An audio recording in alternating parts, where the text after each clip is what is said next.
Hi hello ಸ್ನೇಹಿತರೆ ನಮಸ್ಕಾರ. ನಾನು ಈರಣ್ಣ ಪಟ್ಟಣಶೆಟ್ಟಿ, ಸಾಧನಾ ಅಕಾಡೆಮಿ ಶಿಕಾರಿಪುರದಿಂದ. ಆತ್ಮೀಯ ಸ್ನೇಹಿತರೆ, ಇವತ್ತು ಮತ್ತೊಂದು ಭೂಗೋಳಶಾಸ್ತ್ರದ ವಿಶೇಷವಾದ ಅಧ್ಯಾಯದೊಂದಿಗೆ ನಿಮ್ಮನ್ನ ಭೇಟಿ ಆಗ್ತಿದ್ದೀನಿ. ಅದುವೇ ಭಾರತದ ಅರಣ್ಯ ಮತ್ತು ರಾಷ್ಟ್ರೀಯ ಉದ್ಯಾನವನ. ಸ್ನೇಹಿತರೆ, ಇಂತಹ ಒಂದು ಟಾಪಿಕ್ ಎಲ್ಲ ಸ್ಪರ್ಧಾತ್ಮಕ ಪರೀಕ್ಷೆಗಳಿಗೆ ಅತ್ಯುಪಯುಕ್ತವಾದ ಮಾಹಿತಿಯನ್ನು ಒಳಗೊಂಡಿದೆ. ಈ ಟಾಪಿಕ್ನಲ್ಲಿ ಒಂದು ಅಥವಾ ಎರಡು ಪ್ರಶ್ನೆಗಳು ಬರುವ ಎಲ್ಲ ಸಾಧ್ಯತೆಗಳು ತುಂಬಾ ದಟ್ಟವಾಗಿವೆ. ಆದ್ದರಿಂದ ಇಂತಹ ಒಂದು ಅಧ್ಯಾಯ ಇಡೀ ಎಲ್ಲ ಸ್ಪರ್ಧಾತ್ಮಕ ಪರೀಕ್ಷೆಗಳಿಗೆ, PC ಯಿಂದ IAS ವರೆಗೂ ನಡೆಯುವಂತಹ ಎಲ್ಲ ಸ್ಪರ್ಧಾತ್ಮಕ ಪರೀಕ್ಷೆಗಳಿಗೆ ಇಂಪಾರ್ಟೆಂಟ್ ಟಾಪಿಕ್ ಆಗಿದೆ. ಹಾಗಾದ್ರೆ ಸ್ನೇಹಿತರೆ, ಈ ಒಂದು ನಮ್ಮ ಅಧ್ಯಾಯವನ್ನು ನೋಡೋಣ ಸ್ನೇಹಿತರೆ. ಅದಕ್ಕಿಂತ ಮುಂಚೆ ಸ್ನೇಹಿತರೆ, ಈ ಸ್ಕ್ರೀನ್ ಮೇಲೆ ಕಾಣಿಸುವಂತಹ ನಮ್ಮ ನಕ್ಷೆಗಳ ಮೂಲಕ ಭೂಗೋಳಶಾಸ್ತ್ರ ಎಂಬ ವಿಶೇಷವಾದ ಪುಸ್ತಕ ಈಗಾಗಲೇ ಕರ್ನಾಟಕ ರಾಜ್ಯದ ಎಲ್ಲ ಪುಸ್ತಕ ಮಳಿಗೆಗಳಲ್ಲಿ ಲಭ್ಯವಿದೆ, ನೀವು ತೆಗೆದುಕೊಳ್ಳಬಹುದು ಸ್ನೇಹಿತರೆ. ಜೊತೆಗೆ ನಮ್ಮದೇ ಆಗಿರುವಂತಹ ಯೂಟ್ಯೂಬ್ ಚಾನೆಲ್ ಈರಣ್ಣ ಜಿಯೋಗ್ರಫಿ ಇನ್ ಕನ್ನಡ ಎಂಬ ಯೂಟ್ಯೂಬ್ ಚಾನೆಲ್ ಇದೆ ಸ್ನೇಹಿತರೆ. ಸೊ ಯಾರು ಸಬ್ಸ್ಕ್ರೈಬ್ ಆಗಿಲ್ವ, ಸಬ್ಸ್ಕ್ರೈಬ್ ಆಗಿ ವಿಶೇಷ ತರಗತಿಗಳನ್ನ ನೋಟಿಫಿಕೇಶನ್ ಪಡೆಯೋದ್ರ ಮೂಲಕ ನೋಡಬಹುದು ಅಂತ ಹೇಳ್ತಾ, ಸ್ನೇಹಿತರೆ ಈಗ ನಾವು ಭಾರತದ ಅರಣ್ಯ ಮತ್ತು ರಾಷ್ಟ್ರೀಯ ಉದ್ಯಾನವನದ ಬಗ್ಗೆ ಮಾಹಿತಿಯನ್ನ ನೋಡ್ತಾ ಹೋಗೋಣ. ಸ್ನೇಹಿತರೆ, ಇಲ್ಲಿ ನಿಮಗೆ ಸ್ಕ್ರೀನ್ ಮೇಲೆ ಕಾಣ್ತಿರುವಂತಹ ಕೆಲವು ಪ್ರಾಣಿ ಪಕ್ಷಿಗಳು ಅರಣ್ಯದ ಬಗ್ಗೆ ಸಂಕ್ಷಿಪ್ತವಾಗಿ ಅನ್ನೋದಕ್ಕಿಂತ ಸಂಪೂರ್ಣವಾಗಿ ಸಮಗ್ರವಾದ ಮಾಹಿತಿಯನ್ನ ನಾವು ಹಂತ ಹಂತವಾಗಿ ನೋಡ್ತಾ ಹೋಗೋಣ. ಹಾಗಾದ್ರೆ ಸ್ನೇಹಿತರೆ, ಭಾರತದ ಅರಣ್ಯ ಮತ್ತು ರಾಷ್ಟ್ರೀಯ ಉದ್ಯಾನವನದ ಬಗ್ಗೆ ನಾವು ಇವತ್ತಿನ ಈ ತರಗತಿಯಲ್ಲಿ ಏನೇನು ಓದಬೇಕು ಅನ್ನೋದ್ರ ಬಗ್ಗೆ ನಿಮ್ಗೆ ಸಂಕ್ಷಿಪ್ತವಾಗಿ ಹೇಳ್ತೀನಿ ಸ್ನೇಹಿತರೆ, ಕೇಳಿ. ಹಾಗಾದ್ರೆ ಭಾರತ ಮತ್ತು ಕರ್ನಾಟಕದ ಅರಣ್ಯದ ಮಾಹಿತಿ ಬಗ್ಗೆ ನೋಡ್ತಾ ಹೋಗೋಣ. ಜೊತೆಗೆ ಭಾರತದ ಕರ್ನಾಟಕದ ಸ್ವಾಭಾವಿಕ ಸಸ್ಯವರ್ಗದ ಬಗ್ಗೆ ನೋಡ್ತಾ ಹೋಗೋಣ. ರಾಷ್ಟ್ರೀಯ ಉದ್ಯಾನವನಗಳು, ವನ್ಯಜೀವಿ ಧಾಮಗಳು, ಪ್ರಾಣಿ ಸಂಗ್ರಹಾಲಯಗಳು, ಜೈವಿಕ ಸಂರಕ್ಷಣಾ ತಾಣಗಳು, ಹುಲಿ, ಆನೆ, ಸಿಂಹ, ಚಿರತೆ, ಮೊಸಳೆ, ಡಾಲ್ಫಿನ್ ಪ್ರಾಣಿಗಳ ಪ್ರಮುಖ ಮಾಹಿತಿ, ಅರಣ್ಯ ರಕ್ಷಣೆಗೆ ಸಂಬಂಧಿಸಿದ ಚಳವಳಿಗಳು. ಸ್ನೇಹಿತರೆ, ಇಷ್ಟು ಎಲ್ಲ ಅಂಶಗಳು ಸ್ನೇಹಿತರೆ ಇವತ್ತಿನ ಈ ತರಗತಿಯಲ್ಲಿ ನಾನು ಹಂತ ಹಂತವಾಗಿ ಪ್ರತಿಯೊಂದರ ಬಗ್ಗೆ ಮಾಹಿತಿ ಕೊಡ್ತಾ ಹೋಗ್ತೀನಿ. ಓಕೆ ಸ್ನೇಹಿತರೆ, ಹಾಗಾದ್ರೆ ನೋಡಿ ಸ್ನೇಹಿತರೆ, ನಮಗೆ ಅರಣ್ಯ ಅನ್ನೋದು ಮಾನವನಿಗೆ ದೊರೆತ ನೈಸರ್ಗಿಕ ಸಂಪನ್ಮೂಲವಾಗಿದೆ. ಯಾಕೆಂದ್ರೆ ಇವತ್ತು ಅರಣ್ಯಗಳಿಂದ ಸ್ನೇಹಿತರೆ ನಾವು ತುಂಬಾ ರೀತಿ ಪ್ರಯೋಜನ ಪಡ್ಕೊಳ್ತಾ ಇದ್ದೀವಿ. ಇವತ್ತು ಅರಣ್ಯದಿಂದ ಮರಗಳ ಕಟ್ಟಿಗೆಗಳಿಂದ ನಾವು ಹಲವಾರು ರೀತಿಯ ಒಂದು ಟೇಬಲ್ ಆಯಿತು ಅಂದ್ರೆ ಮೇಜು ಅಥವಾ ಪೀಠೋಪಕರಣ, ಕುರ್ಚಿ, ಯಾವುದೋ ರೀತಿಗೆ ಎಲ್ಲದಕ್ಕೂ ಸ್ನೇಹಿತರೆ ನಮ್ಮ ಅರಣ್ಯದ ಒಂದು ಕಟ್ಟಿಗೆಯಿಂದ ಪ್ರಯೋಜನ ಪಡ್ಕೊಳ್ತಾ ಇದ್ದೀವಿ. ಇದು ಮಾನವನಿಗೆ ಅತ್ಯವಶ್ಯಕವಾಗಿರುವಂತಹ ಒಂದು ನೈಸರ್ಗಿಕ ಸಂಪನ್ಮೂಲವಾಗಿದೆ ಸ್ನೇಹಿತರೆ. ಹಾಗಾದ್ರೆ ಇದೇ ಅರಣ್ಯವನ್ನ ಏನಂತ ಕರಿತೀವಿ? ಹಸಿರು ಚಿನ್ನ ಅಂತ ಕರಿತೀವಿ ಸ್ನೇಹಿತರೆ. ಹಾಗಾದ್ರೆ ಸ್ನೇಹಿತರೆ, ಈ ಅರಣ್ಯಗಳಿಂದ ನಮಗೆ ಮತ್ತಷ್ಟು ಏನು ಇಂಪಾರ್ಟೆಂಟ್ ಅಂತಂದ್ರೆ, ಈ ಅರಣ್ಯಗಳು ಜಾಗತಿಕ ತಾಪಮಾನವನ್ನು ತಡೆಗಟ್ಟಲು ಸಹಾಯವಾಗಿದೆ ಸ್ನೇಹಿತರೆ. ಇಡೀ ಪ್ರಪಂಚಾದ್ಯಂತ ಅತಿ ಹೆಚ್ಚು ಉಷ್ಣಾಂಶದಿಂದ, ಬಿಸಿಯಿಂದ ಇವತ್ತು ಪ್ರಪಂಚದ ಕೆಲವು ದೇಶಗಳು ಬರಗಾಲದಿಂದ ತತ್ತರಿಸ್ತಿದ್ದಾವೆ. ಅಂತ ಸಮಯದಲ್ಲಿ ಅವುಗಳನ್ನ ಕಂಟ್ರೋಲ್ ಮಾಡೋಗೋಸ್ಕರ ಆಯಾ ದೇಶದಲ್ಲಿನ ಅರಣ್ಯಗಳು, ಗಿಡಗಳು, ಮರಗಳು ಅವುಗಳ ಬಗ್ಗೆ ಒಂದ್ ಸ್ವಲ್ಪ ಏನಾಗಿದೆ, ಅವುಗಳಿಂದ ನಾವು ಜಾಗತಿಕ ತಾಪಮಾನವನ್ನು ತಡೆಯಲು ತುಂಬಾ ಸಹಕಾರಿಯಾಗಿದೆ ಸ್ನೇಹಿತರೆ. ಹಾಗಾದ್ರೆ ಸ್ನೇಹಿತರೆ, ಬ್ರಿಟಿಷ್ ಈಸ್ಟ್ ಇಂಡಿಯಾ ಸರ್ಕಾರ ಅರಣ್ಯಗಳ ಸಂರಕ್ಷಣೆಗಾಗಿ 1864ರಲ್ಲಿ ಇಂಪೀರಿಯಲ್ ಫಾರೆಸ್ಟ್ ಡಿಪಾರ್ಟ್ಮೆಂಟ್ ಅನ್ನು ಸ್ಥಾಪಿಸಿತ್ತು. ಅಲ್ಲಿ ಇಯರ್ ಮೆನ್ಷನ್ ಮಾಡ್ತಾ ಇದ್ದೀನಿ, ನೋಡಬಹುದು ಸ್ನೇಹಿತರೆ. ಬ್ರಿಟಿಷ್ ಈಸ್ಟ್ ಇಂಡಿಯಾ ಸರ್ಕಾರವು ಅರಣ್ಯಗಳ ಸಂರಕ್ಷಣೆಗಾಗಿ 1864ರಲ್ಲಿ ಇಂಪೀರಿಯಲ್ ಫಾರೆಸ್ಟ್ ಡಿಪಾರ್ಟ್ಮೆಂಟ್ ಅನ್ನ ಸ್ಥಾಪಿಸಿದೆ. ಹಾಗಾದ್ರೆ ಅದನ್ನು ಸ್ಥಾಪಿಸಿದ ಸರ್ಕಾರ ಕೇಳ್ಬೋದು, ಅಥವಾ ಇಯರ್ ಕೇಳ್ಬೋದು, ಅಥವಾ ಆ ಡಿಪಾರ್ಟ್ಮೆಂಟ್ ಹೆಸರು ಕೇಳ್ಬೋದು. ನಿಮಗೆ ಮೂರು ರೀತಿಯ ಮಾಹಿತಿಯನ್ನ ಕೊಟ್ಟಿದ್ದೀನಿ ಸ್ನೇಹಿತರೆ. ಓಕೆ, ಹಾಗಾದ್ರೆ ಸ್ನೇಹಿತರೆ, ಇದರ ಮೊದಲ ಆಯುಕ್ತನಾಗಿ, ಅಲ್ಲೇನು ನಿಮ್ಗೆ ಇಂಪೀರಿಯಲ್ ಡಿಪಾರ್ಟ್ಮೆಂಟ್ ಅಂತ ಹೇಳಿದ್ನಲ್ಲ, ಅದರ ಮೊದಲ ಆಯುಕ್ತನಾಗಿ ಜರ್ಮನಿ ದೇಶದ ಶ್ರೇಷ್ಠ ಅರಣ್ಯ ಶಾಸ್ತ್ರಜ್ಞನಾದ ಡಾಕ್ಟರ್ ಡೈಟ್ರಿಚ್ ಬ್ರಾಂಡಿಸ್ ನನ್ನು ನೇಮಿಸಲಾಯಿತು. ಯಾರು? ಡಾಕ್ಟರ್ ಡೈಟ್ರಿಚ್ ಬ್ರಾಂಡಿಸ್ ನನ್ನ ನೇಮಿಸ್ತಾರೆ. ಹಾಗಾದ್ರೆ ಈ ಡಾಕ್ಟರ್ ಡೈಟ್ರಿಚ್ ಬ್ರಾಂಡಿಸ್ ನನ್ನ ಏನಂತ ಕರೀತಾರೆ ಅಂದ್ರೆ, ಭಾರತದ ಅರಣ್ಯ ಸೇವೆಗಳ ಪಿತಾಮಹ. ಅಂದ್ರೆ ನಾವು ಕೆಲವೊಂದು ವಿಷಯಗಳು ಓದುವಾಗ ಹಲವಾರು ಪ್ರಮುಖ ವಿಷಯಗಳ ಪಿತಾಮಹಗಳನ್ನ ನೋಡಿರ್ತೀವಿ. ಜೀವಶಾಸ್ತ್ರದ ಪಿತಾಮಹ, ಪ್ರಾಕೃತಿಕ ಭೂಗೋಳಶಾಸ್ತ್ರದ ಪಿತಾಮಹ, ಭೂಗೋಳಶಾಸ್ತ್ರದ ಪಿತಾಮಹ, ಯಾವ ರೀತಿ ಪಿತಾಮಹಗಳನ್ನ ನೋಡ್ತೀವಲ್ಲ ಸ್ನೇಹಿತರೆ, ಆ ರೀತಿ ಅರಣ್ಯಕ್ಕೆ ಸಂಬಂಧಪಟ್ಟಂತ ಒಬ್ಬ ವ್ಯಕ್ತಿ ಜರ್ಮನಿ ದೇಶದ ಅರಣ್ಯ ಶಾಸ್ತ್ರಜ್ಞನಾಗಿರ್ತಾನೆ. ಅಂತಹ ಡಾಕ್ಟರ್ ಡೈಟ್ರಿಚ್ ಬ್ರಾಂಡಿಸ್ ನನ್ನ ನಾವೇನಂತ ಕರಿತೀವಿ?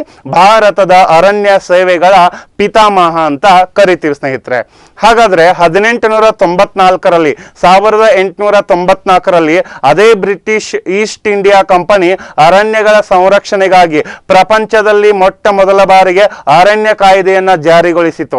ಅಂದ್ರೆ ಸ್ನೇಹಿತರೆ, ನಮ್ಮ ದೇಶದಲ್ಲಿ ಆವತ್ತೇನು ಬ್ರಿಟಿಷ್ ಈಸ್ಟ್ ಇಂಡಿಯಾ ಆಡಳಿತ ಮಾಡ್ತಾ ಇತ್ತೋ ಆ ಸಮಯದಲ್ಲಿ ಸ್ನೇಹಿತರೆ ಫಸ್ಟ್ ಟೈಮ್ ನಮ್ಮ ಇಂಡಿಯಾದಲ್ಲಿ ಮೊಟ್ಟ ಮೊದಲ ಬಾರಿಗೆ ಅರಣ್ಯ ಕಾಯ್ದೆಯನ್ನ ಜಾರಿಗೊಳಿಸಿತು. ಅದು ಅಷ್ಟೇ ಅಲ್ಲದೆ ಸ್ನೇಹಿತರೆ, ನಮ್ಮ ದೇಶ 1947ರಲ್ಲಿ ಸ್ವಾತಂತ್ರ್ಯ ಪಡೆದ ನಂತರ ಸ್ನೇಹಿತರೆ ಅನೇಕ ಹೊಸ ಅರಣ್ಯ ಕಾಯ್ದೆಗಳನ್ನ ಹಂತ ಹಂತವಾಗಿ ಜಾರಿಗೊಳಿಸ್ತಾ ಬಂತು. ಯಾಕೆ ಗೊತ್ತಾ? ನಾವು ಸ್ವಾತಂತ್ರ್ಯ ಪಡೆಯುವ ಮುಂಚೆ ಬ್ರಿಟಿಷರ ಅಧೀನದಲ್ಲಿದ್ವಿ. ಬ್ರಿಟಿಷರ ಕಪಿಮುಷ್ಟಿಯಲ್ಲಿದ್ದಾಗ ನಾವು ಸ್ವಂತ ನಿರ್ಧಾರ ತೆಗೆದುಕೊಳ್ಳಲು ಸ್ವಲ್ಪ ಹಿನ್ನಡೆ ಆಗ್ತಾ ಇತ್ತು. ಸ್ವಾತಂತ್ರ್ಯ ಸಿಕ್ಕ ನಂತರ ನಮ್ಮ ಭಾರತದ ಭೂಪ್ರದೇಶದಲ್ಲಿನ ಒಂದು ವ್ಯವಸ್ಥೆಯನ್ನ ಪರಿಗಣಿಸಿ, ಅಲ್ಲಿ ಒಂದು ವ್ಯವಸ್ಥೆಯ ಅವಲೋಕಿಸಿ ನಾವು ಹಂತ ಹಂತವಾಗಿ ನಮ್ಮ ಭಾರತದ ಅರಣ್ಯ ಇಲಾಖೆ ಕೇಂದ್ರ ಸರ್ಕಾರದ ಜಂಟಿ ನೇತೃತ್ವದಲ್ಲಿ ಹಂತ ಹಂತವಾಗಿ ನಾವೇನ್ ಮಾಡ್ತಾ ಬಂದ್ವಿ, ಹೊಸ ಹೊಸ ಕಾಯ್ದೆಗಳನ್ನ ನಾವು ಜಾರಿಗೊಳಿಸ್ತಾ ಬಂದ್ವಿ ಸ್ನೇಹಿತರೆ. ಓಕೆ, ಹಾಗಾದ್ರೆ 1952ರಲ್ಲಿ ಭಾರತೀಯ ಅರಣ್ಯ ಕಾಯ್ದೆ ಜಾರಿಗೆ ಬರುತ್ತದೆ. ಇಲ್ಲಿ ಒಂದು ವಿಷಯ ನೆನ್ಪಿಟ್ಕೊಳ್ಳಿ, ಸ್ವತಂತ್ರ ಭಾರತದ ನಂತರ ಮೊದಲ ಬಾರಿಗೆ ಭಾರತೀಯ ಅರಣ್ಯ ಕಾಯ್ದೆ ಜಾರಿಗೆ ಬಂದ ವರ್ಷ ಯಾವುದು ಅಂತ ಕೇಳ್ತಾರೆ ಸ್ನೇಹಿತರೆ. 1952ರ ಭಾರತೀಯ ಅರಣ್ಯ ಕಾಯ್ದೆ ಸ್ನೇಹಿತರೆ. ಹಾಗಾದ್ರೆ ಇಲ್ಲಿ ಒಂದು ವಿಷಯ ನೆನ್ಪಿಟ್ಕೋಬೇಕು, ಇಯರ್ ತುಂಬಾ ಇಂಪಾರ್ಟೆಂಟು. ಇವತ್ತಿನ ಈ ಸಂಪೂರ್ಣ ತರಗತಿಯಲ್ಲಿ ಇಯರ್ಗಳು ಮತ್ತು ಸಂಬಂಧಪಟ್ಟಂತ ವಿವಿಧ ಹೆಸರುಗಳು ಮತ್ತು ಅಲ್ಲಿ ಪ್ರಮುಖ ದಿನಗಳು ಬರ್ತವೆ. ಇವೆಲ್ಲವೂ ಈಗಾಗಲೇ ಸ್ಪರ್ಧಾತ್ಮಕ ಪರೀಕ್ಷೆಯಲ್ಲಿ ಕೇಳಿರುವಂತ ಮಾಹಿತಿ, ಮುಂದೆ ಕೇಳುವ ಮಾಹಿತಿಯನ್ನು ಒಳಗೊಂಡಿವೆ. ಎಲ್ಲನೂ ಪಿನ್ ಟು ಪಿನ್ ನೀವು ನೋಡ್ತಾ ಹೋಗ್ಬೋದು ಸ್ನೇಹಿತರೆ. ಓಕೆ, ಹಾಗಾದ್ರೆ 1988ರಲ್ಲಿ ಹೊಸ ಅರಣ್ಯ ಕಾಯ್ದೆಯನ್ನ ಜಾರಿಗೆ ತರ್ತಾರೆ ಸ್ನೇಹಿತರೆ. ಹಾಗಾದ್ರೆ ಇಲ್ಲಿ ಏನಾಗುತ್ತೆ, ರಾಜೀವ್ ಗಾಂಧಿ ಅವರು, ಏನು ನಮ್ಮ ಭಾರತದ ಮಾಜಿ ಪ್ರಧಾನಿ ದಿವಂಗತ ರಾಜೀವ್ ಗಾಂಧಿ ಇರ್ತಾರಲ್ಲ, ಅವರು ಇದನ್ನ ಏನ್ ಮಾಡ್ತಾರೆ, ಜಾರಿಗೆ ತರ್ತಾರೆ 1988ರಲ್ಲಿ. ಇದು ಇನ್ನೊಂದು ಸ್ನೇಹಿತರೆ ಹೇಳ್ಬೇಕಪ್ಪ ಅಂದ್ರೆ, ಇದು ನಮ್ಮ ಒಟ್ಟು ಅಂದ್ರೆ ಈ ಒಂದು 1988ರ ಭಾರತೀಯ ಅರಣ್ಯ ಕಾಯ್ದೆ ಏನು ಜಾರಿಗೆ ತರ್ತಾರಲ್ಲ, ಆ ಜಾರಿಗೆ ತಂದ ಅದರ ನಿಯಮಗಳ ಅನ್ವಯ ನಮ್ಮ ಭಾರತ ದೇಶದ ಒಟ್ಟಾರೆ ಭೌಗೋಳಿಕ ವಿಸ್ತೀರ್ಣದಲ್ಲಿ, ಒಟ್ಟಾರೆ ಟೋಟಲ್ ಭೌಗೋಳಿಕ ವಿಸ್ತೀರ್ಣದಲ್ಲಿ 32,87,263 ಚದರ ಕಿಲೋಮೀಟರ್ ವಿಸ್ತೀರ್ಣ ಹೊಂದಿರುವ ನಮ್ಮ ಭಾರತದ ಒಟ್ಟಾರೆ ಭೌಗೋಳಿಕ ವಿಸ್ತೀರ್ಣದಲ್ಲಿ 33% ಅರಣ್ಯ ಇರಬೇಕು ಅಂತ ಹೇಳಿ ಅಲ್ಲಿ ಘೋಷಣೆ ಮಾಡ್ತಾರೆ ಸ್ನೇಹಿತರೆ. 33% ನಾವು ಫಾರೆಸ್ಟ್ ಗೆ ಇಟ್ಕೊಳ್ಳೋಣ, ಇನ್ನು ಉಳಿದಿದಂತ ಪರ್ಸೆಂಟೇಜ್ ಅನ್ನ ಬೇರೆ ಬೇರೆ ಕ್ಷೇತ್ರಗಳಿಗೆ ಅದನ್ನ ಉಪಯೋಗ ಮಾಡ್ಕೊಳ್ಳೋಣ ಅಂತ ಹೇಳಿ ಇದು ಮಾಡ್ತಾರೆ. ಅಷ್ಟೇ ಅಲ್ಲದೆ ಸ್ನೇಹಿತರೆ, ಸೆಲ್ವಿ ಕಲ್ಚರ್ ಅಂತ ಒಂದು ಶಾಸ್ತ್ರ ಬರುತ್ತೆ. ಇದೇನಾಗುತ್ತೆ, ಅರಣ್ಯವನ್ನು ಬೆಳೆಸುವ ಮತ್ತು ಪ್ರೀತಿಸುವ ಕಲೆಯಾಗಿದೆ. ಒಂದು ಅರಣ್ಯವನ್ನು ಯಾಕೆ ಬೆಳೆಸಬೇಕು, ಅರಣ್ಯದಿಂದ ನಮಗೇನು ಉಪಯೋಗ ಇದೆ ಅದನ್ನ ನಾವು ತಿಳ್ಕೊಂಡ್ವಿ ಅಂತಂದ್ರೆ ಅದನ್ನ ಮತ್ತಷ್ಟು ನಾವೇನ್ ಮಾಡ್ತಿರ್ತೀವಿ, ಜೋಪಾನಾಗಿ ಅದನ್ನು ಬೆಳೆಸಿ ಅದರಿಂದ ಹಲವಾರು ರೀತಿಯ ಉಪಯೋಗಗಳನ್ನ ಪಡ್ಕೋತೀವಿ. ಅಂತಹ ಕಲೆಯನ್ನ ನಾವು ಏನಂತ ಕರಿತೀವಿ ಸ್ನೇಹಿತರೆ, ಸೆಲ್ವಿ ಕಲ್ಚರ್ ಅಂತ ಕರಿತೀವಿ ಸ್ನೇಹಿತರೆ. ತಿಳಿತಲ್ವಾ? ಹಾಗಾದ್ರೆ ಇನ್ನೊಂದು ಹೈಡ್ರೋಫೋನಿಕ್ಸ್ ಅಂತ ಬರುತ್ತೆ. ಏನು ಹೈಡ್ರೋಫೋನಿಕ್ಸ್? ಮಣ್ಣಿನ ಸಹಾಯವಿಲ್ಲದೆ ಸಸ್ಯಗಳನ್ನು ನೀರಿನಲ್ಲಿ ಬೆಳೆಸುವ ವಿಜ್ಞಾನ. ಈ ಒಂದು ಗಿಡ ಬೆಳಿಬೇಕಾದ್ರೆ, ಒಂದು ಮರ ಬೆಳಿಬೇಕಾದ್ರೆ ಅವುಗಳ ಬೀಜಗಳಿರ್ತವೆ ಅಥವಾ ತರು ಅಂತ ಕರೀತಾರೆ ನಮ್ಮ ಕಡೆ, ಗೊತ್ತಾಯ್ತಲ್ವಾ? ಅವನ್ನೆಲ್ಲ ನೆಲದಲ್ಲಿ ಹುಗಿತಾರೆ. ನೆಲದಲ್ಲಿ ಹುಗಿದ ಮೇಲೆ ಅದಕ್ಕೆ ಬೇಕಾಗಿರುವಂತಹ ಗೊಬ್ಬರ ಹಾಕ್ತಾರೆ, ಅದಕ್ಕೆ ಬೇಕಾಗಿರೋ ನೀರು ಹಾಕ್ತಾರೆ. ಅದು ಒಂದು ವಾರ ಅಥವಾ ಒಂದು 10-15 ದಿನ ಆದ್ಮೇಲೆ ಮೊಳಕೆ ಬಿಡೋಕೆ ಆರಂಭ ಆಗುತ್ತೆ. ಈ ರೀತಿ ಬೆಳೆಸಿರ್ತೀವಿ. ಆದ್ರೆ ಹೈಡ್ರೋಫೋನಿಕ್ಸ್ ಅನ್ನೋ ಒಂದು ತಂತ್ರಜ್ಞಾನದ ಮೂಲಕ ಸ್ನೇಹಿತರೆ ನಾವು ನೀರಿನಲ್ಲೇ ಸಸ್ಯಗಳನ್ನ ಬೆಳೆಸಬಹುದು. ಅಂತ ಒಂದು ವ್ಯವಸ್ಥೆಯನ್ನ ಹೈಡ್ರೋಫೋನಿಕ್ಸ್ ಅಂತ ಕರಿತೀವಿ ಸ್ನೇಹಿತರೆ. ಓಕೆ, ಹಾಗಾದ್ರೆ ಬೋನ್ಸಾಯ್ ಅಂತ ಒಂದು ಬರುತ್ತೆ. ಬೋನ್ಸಾಯ್ ಅಂತಂದ್ರೆ ಕುಬ್ಜ ಸಸ್ಯಗಳನ್ನ ಬೆಳೆಸುವ ಕಲೆ ಮತ್ತು ವಿಜ್ಞಾನ. ಸಣ್ಣ ಸಣ್ಣ ಗಿಡಗಳಿರ್ತಾವೆ, ಅವುಗಳನ್ನ ಹೆಂಗೆ ಬೆಳೆಸಬೇಕು? ಯಾಕಂದ್ರೆ ನಾವು ದೊಡ್ಡ ದೊಡ್ಡ ಗಿಡಗಳಿಗೆ ಬಹಳ ಇಷ್ಟಪಟ್ಟಿರ್ತೀವಿ. ಈಗ ನೀಲಗಿರಿ ಆಗಿರ್ಬೋದು, ಶ್ರೀಗಂಧ ಆಗಿರ್ಬೋದು, ಸಾಗವಾನಿ ಆಗಿರ್ಬೋದು, ಮಹಾಗನಿ, ಬೀಟೆ, ಇಂಥವೆಲ್ಲ ವಾಣಿಜ್ಯಾತ್ಮಕವಾಗಿ ನಮಗೆ ಅತ್ಯಂತ ಶ್ರೀಮಂತಿಕೆ ಕೊಡುವಂತಹ ಮರಗಳಿರ್ತವೆ. ಅವುಗಳನ್ನ ಪ್ರೀತಿಯಿಂದ ಬೆಳೆಸ್ತೀವಿ. ಕೆಲವೊಂದು ಕಡೆ ಕುಬ್ಜ ಸಸ್ಯಗಳ ಕಡೆಗೆ ನಾವು ಏನ್ ಮಾಡ್ತೀವಿ, ಅವುಗಳನ್ನ ತಲೆನೇ ಕೆಡಿಸ್ಕೊಳ್ಳಲ್ಲ, ಕುಬ್ಜ ಸಸ್ಯಗಳನ್ನ ಬೆಳೆಸೋದ್ರ ಕಡೆಗೆ. ಆದ್ರೆ ಸ್ನೇಹಿತರೆ ಅಂತ ಕುಬ್ಜ ಸಸ್ಯಗಳನ್ನ ಬೆಳೆಸುವಂತ ಒಂದು ಇದಕ್ಕೆ ಬೋನ್ಸಾಯಿ ಅಂತ ಕರಿತೀವಿ. ಈ ಬೋನ್ಸಾಯಿ ಅನ್ನೋದು ಕುಬ್ಜ ಸಸ್ಯಗಳನ್ನ ಬೆಳೆಸುವ ಕಲೆ ಮತ್ತು ವಿಜ್ಞಾನ ಅಂತ ಕರೀತಾರೆ. ಇದು ಈಗಲೂ ಸ್ನೇಹಿತರೆ ಜಪಾನ್ ದೇಶದಲ್ಲಿ ಪ್ರಸ್ತುತ ತುಂಬಾ ಜಾರಿಯಲ್ಲಿದೆ ಸ್ನೇಹಿತರೆ. ತಿಳಿತಲ್ವಾ? ಜಪಾನ್ ದೇಶದಲ್ಲಿ ಈಗಲೂ ರೂಢಿಯಲ್ಲಿರುವಂತ ಒಂದು ಪದ್ಧತಿ ಬೋನ್ಸಾಯಿ ಪದ್ಧತಿ ಅಂತ ಕರಿತೀವಿ. ಭಾರತೀಯ ಅರಣ್ಯ ಸಂಶೋಧನಾ ಸಂಸ್ಥೆ ಡೆಹ್ರಾಡೂನ್ ನಲ್ಲಿದೆ. ಉತ್ತರಾಖಂಡ ರಾಜ್ಯದ ಡೆಹ್ರಾಡೂನ್ ನಲ್ಲಿ 1906ರಲ್ಲಿ ಇದನ್ನು ಸ್ಥಾಪನೆ ಮಾಡಲಾಗಿದೆ. ಸ್ನೇಹಿತರೆ, ಈ ಪ್ರಶ್ನೆಯನ್ನ ಸುಮಾರು 10 ರಿಂದ 12 ಬಾರಿ ಹಿಂದಿನ 20 ವರ್ಷದ ಎಲ್ಲಾ ಸ್ಪರ್ಧಾತ್ಮಕ ಪರೀಕ್ಷೆಯಲ್ಲಿ ಕೇಳಿದ್ದಾರೆ. ನೆನ್ಪಿಟ್ಕೊಳ್ತಾ ಹೋಗ್ಬೇಕು. ಇಲ್ಲಿ ಪ್ರತಿಯೊಂದು ಕೇಂದ್ರಗಳು, ದಿನಾಂಕಗಳು, ವರ್ಷಗಳು, ವಿಭಾಗಗಳು, ಪ್ರಮುಖ ಹೆಸರುಗಳ ಬಗ್ಗೆ ಸಂಪೂರ್ಣ ಮಾಹಿತಿ ಕೊಡ್ತಾ ಹೋಗ್ತೀನಿ, ನೋಡ್ತಾ ಹೋಗಿ ಸ್ನೇಹಿತರೆ. ಓಕೆ, ಹಾಗಾದ್ರೆ ಸ್ನೇಹಿತರೆ, ಭಾರತೀಯ ಸಸ್ಯ ವಂಶ ವಾಹಿನಿಗಳ ಸಂಶೋಧನಾ ಕೇಂದ್ರ ಎಲ್ಲಿದೆ ಅಂತ ಕೇಳ್ತಾರೆ. ನವದೆಹಲಿ. ನಮ್ಮ ಭಾರತದ ರಾಷ್ಟ್ರೀಯ ರಾಜಧಾನಿ ನವದೆಹಲಿಯಲ್ಲಿ ಭಾರತೀಯ ಸಸ್ಯ ವಂಶ ವಾಹಿನಿಗಳ ಸಂಶೋಧನಾ ಕೇಂದ್ರ ಸ್ಥಾಪಿಸಲಾಗಿದೆ. ಭಾರತೀಯ ಮಳೆಕಾಡುಗಳ ಸಂಶೋಧನಾ ಕೇಂದ್ರ ನಮ್ಮ ಕರ್ನಾಟಕದ ಶಿವಮೊಗ್ಗ ಜಿಲ್ಲೆಯ ಆಗುಂಬೆಯಲ್ಲಿದೆ ಸ್ನೇಹಿತರೆ. ಇದನ್ನು 2005ರಲ್ಲಿ ಸ್ಥಾಪಿಸಿದ್ದಾರೆ. ಹಾಗಾದ್ರೆ ಇದನ್ನು ಸ್ಥಾಪನೆ ಮಾಡಿದಂತ ವ್ಯಕ್ತಿ ಕೇಳ್ತಾರೆ ರೋಮುಲಸ್ ವಿಟೇಕರ್ ಅಂತ. ರೋಮುಲಸ್ ವಿಟೇಕರ್ ಅನ್ನವರು 2005ರಲ್ಲಿ ಇದನ್ನ ನಮ್ಮ ಶಿವಮೊಗ್ಗದ ಆಗುಂಬೆಯಲ್ಲಿ ಸ್ಥಾಪನೆ ಮಾಡಿದ್ದಾರೆ. ಯಾವುದು? ಭಾರತೀಯ ಮಳೆಕಾಡುಗಳ ಸಂಶೋಧನಾ ಕೇಂದ್ರವನ್ನ ಸ್ನೇಹಿತರೆ. ಓಕೆ, 2011ನೇ ವರ್ಷವನ್ನು ಏನ್ ಮಾಡಿದ್ರು? ಅಂತಾರಾಷ್ಟ್ರೀಯ ಅರಣ್ಯ ವರ್ಷ ಅಂತ ಮಾಡಿದ್ರು. ಯಾಕೆ ಮಾಡಿದ್ರು ಅನ್ನೋದು ಇಂಪಾರ್ಟೆಂಟು. ಯಾಕೆ ಗೊತ್ತಾ ಸ್ನೇಹಿತರೆ? ನಮ್ಗೆ ಪರಿಸರದ ಮೇಲೆ, ಅರಣ್ಯದ ಮೇಲೆ ಕಾಳಜಿ ಇರಲಿಲ್ಲ. ಅದಕ್ಕೋಸ್ಕರ ವಿಶ್ವಸಂಸ್ಥೆ ಏನ್ ಮಾಡಿತ್ತು? ಎಲ್ಲಾ ಜನರಲ್ಲಿ, ಜಗತ್ತಿನ ಪ್ರತಿಯೊಬ್ಬ ಪ್ರಜೆಯಲ್ಲಿ ಆ ಅರಣ್ಯದ ಬಗ್ಗೆ, ಪರಿಸರದ ಬಗ್ಗೆ ಕಾಳಜಿ ವಹಿಸಲು, ಅದರ ಮಹತ್ವ ಎಷ್ಟಿದೆ, ಮುಂದಿನ ನಮ್ಮ ಭವಿಷ್ಯದ ಪೀಳಿಗೆಗೆ ಅದು ಎಷ್ಟು ಇಂಪಾರ್ಟೆಂಟ್ ಆಗಿದೆ ಅಂತೇಳಿ ತೋರಿಸ್ಬೇಕಾಗಿತ್ತು. ಅದರ ಒಂದು ಭವಿಷ್ಯದ ಹಿತದೃಷ್ಟಿ ಇಟ್ಕೊಂಡು ಆ 2011ನೇ ವರ್ಷವನ್ನು ಅಂತಾರಾಷ್ಟ್ರೀಯ ಅರಣ್ಯ ವರ್ಷ ಅಂತ ಹೇಳಿ ಘೋಷಣೆ ಮಾಡಿಬಿಡ್ತಾರೆ. ಅದನ್ನ ಘೋಷಣೆ ಮಾಡಿದ ಮೇಲೆ ಅರಣ್ಯ ನಮ್ಗೆ ಎಷ್ಟು ಇಂಪಾರ್ಟೆಂಟು, ಮುಂದಿನ ದಿನಗಳಲ್ಲಿ ಇದರಿಂದ ನಾವು ಯಾವ ರೀತಿ ಪ್ರಯೋಜನ ಪಡ್ಕೋತೀವಿ, ಇದು ಯಾವ್ಯಾವುದಕ್ಕೆ ಉಪಯೋಗ ಆಗುತ್ತೆ ಅರಣ್ಯ ಅನ್ನೋದು, ಎಲ್ಲಾ ರೀತಿ ನಮ್ಗೆ ಅಲ್ಲಿಂದ ಅತಿ ಹೆಚ್ಚು ಪ್ರಜ್ಞೆ ಬರೋದಕ್ಕೆ ಸ್ಟಾರ್ಟ್ ಆಯ್ತು ಸ್ನೇಹಿತರೆ. ಅಷ್ಟೇ ಅಲ್ಲದೆ 2015ನೇ ವರ್ಷವನ್ನು ಅಂತಾರಾಷ್ಟ್ರೀಯ ಮಣ್ಣು ಅಂತ ಕರೀತಾರೆ. ಯಾಕೆ ಗೊತ್ತಾ ಸ್ನೇಹಿತರೆ? ಈ ಅಂತಾರಾಷ್ಟ್ರೀಯ ಮಣ್ಣು ಯಾಕೆ ಆರಂಭ ಮಾಡಿದ್ರು? ಅಂತಾರಾಷ್ಟ್ರೀಯ ಮಣ್ಣು ವರ್ಷ ಅಂತೇಳಿ ಯಾಕೆ ಅದನ್ನ ಆಶ್ಚರ್ಯ ಮಾಡಿದ್ರು ಅಂದ್ರೆ, ಮಣ್ಣಿನ ಬಗ್ಗೆ ಕೆಲವರಿಗೆ ತಪ್ಪು ಕಲ್ಪನೆ ಇತ್ತು. ನಮ್ಮ ಈಗ ಯಾವುದೋ ಒಂದು ಎಕ್ಸಾಂಪಲ್ ಇರುತ್ತಪ್ಪ, ಒಂದು ಹತ್ತಿ ಬೆಳಿಬೇಕಾದ್ರೆ ಅದು ಕಪ್ಪು ನೆಲನೇ ಬೇಕು ಅಥವಾ ಎರೆಮಣ್ಣು ಅಂತ ಕರಿತೀವಿ, ಹೌದಲ್ವಾ? ಅದನ್ನೇ ನಾವು ಕೆಂಪು ಮಣ್ಣಿನಲ್ಲಿ, ಮರುಭೂಮಿ ಮಣ್ಣಿನಲ್ಲಿ ಬೆಳೆದ್ರೆ ಆಗತ್ತಾ? ಇಲ್ಲ. ಹಾಗಾದ್ರೆ ಮಣ್ಣನ್ನ ಯಾವ ರೀತಿ ಸಂರಕ್ಷಣೆ ಮಾಡಬೇಕು? ಒಂದು ಮಣ್ಣಿನಲ್ಲಿ ಯಾವುದಾದ್ರೂ ಒಂದು ಬೆಳೆ ಬೆಳಿಬೇಕಾದ್ರೆ ಯಾವ ಪೋಷಕಾಂಶ ಹಾಕಿದಾಗ ಆ ಮಣ್ಣಿನಿಗೆ ಒಂದು ಪವರ್ ಬರುತ್ತೆ, ಆ ಮಣ್ಣಿನಲ್ಲಿ ಒಂದು ಗಟ್ಟಿಯಾಗಿರುವಂತಹ ಖನಿಜಾಂಶಗಳು ಯಾವ ರೀತಿ ಬೆಳೆಗೆ ಸೂಕ್ತವಾಗಿರುವಂತ ಒಂದು ರೆಸ್ಪಾನ್ಸ್ ಕೊಡುತ್ತೆ ಅನ್ನೋದ್ರ ಬಗ್ಗೆ ಮಣ್ಣಿನ ಮೇಲೂ ಒಂದು ಸ್ವಲ್ಪ ಕಾಳಜಿ ಇರಲಿ. ಅನಾವಶ್ಯಕವಾಗಿ ನಾವು ಭೂಮಿಯನ್ನ ಇದನ್ನ ಮಾಡೋದು ಬೇಡ ಅಂತೇಳಿ ಅದ್ರ ಬಗ್ಗೆ ಜಾಗೃತಿ ಮೂಡೋಗೋಸ್ಕರ ಏನ್ ಮಾಡಿದ್ರು? 2015ನ್ನ ಅಂತಾರಾಷ್ಟ್ರೀಯ ಮಣ್ಣು ಅಂತ ಕರೆದ್ರು. 2016ರಲ್ಲಿ ಅಂತಾರಾಷ್ಟ್ರೀಯ ದ್ವಿದಳ ಧಾನ್ಯ ವರ್ಷ ಅಂತ ಕರೆದ್ರು. ಯಾಕೆ ಗೊತ್ತಾ? ಒಂದು ಅಂದ್ರೆ ಈಗ ಎಕ್ಸಾಂಪಲ್, ದ್ವಿದಳ ಧಾನ್ಯ ಅಂದ್ರೆ 2 ಕಾಳುಗಳು ಗೊತ್ತಾಯ್ತು. ಈಗ ಶೇಂಗಾ ಇರಬಹುದು ಸ್ನೇಹಿತರೆ, ಕಡಲೆ ಇರಬಹುದು, ಈ ರೀತಿ ಸೋಯಾಬೀನ್, ಹಿಂಗೆಲ್ಲ ದ್ವಿದಳ ಧಾನ್ಯಗಳಂತ ಬರ್ತವೆ. ಇವುಗಳನ್ನ ನಾವು ಬೆಳೆದು ವಿವಿಧ ರೀತಿಯ ವಾಣಿಜ್ಯಾತ್ಮಕವಾಗಿ ನಾವು ಆರಾಮ್ ಲೈಫ್ ಅನ್ನ ಎಂಜಾಯ್ ಮಾಡಬಹುದು, ಕೃಷಿ ಪದ್ಧತಿಯಲ್ಲಿ ಹೆಚ್ಚಿನ ಸುಧಾರಣೆ ಕಂಡ್ಕೋಬಹುದು ಅಂತೇಳಿ ಅಂತಾರಾಷ್ಟ್ರೀಯ ದ್ವಿದಳ ಧಾನ್ಯ ವರ್ಷವನ್ನ ಆಚರಣೆ ಮಾಡ್ತಾರೆ. ಯಾವಾಗ? 2016ರಲ್ಲಿ. ಅದೇ ರೀತಿ 2017ರಲ್ಲೂ ಸ್ನೇಹಿತರೆ ಅಂತಾರಾಷ್ಟ್ರೀಯ ಸುಸ್ಥಿರ ಪ್ರವಾಸೋದ್ಯಮ, ಪ್ರವಾಸಿ ತಾಣಗಳನ್ನು ಅಭಿವೃದ್ಧಿಪಡಿಸುವ ಉದ್ದೇಶದಿಂದ ಅತಿ ಹೆಚ್ಚು ಜನರು ಪ್ರವಾಸೋದ್ಯಮಕ್ಕೆ ಬಂದು ತಮ್ಮ ಒಂದು ಮನರಂಜನಾತ್ಮಕವಾದಂತಹ ಒಂದು ವ್ಯವಸ್ಥೆ ನಿರ್ಮಾಣ ಆಗಲಿ ಅನ್ನೋ ಉದ್ದೇಶಕ್ಕೆ ಅದಕ್ಕೂ ಸಹ ಒಂದು ವಿಶೇಷವಾದ ವರ್ಷವನ್ನು ಆಚರಣೆ ಮಾಡಿದ್ರು 2017ರಲ್ಲಿ ಅಂತಾರಾಷ್ಟ್ರೀಯ ಸುಸ್ಥಿರ ಪ್ರವಾಸೋದ್ಯಮ ದಿನ ಸ್ನೇಹಿತರೆ. ಓಕೆ, ಅದೇ ರೀತಿ ಈಗ ನೋಡಿ ಸ್ನೇಹಿತರೆ, ನಾನು ಮೊದಲೇ ಹೇಳಿದ್ದೆ, ನಮ್ಮ GK ಕ್ಲಾಸ್ ಇದ್ದಾಗ ನಾನು ಹೇಳ್ತಾ ಇರ್ತೀನಿ, ಜನವರಿ 1ರಿಂದ ಡಿಸೆಂಬರ್ 31ರವರೆಗೂ ವರ್ಷದಲ್ಲಿ 12 ತಿಂಗಳಲ್ಲಿ ಬರುವ ಪ್ರಮುಖ ಅಂತಾರಾಷ್ಟ್ರೀಯ ದಿನಗಳು ಮತ್ತು ರಾಷ್ಟ್ರೀಯ ದಿನಗಳನ್ನು ನೀವು ಓದಲೇಬೇಕು ಅಂತ ಹೇಳ್ತಿದ್ದೆ ಸ್ನೇಹಿತರೆ. ನಾನು ತುಂಬಾ ಸರಿ ಹಳೆ ತರಗತಿಯಲ್ಲಿ ಹೇಳಿದೀನಿ ನಾನು ನಿಮಗೆ, ಇಲ್ಲ ಅಂತಲ್ಲ. ಆದರೂ ಸ್ನೇಹಿತರೆ, ಇವತ್ತಿನ ಭಾರತದ ಅರಣ್ಯ ಮತ್ತು ರಾಷ್ಟ್ರೀಯ ಉದ್ಯಾನವನದ ಇವತ್ತಿನ ತರಗತಿಯಲ್ಲಿ ಪ್ರಮುಖವಾಗಿ ಬರುವ ದಿನಗಳ ಬಗ್ಗೆ ಈಗ ನಾವು ಮಾಹಿತಿ ನೋಡ್ತಾ ಹೋಗೋಣ. ನಂಬರ್ 1 ಬಂದಾಗ ಮಾರ್ಚ್ 21, ಇದನ್ನು ವಿಶ್ವ ಅರಣ್ಯ ದಿನ ಅಂತ ಕರಿತೀವಿ. ಏನ್ ಕರಿತೀವಿ? ವಿಶ್ವ ಅರಣ್ಯ ದಿನ. ಇದನ್ನು ಸುಮಾರು ಸರಿ ಪ್ರಶ್ನೆ ಕೇಳಿದ್ದಾರೆ.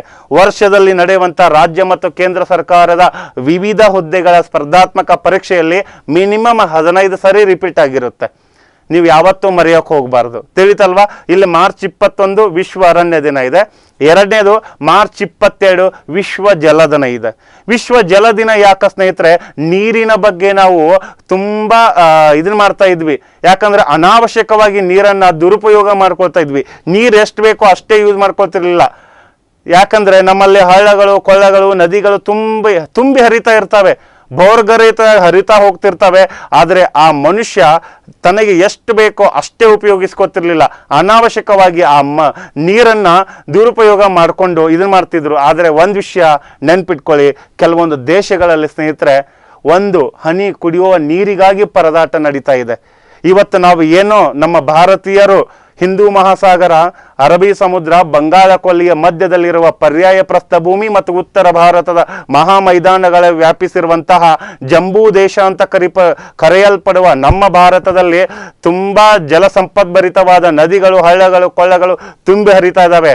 ಬಟ್ ಇಂತಹ ವ್ಯವಸ್ಥೆ ಬೇರೆ ದೇಶದಲ್ಲಿ ಎಲ್ಲೂ ನಾವು ಕಾಣಲಿಕ್ಕೆ ಸಾಧ್ಯ ಇಲ್ಲ ಸ್ನೇಹಿತರೆ. ಅಂತ ಒಂದು ಇದಕ್ಕೆ ನೀರಿಗಾಗಿ ಕೆಲವೊಂದು ದೇಶಗಳಲ್ಲಿ ಇವತ್ತಿಗೂ ಹಾಹಾಕಾರ ನಡೀತಾ ಇದೆ. ಹಾಗಾದ್ರೆ ಆ ನೀರಿನ ಪ್ರಯೋಜನ ಏನು? ನೀರನ್ನ ಯಾಕೆ ನಾವು ಸದ್ಬಳಕೆ, ಬೇಕಾದಷ್ಟು ಮಟ್ಟಿಗೆ ಮಾತ್ರ ಸದ್ಬಳಕೆ ಮಾಡಬೇಕು, ದುರುಪಯೋಗ ಯಾಕೆ ಮಾಡಬಾರ್ದು? ಆ ನೀರಿನ ಬಗ್ಗೆ ಜಾಗೃತಿ ಮೂಡೋಗೋಸ್ಕರ ಪ್ರತಿ ವರ್ಷ ಏನ್ ಮಾಡ್ತೀವಿ ಸ್ನೇಹಿತರೆ, ನಾವು ಮಾರ್ಚ್ 22 ವಿಶ್ವ ಜಲ ದಿನ ಅಂತ ಮಾಡ್ತೀವಿ. ಅಷ್ಟೇ ಅಲ್ಲದೆ ಮಾರ್ಚ್ 23 ವಿಶ್ವ ಹವಾಮಾನ ದಿನ ಅಂತ ಕರಿತೀವಿ. ನನ್ನ ಕೊನೆಯ ತರಗತಿಯಲ್ಲಿ ನಾನು ಹೇಳಿದ್ದೆ ಸ್ನೇಹಿತರೆ, ಹವಾಮಾನ ಮತ್ತು ವಾಯುಗುಣ ಅಂತ. ಆ ಹವಾಮಾನ ವಾಯುಗುಣದಲ್ಲಿ ಸ್ನೇಹಿತರೆ ನಾವು ಯಾವ ರೀತಿ ವಾಯುಗುಣ ಹವಾಮಾನಕ್ಕೆ ತಕ್ಕಂತೆ ಮಳೆಗಾಲ, ಚಳಿಗಾಲ, ಬೇಸಿಗೆ ಕಾಲಗಳನ್ನು ನೋಡ್ತೀವಿ ಅನ್ನೋದ್ರ ಕುರಿತು ಅಲ್ಲಿ ಅಧ್ಯಯನ ಮಾಡೋಕ್ಕೋಸ್ಕರ ಮಾರ್ಚ್ 23 ವಿಶ್ವ ಹವಾಮಾನ ದಿನ ಆಗಿ ಆಚರಣೆ ಮಾಡ್ತಾರೆ ಸ್ನೇಹಿತರೆ. ಇಲ್ಲಿ ಏಪ್ರಿಲ್ 14 ಇದೆ ನೋಡಿ, ಇದನ್ನು ಭಾರತೀಯ ಜಲ ದಿನ ಅಂತ ಕರೀತಾರೆ. ನೆನ್ಪಿಟ್ಕೊಳ್ಳಿ. ಇದನ್ನ ಯಾಕಪ್ಪ, ಅಲ್ಲಿ ವಿಶ್ವ ಜಲ ದಿನ ಆಗಿದೆ ತಾನೇ ಮೇಲ್ಗಡೆ, ಹಾಗಾದ್ರೆ ನೆಕ್ಸ್ಟ್ ಮತ್ತೆ ಭಾರತೀಯ ಜಲ ದಿನ ಬಂದಿದೆ ಸ್ನೇಹಿತರೆ. ನಮ್ಮ ಭಾರತ ಸರ್ಕಾರ ನಮ್ಮ ಅಂಬೇಡ್ಕರ್ ಅವರ ಜನ್ಮದಿನದ ಸವಿ ನೆನಪಿಗಾಗಿ ಭಾರತೀಯ ಜಲ ದಿನ ಅಂತೇಳಿ ಒಂದು ಕಾರ್ಯಕ್ರಮವನ್ನ 2016ರಿಂದ ಚಾಲನೆಗೆ ತಂದಿದ್ದಾರೆ ಸ್ನೇಹಿತರೆ. ಭಾರತದಲ್ಲಿ ಎಷ್ಟೋ ರೀತಿಯ ಜಲ ಸಂಪನ್ಮೂಲ ನಮ್ಮಲ್ಲಿ ಇರಬಹುದು, ತಿಳಿತಲ್ವಾ? ಆದ್ರೆ ಅದನ್ನ ಮುಂದಿನ ಭವಿಷ್ಯದ ಹಿತದೃಷ್ಟಿಯಿಂದ ನೀರಿಗೆ ಅತಿ ಹೆಚ್ಚು ಮಹತ್ವ ಕೊಟ್ಟು ಅನಾವಶ್ಯಕವಾಗಿ ದುರುಪಯೋಗ ಮಾಡುವುದನ್ನು ತಡೆದು ನೀರಿನ ಮಹತ್ವ ಏನು ಅನ್ನೋದ್ರ ಕುರಿತು ಸ್ನೇಹಿತರೆ ಜನರಲ್ಲಿ ಜಾಗೃತಿ ಮೂಡೋಗೋಸ್ಕರ ಏಪ್ರಿಲ್ 14 ಭಾರತೀಯ ಜಲ ದಿನ ಅಂಥೇಳಿ ಘೋಷಣೆ ಮಾಡಿದ್ದಾರೆ. ಏಪ್ರಿಲ್ 22 ವಿಶ್ವ ಭೂ ದಿನ ಅಂತ ಕರಿತೀವಿ. ಜೂನ್ 5 ವಿಶ್ವ ಪರಿಸರ ದಿನ. ಪರಿಸರದ ಬಗ್ಗೆ ಕಾಳಜಿ ಇರಬೇಕು.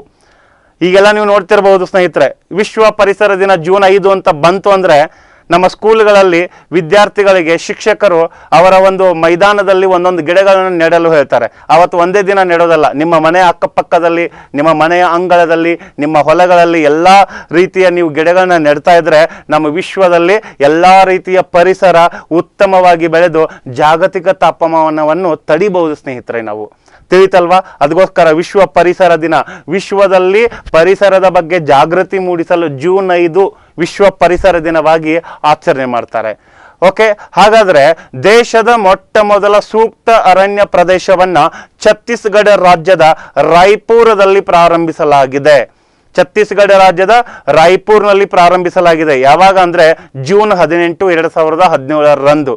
ಹಾಗಾದ್ರೆ ಸ್ನೇಹಿತರೆ, ಫಸ್ಟ್ ಟೈಮ್ ಒಂದು ಅರಣ್ಯ ಅಂದ್ರೆ ಹೆಂಗಿರ್ಬೇಕು, ಆ ಅರಣ್ಯಕ್ಕೆ ಯಾವ ಯಾವ ಪ್ರಾಣಿಗಳಿಗೆ ಅಲಾವ್ ಕೊಡಬೇಕು, ಒಂದು ಅರಣ್ಯವನ್ನ ಯಾವ ರೀತಿ ನಾವು ಉಪಯೋಗಿಸ್ಕೊಳ್ಬೇಕು, ಅರಣ್ಯದಲ್ಲಿ ನಾವು ಯಾವ ಯಾವ ಗಿಡಗಳಿಗೆ ಅತಿ ಹೆಚ್ಚು ಮಹತ್ವ ಕೊಡಬೇಕು, ಎಲ್ಲಿ ಮನರಂಜನಾ ಪಾರ್ಕ್ ನಿರ್ಮಿಸಬೇಕು, ಆ ಅರಣ್ಯಗಳಲ್ಲಿ ಇರುವಂತಹ ಅಂದ್ರೆ ಆ ಭೂಮಿಯ ನೆಲದಲ್ಲಿ ಆ ಕೆಳಗಿರುವಂತಹ ಕಬ್ಬಿನಾಂಶಗಳು, ಖನಿಜಾಂಶಗಳನ್ನ ಯಾವ ರೀತಿ ನಾವು ಅವುಗಳನ್ನ ರಕ್ಷಣೆ ಮಾಡಬೇಕು, ಎಲ್ಲಾ ರೀತಿಯ ಒಂದು ಸೂಕ್ತ ಅರಣ್ಯ ವ್ಯವಸ್ಥೆಯನ್ನ ಛತ್ತೀಸ್ಗಢ ರಾಜ್ಯದ ರಾಯ್ಪುರ್ನಲ್ಲಿ ಪ್ರಾರಂಭಿಸಲಾಗಿದೆ. Okay, 2016 April 14 doctor BR Ambedkar ಅವರ ಜನ್ಮದಿನದ ನೆನಪಿಗೋಸ್ಕರ ಪ್ರತಿ ವರ್ಷ ಏಪ್ರಿಲ್ 14 ಭಾರತೀಯ ಜಲ ದಿನ ಎಂದು ಆಚರಿಸಲು ಕೇಂದ್ರ ಸರ್ಕಾರ ತೀರ್ಮಾನ ಕೈಗೊಂಡಿದೆ. ನಾನು ಆಗಲೇ ಹೇಳಿದ ಹಾಗೆ ನಮ್ಮ ಭಾರತದ ಸಂವಿಧಾನದ ಕರ್ತೃ, ಸಂವಿಧಾನದ ಶಿಲ್ಪಿ ಡಾಕ್ಟರ್ BR ಅಂಬೇಡ್ಕರ್ ಅವರ ಜನ್ಮದಿನದ ಸವಿ ನೆನಪಿಗಾಗಿ ಸ್ನೇಹಿತರೆ ಏಪ್ರಿಲ್ 14 2016 ಭಾರತೀಯ ಜಲ ದಿನ ಆಚರಿಸಬೇಕು ಅಂತೇಳಿ ಒಂದು ತೀರ್ಮಾನ ಕೈಗೊಳ್ತಾರೆ. ಹಾಗಾದ್ರೆ ಆ ವರ್ಷದಿಂದ ಸ್ನೇಹಿತರೆ ಪ್ರತಿ ವರ್ಷ ಏಪ್ರಿಲ್ 14 ನಾವು ಭಾರತೀಯ ಜಲ ದಿನ ಆಚರಿಸೋಣ ಅಂತ ನಮ್ಮ ಕೇಂದ್ರ ಸರ್ಕಾರ ತೀರ್ಮಾನ ಕೈಗೊಂಡಿದೆ ಮತ್ತು ಪ್ರಸ್ತುತ ಜಾರಿಯಲ್ಲೂ ಸಹ ಇದೆ ಸ್ನೇಹಿತರೆ. ಓಕೆ, ಈಗ ಅರಣ್ಯದ ಬಗ್ಗೆ ಸ್ವಲ್ಪ ಪ್ರಮುಖ ಮಾಹಿತಿ ನೋಡ್ತಾ ಬರೋಣ. ಇದು ವಿಶ್ವದಿಂದ ಹಿಡ್ಕೊಂಡು ಭಾರತ, ಕರ್ನಾಟಕ ಈ ರೀತಿ ಪ್ರಮುಖವಾಗಿರುವಂತ ಎಲ್ಲ ಮಾಹಿತಿಗಳನ್ನ ನೋಡ್ತಾ ಬರೋಣ ಸ್ನೇಹಿತರೆ. ಪಿನ್ ಟು ಪಿನ್ ಎಲ್ಲವನ್ನ ಡಿಟೇಲ್ ಆಗಿ ಹೇಳ್ತಾ ಬರ್ತೀನಿ, ಅಬ್ಸರ್ವ್ ಮಾಡ್ತಾ ಹೋಗಿ ಸ್ನೇಹಿತರೆ. ಜಗತ್ತಿನಲ್ಲಿ ಮೊದಲಿಗೆ ಅರಣ್ಯ ರೀತಿಯನ್ನ ರೂಪಿಸಿದ ದೇಶ ಯಾವುದು ಅಂತ ಕೇಳ್ತಾರೆ, ಭಾರತ ಸ್ನೇಹಿತರೆ. ಯಾವಾಗ ಬ್ರಿಟಿಷ್ ಈಸ್ಟ್ ಇಂಡಿಯಾ ಸರ್ಕಾರ ಆಡಳಿತ ಮಾಡ್ತಾ ಇತ್ತೋ, ನಮಗೆ ಸ್ವಾತಂತ್ರ್ಯ ಸಿಗೋ ಮುಂಚೆ ಆ British East India first time ಅರಣ್ಯಗಳ ಬಗ್ಗೆ ಏನ್ ಮಾಡಿತ್ತು, ಪ್ರಪಂಚದಲ್ಲಿ ಕಾಯ್ದೆನ ಜಾರಿಗೆಗೊಳಿಸಿತ್ತು. ಅದು ಯಾವ ದೇಶದಲ್ಲಿ? ನಮ್ಮ ದೇಶದಲ್ಲಿ. ಹಾಗಾದ್ರೆ ಸ್ನೇಹಿತರೆ ಭಾರತದಲ್ಲಿ ಅರಣ್ಯ ಇಲಾಖೆ ರೂಪುಗೊಂಡ ವರ್ಷ 1864. ಆವತ್ತೇ ಬ್ರಿಟಿಷ್ ಈಸ್ಟ್ ಇಂಡಿಯಾ ಸರ್ಕಾರ ಒಂದು ಕ್ರಮ ಕೈಗೊಳ್ಳುತ್ತೆ. ನಾವು ಪರಿಸರವನ್ನ ಬೆಳೆಸೋಗೋಸ್ಕರ, ಜಾಗತಿಕ ತಾಪಮಾನವನ್ನ ತಡೆಯೋಗೋಸ್ಕರ ಭಾರತದಲ್ಲಿ ಅರಣ್ಯ ಇಲಾಖೆಯನ್ನ ರೂಪಿಸೋಣ ಅಂತೇಳಿ 1864 ಈ ಒಂದು ಇದನ್ನ ಜಾರಿಗೆ ತರುತ್ತೆ. ಹಾಗಾದ್ರೆ ಭಾರತದಲ್ಲಿ ಅರಣ್ಯ ನೀತಿ ಮೊದಲು ಜಾರಿಗೆ ಬಂದಿದ್ದು ಯಾವಾಗ? ಆ ಬ್ರಿಟಿಷರು ಅರಣ್ಯ ಇಲಾಖೆ ರೂಪುಗೊಳಿಸಿದ ನಂತರ ಅದಕ್ಕೊಂದು ನೀತಿ ಅಂತ ಬರುತ್ತೆ. ಅದಕ್ಕೆ ಎಷ್ಟು ಏರಿಯಾ ಇರಬೇಕು, ಅಲ್ಲಿ ಯಾವ ರೀತಿ ಅದಕ್ಕೆ ನಾವು ಅಂದ್ರೆ ಒಂದು ಏರಿಯಾ ಫಿಕ್ಸ್ ಮಾಡಿದಾಗ ಅದಕ್ಕೆ ಯಾವುದೇ ರೀತಿ ಅನಾಹುತ ಆಗಬಾರ್ದು. ಕೆಲವೊಬ್ಬರೆಲ್ಲ ಕಡಲ್ಗಳು ಬರ್ತಾರೆ, ಕಾಡುಗಳವರು ಬಂದು ಮರಗಳನ್ನೆಲ್ಲ ಏನ್ ಮಾಡ್ತಾರೆ, ಅಲ್ಲಿಂದ ಕೋಕೊಂಡು ಹೋಗಿಬಿಡ್ತಾರೆ. ಅವರು ಏನೋ ಒಂದು ಪೀಠೋಪಕರಣಕ್ಕಾಗಿ ಯಾವುದಕ್ಕೊಂದು ಅನಾವಶ್ಯಕವಾಗಿ ಯೂಸ್ ಮಾಡ್ತಿರ್ತಾರೆ. ಆ ಅರಣ್ಯದಲ್ಲಿ ಕೆಲವೊಬ್ಬರಿಗೆ ಪ್ರವೇಶ ಇರಲ್ಲ. ಅರಣ್ಯಾಧಿಕಾರಿಗಳನ್ನ ಬಿಟ್ಟ ಹೊರಗಡೆ ಮಂದಿಗೆ ನಾವು ಪ್ರವೇಶ ಕೊಡಬಾರ್ದು ಅಂತೇಳಿ ಒಂದು ನಿರ್ದಿಷ್ಟ ಏರಿಯಾವನ್ನ ನಿಗದಿ ಮಾಡಿರ್ತಾರೆ. ಅಂತ ರೀತಿಯ ಹಲವಾರು ಕ್ರಮಗಳನ್ನ, ನೀತಿಗಳನ್ನ ಜಾರಿಗೆ ತರ್ತಾರೆ 1865 ಸ್ನೇಹಿತರೆ. ಹಾಗಾದ್ರೆ ಕಾಯ್ದೆ ಅಂತ ಬೇಕಲ್ಲ, ಆ ಕಾಯ್ದೆನ ಜಾರಿಗೆ ತಂದಿದ್ದು ಸ್ನೇಹಿತರೆ 1927. ಭಾರತೀಯ ಅರಣ್ಯ ಕಾಯ್ದೆಯನ್ನು ಜಾರಿಗೆ ತಂದ ವರ್ಷ 1927. ಸ್ವತಂತ್ರ ಭಾರತದ ನಂತರ ನೂತನ ಅರಣ್ಯ ನೀತಿ ಜಾರಿಗೆ ಬಂದಿದ್ದು 1952 ಸ್ನೇಹಿತರೆ. ಅಂದ್ರೆ ಸ್ವಾತಂತ್ರ್ಯಕ್ಕಿಂತ ಮೊದಲು ಜಾರಿಗೆ ಬಂದಿದ್ದು ಯಾವಾಗ ಅಂತ ಕೇಳಿದ್ರೆ ನೀವು 1865 ಅಂತ ಬರೀತೀರಿ, ತಿಳಿತಲ್ವಾ? ಆದ್ರೆ ಸ್ವಾತಂತ್ರ್ಯದ ನಂತರ ನಾನು ನಿಮಗೆ ಹೇಳಿದೆ, ಸ್ವಾತಂತ್ರ್ಯದ ನಂತರ ಹಂತ ಹಂತವಾಗಿ ನಮ್ಮ ಭಾರತದಲ್ಲಿ ಅರಣ್ಯ ಕಾಯ್ದೆಗಳನ್ನ ಜಾರಿಗೆ ತರ್ತಾ ಇದ್ರು ಅಂತ. ಹಾಗಾದ್ರೆ ಸ್ವತಂತ್ರ ಭಾರತದ ನಂತರ 1952 ಫಸ್ಟ್ ಟೈಮ್ ನೂತನ ಅರಣ್ಯ ನೀತಿಯನ್ನ ಜಾರಿಗೆ ತಂದ್ರು. ಹಾಗಾದ್ರೆ ಇದೇ ಅರಣ್ಯ ನೀತಿಯನ್ನ ಪರಿಷ್ಕರಣೆ ಮಾಡ್ತಾರೆ. ಬ್ರಿಟಿಷ್ ಸರ್ಕಾರ ಜಾರಿಗೆ ತಂದಂತ ನೀತಿ ನಿಯಮಗಳು ಸ್ವತಂತ್ರ ಭಾರತದ ನಂತರ ಜಾರಿಗೆ ತಂದ ನೀತಿ ನಿಯಮಗಳಲ್ಲಿ ಏನಾದರೂ ಕೆಲವೊಂದು ಬದಲಾವಣೆ ಮಾಡೋಣ ಅಥವಾ ಕೆಲವೊಂದು ಎಕ್ಸ್ಟ್ರಾ ಏನಾದರೂ ಅದಕ್ಕೆ ಆಡ್ ಮಾಡೋಣ, ಇಂಥ ಹಲವಾರು ಉದ್ದೇಶಗಳನ್ನ ಇಟ್ಕೊಂಡು ಸ್ನೇಹಿತರೆ ಅದನ್ನ ಮೊಟ್ಟ ಮೊದಲ ಬಾರಿಗೆ ಪರಿಷ್ಕರಣೆ ಮಾಡ್ತಾರೆ 1988 ಸ್ನೇಹಿತರೆ. ಹಾಗಾದ್ರೆ ಭಾರತದಲ್ಲಿ ಮೊದಲಿಗೆ ವನ ಮಹೋತ್ಸವ ಆರಂಭವಾಗಿದ್ದು 1950 ಜೂನ್ 5 ವಿಶ್ವ ಪರಿಸರ ದಿನ ಆರಂಭವಾಗಿದ್ದು ಏನು ಜೂನ್ 5 ಅಂತ ಕರಿತೀವಲ್ಲ, 1950 ಜೂನ್ 5 ವಿಶ್ವ ಭಾರತದ ಮೊದಲ ವನ ಮಹೋತ್ಸವ ಆರಂಭ ಮಾಡೋಕೆ ಸ್ಟಾರ್ಟ್ ಮಾಡಿದ್ರು ಸ್ನೇಹಿತರೆ. ಇಲ್ಲಿ ಪ್ರಮುಖ ಕಾಯ್ದೆಗಳು, ಪ್ರಮುಖ ಯೋಜನೆಗಳ ಬಗ್ಗೆ ನಾನು ಮಾಹಿತಿ ಕೊಡ್ತಾ ಹೋಗ್ತೀನಿ. ಇಲ್ಲಿ ಡಿಸ್ಪ್ಲೇ ಆಗ್ತಿರುವಂತಹ ಎಲ್ಲಾ ರೀತಿಯ ಮಾಹಿತಿ ಈಗಾಗಲೇ ಬೇರೆ ಬೇರೆ ಸ್ಪರ್ಧಾತ್ಮಕ ಪರೀಕ್ಷೆಯಲ್ಲಿ ಕೇಳಿರುವ ಉದಾಹರಣೆಗಳಿವೆ, ಒಂದೊಂದಾಗಿ ನೋಡ್ತಾ ಹೋಗೋಣ. ಹಾಗಾದ್ರೆ ಭಾರತೀಯ ವನ್ಯಜೀವಿ ಸಂರಕ್ಷಣಾ ಕಾಯ್ದೆ 1972 ಜಾರಿಗೆ ತರ್ತಾರೆ. ವನ್ಯಜೀವಿ ಸಂರಕ್ಷಣಾ, ನಮ್ಮ ಅರಣ್ಯದಲ್ಲಿ ವಾಸ ಮಾಡ್ತಿರುವಂತಹ ಎಲ್ಲಾ ಜೀವ ಸಂಕುಲಗಳು, ಪ್ರಾಣಿಗಳಾಗಿರಬಹುದು, ಪಕ್ಷಿಗಳಾಗಿರಬಹುದು, ಅವುಗಳಿಗೆ ಸಂರಕ್ಷಣೆ ಕೊಡಬೇಕು ನಾವು ಮಾನವರಾಗಿ. ಅವುಗಳಿಗೊಂದು ಕಾಯ್ದೆಯನ್ನ ಜಾರಿಗೆ ತಂದ್ರು 1972. ಅದರಲ್ಲಿ ಸ್ನೇಹಿತರೆ ಕೆಲವು ಪ್ರಾಣಿಗಳಿಗೆ ಸಪರೇಟ್ ಒಂದು ಯೋಜನೆಗಳನ್ನ ನಿರ್ಮಿಸ್ತಾ ಬರ್ತಾರೆ. ಅಂತ ಯೋಜನೆಗಳಲ್ಲಿ ನಂಬರ್ 1 ಬರುತ್ತೆ ಭಾರತದ ಸಿಂಹ ಯೋಜನೆ 1972. ಯಾವಾಗ ವನ್ಯಜೀವಿ ಸಂರಕ್ಷಣಾ ಕಾಯ್ದೆ 1972ರಲ್ಲಿ ಜಾರಿಗೆ ಬಂತೋ ಅದೇ ವರ್ಷ ಭಾರತೀಯ ಸಿಂಹ ಯೋಜನೆ 1972ರಲ್ಲಿ ಜಾರಿಗೆ ತರ್ತಾರೆ. ಭಾರತೀಯ ಹುಲಿ ಯೋಜನೆ 1973ರಲ್ಲಿ ಸ್ನೇಹಿತರೆ. ಭಾರತೀಯ ಹುಲಿ ಯೋಜನೆ, ಇಂಡಿಯನ್ ಟೈಗರ್ ಪ್ರಾಜೆಕ್ಟ್ ಅಂತ ಕರೀತಾರೆ. ಇದು 1973ದಲ್ಲಿ ಜಾರಿಗೆ ಬಂದಿದ್ದು. ಭಾರತದ ಗೆಂಡಾಮೃಗ 1987. ಭಾರತದ ಗೆಂಡಾಮೃಗ ಯೋಜನೆ 1987ದಲ್ಲಿ ಜಾರಿಗೆ ತರ್ತಾರೆ. ಭಾರತದಲ್ಲಿ ಮೊಸಳೆ ಯೋಜನೆ 1974ರಲ್ಲಿ ಜಾರಿಗೆ ತರ್ತಾರೆ. ನೆನ್ಪಿಟ್ಕೊಳ್ಳಿ, ಈ ಭಾರತದ ಮೊಸಳೆ ಯೋಜನೆ ಇಲ್ಲಿವರೆಗೂ 4 ಬಾರಿ ಕ್ವಶನ್ ರಿಪೀಟ್ ಆಗಿದೆ. SSC, ರೈಲ್ವೆ ಎಕ್ಸಾಮು ಮತ್ತು ಕೇಂದ್ರ ಸರ್ಕಾರ ನಡೆಸುವಂಥ ವಿವಿಧ ರೀತಿಯ ಸ್ಪರ್ಧಾತ್ಮಕ ಪರೀಕ್ಷೆ, ನಮ್ಮ ಸ್ಟೇಟ್ ಲೆವೆಲ್ ನಡೆಸುವಂತಹ ವಿವಿಧ ರೀತಿಯ ಸ್ಪರ್ಧಾತ್ಮಕ ಪರೀಕ್ಷೆಯಲ್ಲಿ 6 ಬಾರಿ ರಿಪೀಟ್ ಆಗಿದೆ ಸ್ನೇಹಿತರೆ. ಓಕೆ, ಹಾಗಾದ್ರೆ ಸ್ನೇಹಿತರೆ ಇನ್ನೊಂದು ಭಾರತೀಯ ಆನೆ ಯೋಜನೆ 1992. ಈ ಭಾರತೀಯ ಆನೆ ಯೋಜನೆ 1992ರಲ್ಲಿ ಜಾರಿಗೆ ತಂದು ಆನೆಗಳ ಬಗ್ಗೆ ಒಂದು ದೊಡ್ಡದಾಗಿ ಅಧ್ಯಯನ ನಡೆಸ್ತಾರೆ ಸ್ನೇಹಿತರೆ. ಅದಕ್ಕೋಸ್ಕರ 1992ರಲ್ಲಿ ಇದಕ್ಕೂ ಸಪ್ರೇಟ್ ಆಗಿರುವಂಥ ಒಂದು ಪ್ಲಾನ್ ಅನ್ನ ರೆಡಿ ಮಾಡ್ತಾರೆ.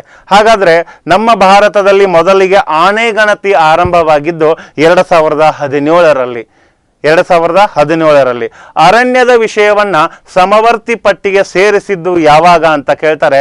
1976ರಲ್ಲಿ 42ನೇ ತಿದ್ದುಪಡಿ ಪ್ರಕಾರ, ಸಂವಿಧಾನದ 42ನೇ ತಿದ್ದುಪಡಿ ಪ್ರಕಾರ 1976ರಲ್ಲಿ ಅರಣ್ಯದ ವಿಷಯವನ್ನ ಸಮವರ್ತಿ ಪಟ್ಟಿಗೆ ಸೇರ್ಪಡೆ ಮಾಡಿದ್ದಾರೆ ಸ್ನೇಹಿತರೆ. ತಿಳಿತಲ್ವಾ? ಹಾಗಾದ್ರೆ ಸ್ನೇಹಿತರೆ ಭಾರತದ ಭೂ ಪ್ರದೇಶದಲ್ಲಿ ಒಟ್ಟು ಇರಬೇಕಾದ ಅರಣ್ಯ 33% ಅಂತ ನಾನು ನಿಮಗೆ ಆಗಲೇ ಹೇಳಿದ್ದೀನಿ, ಹೌದಲ್ವಾ? ಅಂತಹ ಒಟ್ಟು ಭೂ ಪ್ರದೇಶದಲ್ಲಿ 1.23 1.23% ರಾಷ್ಟ್ರೀಯ ಉದ್ಯಾನವನದ ಪ್ರದೇಶವಾಗಿದೆ. ರಾಷ್ಟ್ರೀಯ ಉದ್ಯಾನವನದ ಪ್ರದೇಶವಾಗಿದೆ. ಭಾರತದಲ್ಲಿ ಪ್ರಸ್ತುತ ಇರುವ ಅರಣ್ಯ ಪ್ರದೇಶ 24.56%. ಸ್ನೇಹಿತರೆ, ಇದು ನಾನು ಇವತ್ತಿನ ಈ ಒಂದು ಕ್ಷಣಕ್ಕೆ ಹೇಳುವ ತರಗತಿಗೆ ಅನುಗುಣವಾಗಿ ಈ ಪರ್ಸೆಂಟೇಜ್ ಅನ್ನ ಹೇಳ್ತಾ ಇದ್ದೀನಿ ಸ್ನೇಹಿತರೆ. ಇದೇ ಒಂದು ಪರ್ಸೆಂಟೇಜ್ ಸಾಯಂಕಾಲ ಚೇಂಜ್ ಆಗ್ಬೋದು, ನಾಳೆನೂ ಚೇಂಜ್ ಆಗ್ಬೋದು, ಇನ್ನೊಂದು ವರ್ಷ ಬಿಟ್ಟು ಚೇಂಜ್ ಆಗ್ಬೋದು. ಅಪ್ಡೇಟ್ ಆಗಿ ಇರ್ತಾ ಇರಬೇಕು ನೀವು ಯಾವಾಗಲೂ ಸ್ನೇಹಿತರೆ. ಓಕೆ, ಕೆಲವೊಂದು ಜಿಯೋಗ್ರಫಿಯಲ್ಲಿ ಸಂವಿಧಾನದ ವಿಧಿಗಳು ತಿದ್ದುಪಡಿಗಳು ಹೇಗೆ ಚೇಂಜ್ ಆಗ್ತಾ ಇರ್ತಾವೋ ಜಿಯೋಗ್ರಫಿಯಲ್ಲಿ ಕೆಲವೊಂದು ಚೇಂಜ್ ಆಗ್ತಾ ಇರ್ತವೆ. ನಾನು ಈಗ ಹೇಳ್ತಿರುವಂತಹ ಪರ್ಸೆಂಟೇಜು ಇವತ್ತಿನ ಕ್ಷಣಕ್ಕೆ ಮಾತ್ರ ಸ್ನೇಹಿತರೆ. ಹಾಗಾದ್ರೆ ಈ ಒಂದು ಭಾರತದ ಅರಣ್ಯ 24.56 ಭಾರತದ ಒಂದು ಇದರಲ್ಲಿ ಇದು.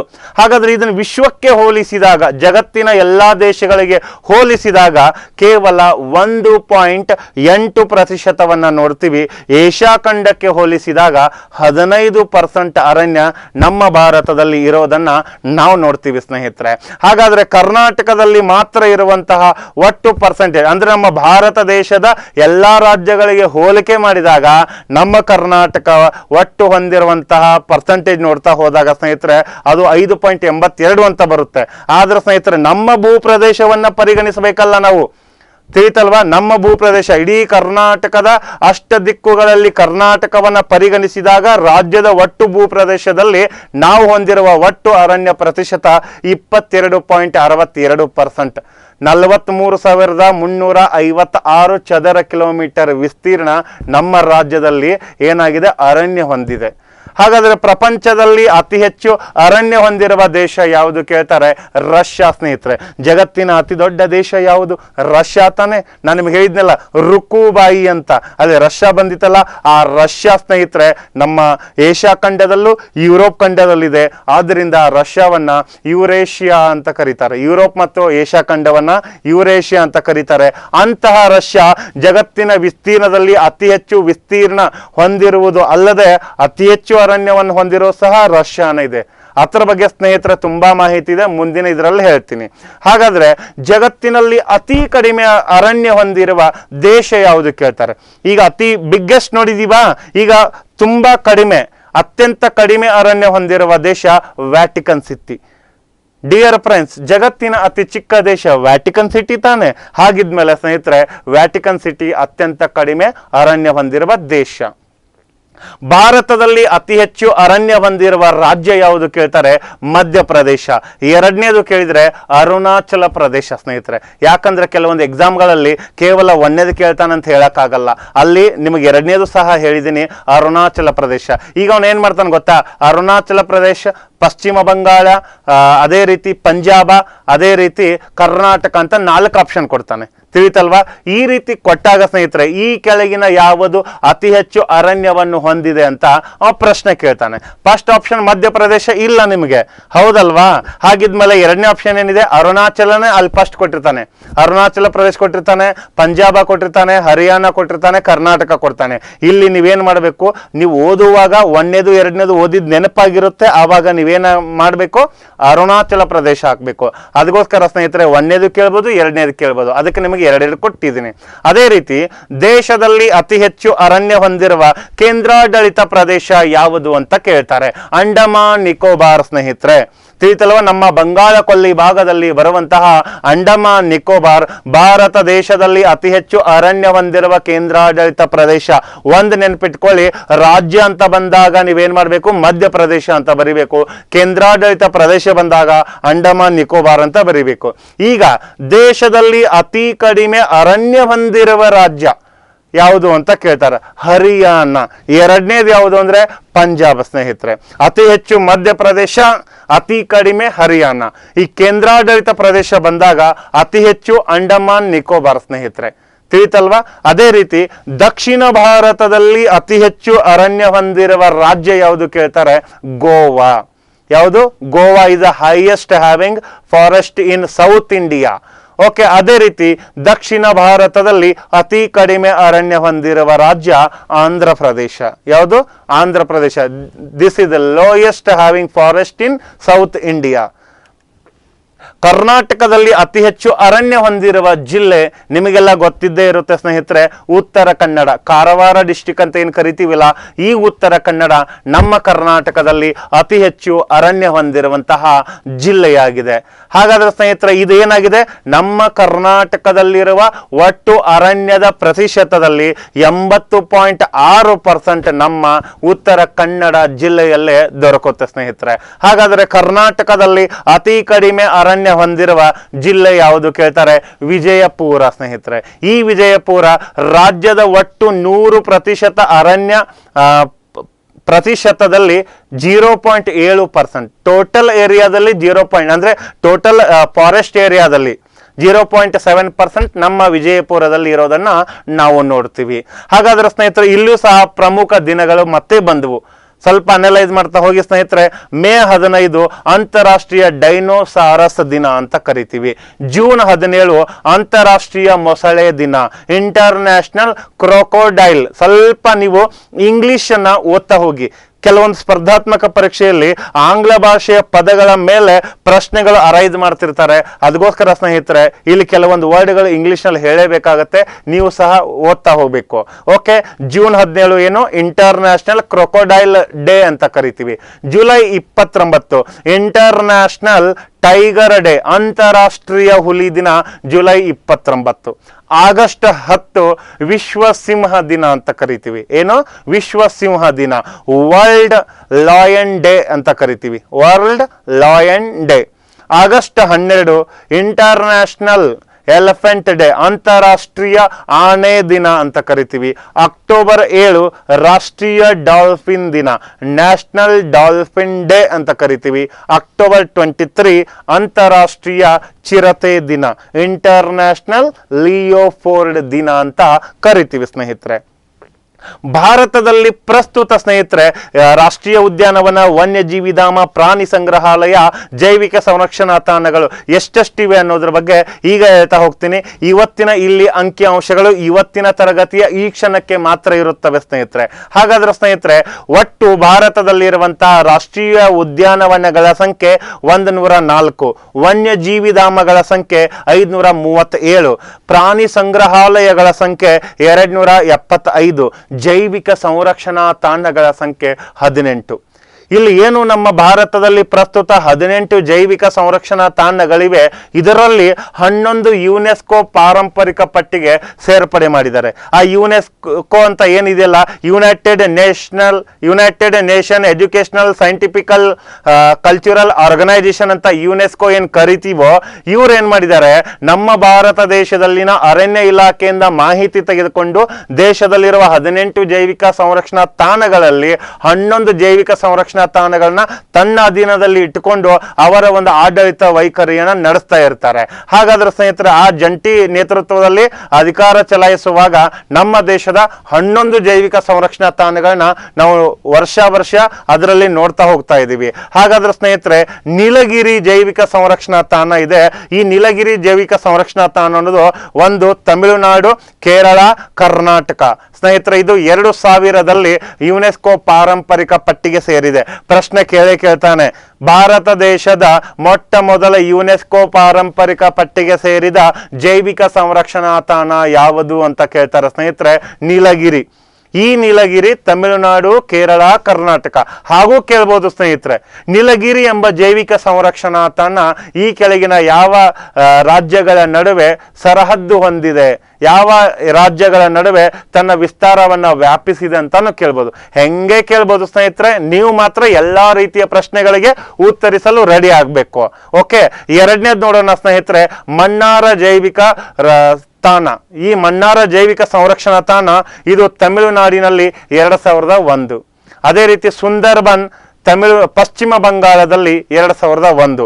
ಸುಂದರ್ಬನ್ ಪಶ್ಚಿಮ ಬಂಗಾಳದಲ್ಲಿ 2001ರಲ್ಲಿ ಏನಾಯಿತು, ಯುನೆಸ್ಕೋ ಪಾರಂಪರಿಕ ಪಟ್ಟಿಗೆ ಸೇರ್ಪಡೆಯಾಗಿದೆ. ಅದೇ ರೀತಿ ನಂದಾದೇವಿ ಜೈವಿಕ ಸಂರಕ್ಷಣಾ ತಾಣ ಉತ್ತರಾಖಂಡದಲ್ಲಿದ್ದು ಇದು 2004ರಲ್ಲಿ ಯುನೆಸ್ಕೋ ಪಾರಂಪರಿಕ ಪಟ್ಟಿಗೆ ಸೇರ್ಪಡೆಯಾಗಿದೆ. ನೋಕ್ರೇಕ್ ಮೇಘಾಲಯದಲ್ಲಿ 2009ರಲ್ಲಿ. ಅದೇ ರೀತಿ ಪಚಮರಿ ಮಧ್ಯಪ್ರದೇಶ್ 2009ರಲ್ಲಿ. ಸಿಮ್ಲಿಪಾಲ್ ಒಡಿಸ್ಸಾದಲ್ಲಿ 2009ರಲ್ಲಿ ಯುನೆಸ್ಕೋ ಪಾರಂಪರಿಕ ಪಟ್ಟಿಗೆ ಸೇರ್ಪಡೆ ಮಾಡಲಾಗಿದೆ. ಅದೇ ರೀತಿ ಗ್ರೇಟ್ ನಿಕೋಬಾರ್ ಅಂಡಮಾನ್ ನಿಕೋಬಾರದಲ್ಲಿ 2013. ಅಚನಕ್ಮಾರ್ ಮತ್ತು ಅಮರಕಂಟಕ ಛತ್ತೀಸ್ಗಢ ಮತ್ತು ಮಧ್ಯಪ್ರದೇಶದ 2 ರಾಜ್ಯಗಳಲ್ಲಿ ಹಬ್ಬಿದ್ದು ಇದನ್ನ ಸ್ನೇಹಿತರೆ 2012ರಲ್ಲಿ ಯುನೆಸ್ಕೋ ಪಾರಂಪರಿಕ ಪಟ್ಟಿಗೆ ಸೇರ್ಪಡೆ ಮಾಡಲಾಗಿದೆ. ಅಗಸ್ತಮಲೈ ಕೇರಳ ಮತ್ತು ತಮಿಳುನಾಡು ಮಧ್ಯೆ ಇದ್ದು 2016ರಲ್ಲಿ. ಕೊನೆಯದಾಗಿ ಕಾಂಚನಜುಂಗಾ ಸಿಕ್ಕಿಂನಲ್ಲಿದ್ದು 2018ರಲ್ಲಿ ಯುನೆಸ್ಕೋ ಪಾರಂಪರಿಕ ಪಟ್ಟಿಗೆ ಸೇರ್ಪಡೆ ಮಾಡಲಾಗಿದೆ. ಇಲ್ಲಿ ಸ್ನೇಹಿತರೆ, ನಾನು ಹೇಳೋದು ಇಷ್ಟೇ ನಿಮಗೆ, ಇತ್ತೀಚೆಗೆ ಯಾವ ಒಂದು ಜೈವಿಕ ಸಂರಕ್ಷಣಾ ತಾಣವು ಯುನೆಸ್ಕೋ ಪಾರಂಪರಿಕ ಪಟ್ಟಿಗೆ ಸೇರ್ಪಡೆ ಆಯಿತು ಅಂತ ಇಲ್ಲಿವರೆಗೂ ಅದನ್ನು 2 ಬಾರಿ ಪ್ರಶ್ನೆ ಕೇಳಿದ್ದಾರೆ. ಅದು ಜಾಯಿನ್ ಆಗಿಯೇ 2 ವರ್ಷ ಆಯಿತು, ಅದಕ್ಕೆ 2 ಬಾರಿ ಪ್ರಶ್ನೆ ಕೇಳಿದ್ದಾರೆ. ಅದು ಸ್ನೇಹಿತರೆ 2018ರಲ್ಲಿ ಕಾಂಚನಜುಂಗಾ ಜೈವಿಕ ಸಂರಕ್ಷಣಾ ತಾಣ. ಹಾಗಾದ್ರೆ ಸ್ನೇಹಿತರೆ, ಪ್ರಸ್ತುತ ನಮ್ಮ ಭಾರತದಲ್ಲಿ ಇರುವ ಹುಲಿ ಸಂರಕ್ಷಣಾ ತಾಣಗಳ ಸಂಖ್ಯೆ 50. ಎಷ್ಟು? 50 ಹುಲಿ ಸಂರಕ್ಷಣಾ ತಾಣಗಳ ಸಂಖ್ಯೆ. ಭಾರತದಲ್ಲಿ ಇರುವ ಹುಲಿ ಸಂರಕ್ಷಣಾ ತಾಣಗಳ ಸಂಖ್ಯೆ 50 ಇದ್ರೆ ಅದರ ಒಂದು ವೈಜ್ಞಾನಿಕ ಹೆಸರನ್ನ ಸಹ ನಿಗದಿ ಮಾಡಿದ್ದಾರೆ. ಹುಲಿಯ ವೈಜ್ಞಾನಿಕ ಹೆಸರು ಪೇಲಿಸ್ ಟೈಗ್ರಿಸ್ ಅಂತ ಕರಿತೀವಿ. ಪೇಲಿಸ್ ಟೈಗ್ರಿಸ್. ಪ್ರಪಂಚದಲ್ಲಿ ಅತಿ ಹೆಚ್ಚು ಹುಲಿ ಸಂತತಿ ಹೊಂದಿರುವ ದೇಶ ಸ್ನೇಹಿತರೆ ನಮ್ಮ ಭಾರತ. ಜಗತ್ತಿನ ಒಟ್ಟು ಹುಲಿಗಳಲ್ಲಿ 70% ನಮ್ಮ ಭಾರತದಲ್ಲಿ ಹುಲಿಗಳು ಕಂಡು ಬಂದಿವೆ. ಹಾಗಾದ್ರೆ ಸ್ನೇಹಿತರೆ, ನೆಕ್ಸ್ಟ್ ಭಾರತದಲ್ಲಿ ಪ್ರಸ್ತುತ ಎಷ್ಟು ಆನೆ ಸಂರಕ್ಷಣಾ ತಾಣಗಳಿವೆ ಅಂತ ಕೇಳ್ತಾರೆ. 32 ಆನೆ ಸಂರಕ್ಷಣಾ ತಾಣಗಳಿವೆ. ಈಗ ಭಾರತದಲ್ಲಿ 16 ರಾಜ್ಯಗಳಲ್ಲಿ ಆನೆ ಯೋಜನೆ ಜಾರಿಯಲ್ಲಿದೆ. ಅದರಲ್ಲಿ ನಮ್ಮ ಕರ್ನಾಟಕವೂ ಸಹ ಒಂದಾಗಿದೆ. Total 16 state. ತಿಳಿತಲ್ವಾ ಯಾವುದು? ಎಲಿಫೆಂಟ್ ಪ್ರಾಜೆಕ್ಟ್, ಆನೆ ಯೋಜನೆ. ಹಾಗಾದ್ರೆ ಅದರಲ್ಲಿ ಕರ್ನಾಟಕನೂ ಒಂದಾಗಿದೆ. ಕರ್ನಾಟಕವು 5 ರಾಷ್ಟ್ರೀಯ ಉದ್ಯಾನವನ, 30 ವನ್ಯಜೀವಿ ಧಾಮಗಳನ್ನ ಒಳಗೊಂಡಿದೆ. ನೆನ್ಪಿಟ್ಕೊಳ್ಳಿ. ಹಾಗಾದ್ರೆ ಸ್ನೇಹಿತರೆ, ಪ್ರಸ್ತುತ ಕರ್ನಾಟಕದಲ್ಲಿ ಸುಮಾರು 2500 ಚಿರತೆಗಳನ್ನ ಹೊಂದಿದೆ. 2500+ ಚಿರತೆಗಳು ನಮ್ಮ ಕರ್ನಾಟಕದಲ್ಲಿ ಇರೋದನ್ನ ನಾವು ನೋಡ್ತೀವಿ. ಕರ್ನಾಟಕದಲ್ಲಿ 5 ಹುಲಿ ಸಂರಕ್ಷಣಾ ಕೇಂದ್ರಗಳಿವೆ. ಎಷ್ಟು? 5 ಹುಲಿ ಸಂರಕ್ಷಣಾ ಕೇಂದ್ರ. ಅಂದ್ರೆ ಹುಲಿ ಮೀಸಲು ಅರಣ್ಯ ಪ್ರದೇಶ. ಆ ಅರಣ್ಯ ಪ್ರದೇಶದಲ್ಲಿ ಹುಲಿಗಳಿಗೆ ಬಿಟ್ರೆ ಬೇರೆ ಯಾವ ಪ್ರಾಣಿಗಳಿಗೂ ಇರಲು ಅವಕಾಶ ಇಲ್ಲ. ಅಲ್ಲಿ ಕೇವಲ ಹುಲಿಗಳಿಗೆ ಮಾತ್ರ ಒಂದು ವಾಸಸ್ಥಾನ ಅಂತ ಹೇಳಿ ನಿಗದಿ ಮಾಡಿರ್ತಾರೆ. ಅಂತಹ ಒಂದು ಮೀಸಲು ಇಟ್ಟಿರುವ ಪ್ರದೇಶಗಳು ಕರ್ನಾಟಕದಲ್ಲಿ 5 ಇವೆ ಸ್ನೇಹಿತರೆ. ಹಾಗಾದ್ರೆ ಒಂದು ಭದ್ರಾ, 2 ಬಂಡೀಪುರ, 3 ದಾಂಡೇಲಿ, 4 ನಾಗರಹೊಳೆ, 5 ಬಿಳಿಗಿರಿ ರಂಗನ ಸ್ವಾಮಿ ಬೆಟ್ಟ. ಓಕೆ, ಭಾರತದಲ್ಲಿ ಪ್ರಸ್ತುತ ಇರುವ ಹುಲಿಗಳ ಸಂಖ್ಯೆ 2967. 2018 ಭಾರತೀಯ ಹುಲಿ ಗಣತಿ ಪ್ರಕಾರ ಭಾರತದಲ್ಲಿ ಇರುವ ಹುಲಿಗಳ ಒಟ್ಟು ಸಂಖ್ಯೆ 2967 ಸ್ನೇಹಿತರೆ. ಭಾರತದಲ್ಲಿ ಅತಿ ಹೆಚ್ಚು ಹುಲಿ ಹೊಂದಿರುವ ರಾಜ್ಯ ಮಧ್ಯಪ್ರದೇಶ 526.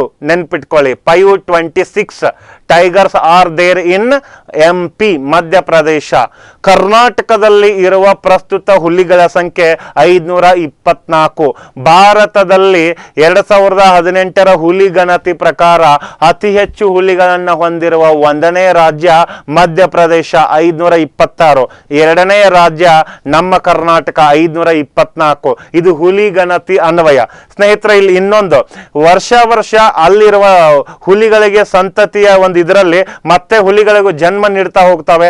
ಅಂತ ಸಮಯದಲ್ಲಿ 2019ರಲ್ಲೂ ಸಹ ಒಂದು ಮಾಧ್ಯಮದಲ್ಲಿ, ಒಂದು ಸುದ್ದಿ ಪತ್ರಿಕೆಯಲ್ಲಿ ಒಂದು ಮಾಹಿತಿ ಬಂದಿತ್ತು.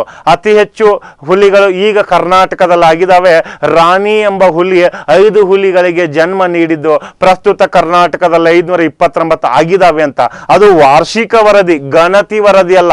ಹುಲಿ ಗಣತಿಯ ಮೇಲೆ ಪ್ರಶ್ನೆ ಕೇಳ್ತಾರೆ, ವಾರ್ಷಿಕ ವರದಿ ಮೇಲಲ್ಲ. ಇದನ್ನು ನೆನಪಿಟ್ಕೊಳ್ಳಿ ಅಂತ ನಾನು ನಿಮಗೆ ಹೇಳಿದೆ ಅಷ್ಟೇ. ಓಕೆ, ಹಾಗಾದ್ರೆ ಸ್ನೇಹಿತರೆ, ಭಾರತದಲ್ಲಿ ಒಟ್ಟು ಸುಮಾರು 12,000ದಿಂದ 14,000 ಚಿರತೆಗಳಿವೆ. ಅದರಲ್ಲಿ ನಮ್ಮ ಕರ್ನಾಟಕದಲ್ಲೇ 2,500+ ಇದಾವೆ. ಹಾಗಾದ್ರೆ ಅತಿ ಹೆಚ್ಚು ಹುಲಿಗಳನ್ನ ಹೊಂದಿರುವಂತಹ ಅತಿ ಹೆಚ್ಚು ಚಿರತೆಗಳನ್ನ ಹೊಂದಿರುವ 2ನೇ ರಾಜ್ಯ ಅಂತ ಬಂದಾಗ ಸ್ನೇಹಿತರೆ, ಮಧ್ಯಪ್ರದೇಶ 1817. ಅತಿ ಹೆಚ್ಚು ಹುಲಿಗಳನ್ನ ಹೊಂದಿರುವ 2ನೇ ರಾಜ್ಯ MP 1817. ಹಾಗಾದ್ರೆ ಭಾರತದಲ್ಲಿ ಪ್ರಸ್ತುತ ಇರುವ ಆನೆಗಳ ಸಂಖ್ಯೆ 29,964. 29,964. ಅತಿ ಹೆಚ್ಚು ಆನೆ ಹೊಂದಿರುವ ರಾಜ್ಯ ಕರ್ನಾಟಕ. ಹಾಗಾದ್ರೆ ನಮ್ಮ ಕರ್ನಾಟಕದಲ್ಲಿ ಪ್ರಸ್ತುತ ಇರುವ ಆನೆಗಳ ಸಂಖ್ಯೆ ಕೇಳ್ತಾರೆ 6,049. ಇದು 2020 ಇವತ್ತಿನ ದಿನಾಂಕದ ಈ ಕ್ಷಣದ ಮಾಹಿತಿ ಸ್ನೇಹಿತರೆ. ಇಲ್ಲಿವರೆಗೂ ಹೇಳಿರುವ ಎಲ್ಲಾ ಡಾಟಾಗಳು ಈ ಕ್ಷಣಕ್ಕೆ ಮಾತ್ರ, ಮತ್ತೆ ಮುಂದೆ ಚೇಂಜ್ ಆಗುವ ಸಾಧ್ಯತೆಗಳಿರ್ತವೆ, ನೀವು ನೋಡ್ತಾ ಹೋಗಬೇಕು. ಹಾಗಾದ್ರೆ ಸ್ನೇಹಿತರೆ, ಜಗತ್ತಿನ ಮೊಟ್ಟ ಮೊದಲ ರಾಷ್ಟ್ರೀಯ ಉದ್ಯಾನವನ ಯಾವುದು ಅಂತ ಕೇಳ್ತಾರೆ. ಯೆಲ್ಲೋ ಸ್ಟೋನ್ ನ್ಯಾಷನಲ್ ಪಾರ್ಕ್ ಅಮೆರಿಕಾದ ವಯೋಮಿಂಗ್ ನಲ್ಲಿ 1872ರಲ್ಲಿ ಸ್ಥಾಪಿಸಲಾಗಿದೆ. This is the first national park in the world. ಎಲ್ಲಿ? US, ಯುನೈಟೆಡ್ ಸ್ಟೇಟ್ ಆಫ್ ಅಮೆರಿಕಾದಲ್ಲಿ ಸ್ನೇಹಿತರೆ ಇದು ಮೊದಲ ಬಾರಿಗೆ ಸ್ಥಾಪಿಸಲಾಗಿದೆ. ಹಾಗಾದ್ರೆ ನೆಕ್ಸ್ಟ್, ಭಾರತದಲ್ಲಿ ಅರಣ್ಯ ವ್ಯಾಪಿಸಿರುವುದನ್ನು ಯಾವ ಒಂದು ಇದು ಸ್ಯಾಟಲೈಟ್ ಅನ್ನ ಉಪಯೋಗಿಸಿ ಪತ್ತೆ ಹಚ್ಚಲಾಯಿತು ಅಂತ ಕೇಳ್ತಾರೆ. ಈಗ ನಾನು ನಿಮಗೆ ಹೇಳಿದೆ 24.56% ಭಾರತದಲ್ಲಿ ಪ್ರಸ್ತುತ ಅರಣ್ಯ ಇದೆ. ಕರ್ನಾಟಕದಲ್ಲಿ 22.6% ಇದೆ ಅಂತ ಎಲ್ಲ ಹೇಳಿದ್ನಲ್ಲ. ಇದನ್ನ ನಮ್ಮ ಇದ್ರ ಏನ್ ಮಾಡ್ತಾರೆ, ಭಾರತೀಯ ಅರಣ್ಯ ಇಲಾಖೆ ಭಾರತದ ಒಂದು ಭೂ ಪ್ರದೇಶದಿಂದ ಮೇಲ್ಗಡೆ ಒಂದು ಸ್ಯಾಟಲೈಟ್ ಬಿಡ್ತಾರೆ. ಈಗ ನಾವು ಮೊಬೈಲ್ ಯೂಸ್ ಮಾಡಬೇಕಾದ್ರೆ, ಟಿವಿಗಳನ್ನೆಲ್ಲ ಯೂಸ್ ಮಾಡಬೇಕಾದ್ರೆ ನಮಗೆ ರೇಡಿಯೇಷನ್ ಮೂಲಕ ಮೇಲ್ಗಡೆ ಏನ್ ಮಾಡಿದ್ದಾರೆ, ಸ್ಯಾಟಲೈಟ್ ಕುಂತಿದ್ದಾರೆ. ಆ ಸ್ಯಾಟಲೈಟ್ ಗಳ ಮೂಲಕ ನಮಗೆ ಹೇಗೆ ರೇಂಜ್ ಬಂದು ನಾವು ಪ್ರತಿಯೊಂದು ಇಂಟರ್ನೆಟ್ ಅನ್ನ ಯೂಸ್ ಮಾಡ್ತೀವಿ, ಅಥವಾ ಲೈವ್ ಎಲ್ಲೋ ಒಂದು ಕಾರ್ಯಕ್ರಮ ನಡೀತಾ ಇದ್ರೆ ಲೈವ್ ಆಗಿ ವೀಕ್ಷಣೆ ಮಾಡ್ತೀವಿ ಅಂದ್ರೆ ಕಾರಣ ಏನು, ಅಲ್ಲಿ ನಿಮಗೆ ಕಾಣ್ತಿರುವಂತಹ ಕೆಲವು ಸ್ಯಾಟಲೈಟ್ ಗಳನ್ನ ಮೇಲೆ ಕುಂತಿರ್ತಾರೆ.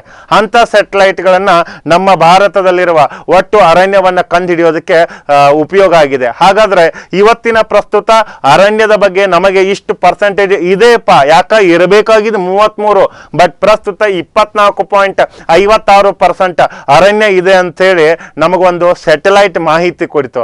ಅಂತಹ ಉಪಗ್ರಹದ ಹೆಸರು ರಿಸೋರ್ಸ್ ಸ್ಯಾಟಲೈಟ್ 2 ಅಂತ ಹೇಳಿ ಇದು ನಕ್ಷೆಯನ್ನ ತಯಾರಿಸಿದೆ ಸ್ನೇಹಿತರೆ. ತಿಳಿತಲ್ವಾ? ಭಾರತದ ಮೊಟ್ಟ ಮೊದಲ ರಾಷ್ಟ್ರೀಯ ಉದ್ಯಾನವನ ಯಾವುದು ಅಂತ ಈಗ ನೋಡ್ತಾ ಹೋಗೋಣ. ಪ್ರಪಂಚದ ಮೊಟ್ಟ ಮೊದಲ ರಾಷ್ಟ್ರೀಯ ಉದ್ಯಾನವನ ಯೆಲ್ಲೋ ಸ್ಟೋನ್ ನ್ಯಾಷನಲ್ ಪಾರ್ಕ್ ಅಂತ ನೋಡಿದ್ರೆ, ಅದೇ ರೀತಿ ನಮ್ಮ ಭಾರತದ ಮೊಟ್ಟ ಮೊದಲ ರಾಷ್ಟ್ರೀಯ ಉದ್ಯಾನವನ ಜಿಮ್ ಕಾರ್ಬೆಟ್ ಅಂತ ಕರಿತೀವಿ. 1936ರಲ್ಲಿ ಇದು ಸ್ಥಾಪನೆ ಮಾಡಲಾಗಿದ್ದು, ಇದನ್ನ ರಾಮಗಂಗಾ ನ್ಯಾಷನಲ್ ಪಾರ್ಕ್ ಅಂತ ಹೇಳಿ ಮರುನಾಮಕರಣ ಮಾಡಲಾಗಿದೆ ಸ್ನೇಹಿತರೆ. ಓಕೆ, ಹಾಗಾದ್ರೆ ಸ್ನೇಹಿತರೆ ಇಲ್ಲಿ ಒಂದು ವಿಷಯ ನೆನ್ಪಿಟ್ಕೊಳ್ಳಿ, ಪ್ರಪಂಚದ ಮೊಟ್ಟ ಮೊದಲ ರಾಷ್ಟ್ರೀಯ ಉದ್ಯಾನವನ ಬಂದಾಗ ಅಮೆರಿಕಾದ ಯೆಲ್ಲೋ ಸ್ಟೋನ್ ನ್ಯಾಷನಲ್ ಪಾರ್ಕ್. ಭಾರತದ ಮೊಟ್ಟ ಮೊದಲ ರಾಷ್ಟ್ರೀಯ ಉದ್ಯಾನವನ ಬಂದಾಗ ಜಿಮ್ ಕಾರ್ಬೆಟ್ ಉತ್ತರಾಖಂಡದಲ್ಲಿ. ಕರ್ನಾಟಕದ ಮೊದಲ ರಾಷ್ಟ್ರೀಯ ಉದ್ಯಾನವನ ಬಂದಾಗ ಬಂಡೀಪುರ್ ರಾಷ್ಟ್ರೀಯ ಉದ್ಯಾನವನ. ಮೂರು ಒಂದೇ ಕಡೆ ಹೇಳಿದ್ದೀನಿ. ಈಗ ನೆಕ್ಸ್ಟ್, ಭಾರತದ ಅತಿ ದೊಡ್ಡ ರಾಷ್ಟ್ರೀಯ ಉದ್ಯಾನವನ ಯಾವುದು? ನಾನು ಈಗಾಗಲೇ ನಿಮಗೆ ಹೇಳಿದ್ದೀನಿ, ದೇಶದಲ್ಲಿ 106 ರಾಷ್ಟ್ರೀಯ ಉದ್ಯಾನವನಗಳಿವೆ ಅಂತ. ಅದರಲ್ಲಿ biggest national park in India ಅಂತ ಕೇಳ್ತಾರೆ ಹೆಮಿಸ್ ರಾಷ್ಟ್ರೀಯ ಉದ್ಯಾನವನ. ಇದು ಲಡಾಖ್ ಕೇಂದ್ರಾಡಳಿತ ಪ್ರದೇಶದಲ್ಲಿದೆ. ಎಲ್ಲಿದೆ? ಲಡಾಖ್ ಕೇಂದ್ರಾಡಳಿತ ಪ್ರದೇಶದಲ್ಲಿರುವ ಹೆಮಿಸ್ ರಾಷ್ಟ್ರೀಯ ಉದ್ಯಾನವನ. This is the biggest national park in our country. ಹಾಗಾದ್ರೆ ಭಾರತದ ಅತಿ ಚಿಕ್ಕ ರಾಷ್ಟ್ರೀಯ ಉದ್ಯಾನವನ ಯಾವುದು? South button island, Andaman Nicobar ಎಂಬ ಕೇಂದ್ರಾಡಳಿತ ಪ್ರದೇಶದಲ್ಲಿದೆ. This is smallest national park in India ಅಂತ ಕರೀತಾರೆ. ರಾಷ್ಟ್ರೀಯ ಉದ್ಯಾನವನ ಹೊಂದಿರದ ಭಾರತದ ಏಕೈಕ ರಾಜ್ಯ ಪಂಜಾಬ್ ಸ್ನೇಹಿತರೆ. ಭಾರತದ 28 ರಾಜ್ಯಗಳು ಸ್ನೇಹಿತರೆ ರಾಷ್ಟ್ರೀಯ ಉದ್ಯಾನವನಗಳು ಹೊಂದಿದಾವಂತ ಅನ್ಕೊಳಕ್ ಹೋಗ್ಬೇಡಿ. ಒಂದು ರಾಜ್ಯ ಹೊಂದಿಲ್ಲ, ಅದುವೇ ಪಂಜಾಬ್. ಅಲ್ಲೂ ಈಗ ನಿರ್ಮಾಣ ಆಗ್ತಾ ಇದೆ. ಅಲ್ಲಿನ ಸರ್ಕಾರದ ನೇತೃತ್ವದಲ್ಲಿ ನಿರ್ಮಾಣ ಆಗ್ತಿದೆ. ಬಟ್ ಅದು ನಿರ್ಮಾಣ ಆಗುವವರೆಗೆ ಇದೊಂದು ಕ್ವಶನ್ ನೆನಪಿಟ್ಕೊಳ್ಳಿ. ಕೇಳಬಹುದು, ಕೇಳದೇ ಇರಬಹುದು, ಬಟ್ ಹೆಚ್ಚಿನ ನಾಲೆಜ್ಗಾಗಿ ನಾನು ನಿಮಗೆ ಹೇಳಿದ್ದೀನಿ. ಅತಿ ಹೆಚ್ಚು ರಾಷ್ಟ್ರೀಯ ಉದ್ಯಾನವನ ಹೊಂದಿರುವ ಕೇಂದ್ರಾಡಳಿತ ಪ್ರದೇಶ ಯಾವುದು ಅಂತ ಕೇಳ್ತಾರೆ.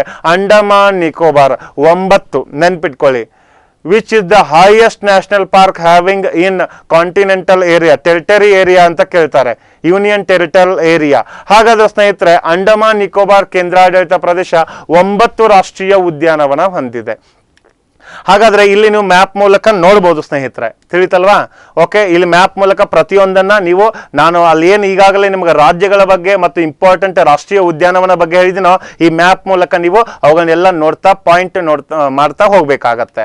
ಓಕೆ, ಹಾಗಾದ್ರೆ ಈಗ ಸ್ನೇಹಿತರೆ ನಮ್ಮ ಭಾರತ ದೇಶದಲ್ಲಿ 104 ರಾಷ್ಟ್ರೀಯ ಉದ್ಯಾನವನಗಳ ಇದ್ರೂ ಸ್ಪರ್ಧಾತ್ಮಕ ಪರೀಕ್ಷಾ ಹಿತದೃಷ್ಟಿಯಿಂದ ಪ್ರಮುಖ ರಾಜ್ಯಗಳಲ್ಲಿ ಕಂಡು ಬರುವ ಪ್ರಮುಖ ರಾಷ್ಟ್ರೀಯ ಉದ್ಯಾನವನಗಳನ್ನ ನೋಡ್ತಾ ಹೋಗೋಣ.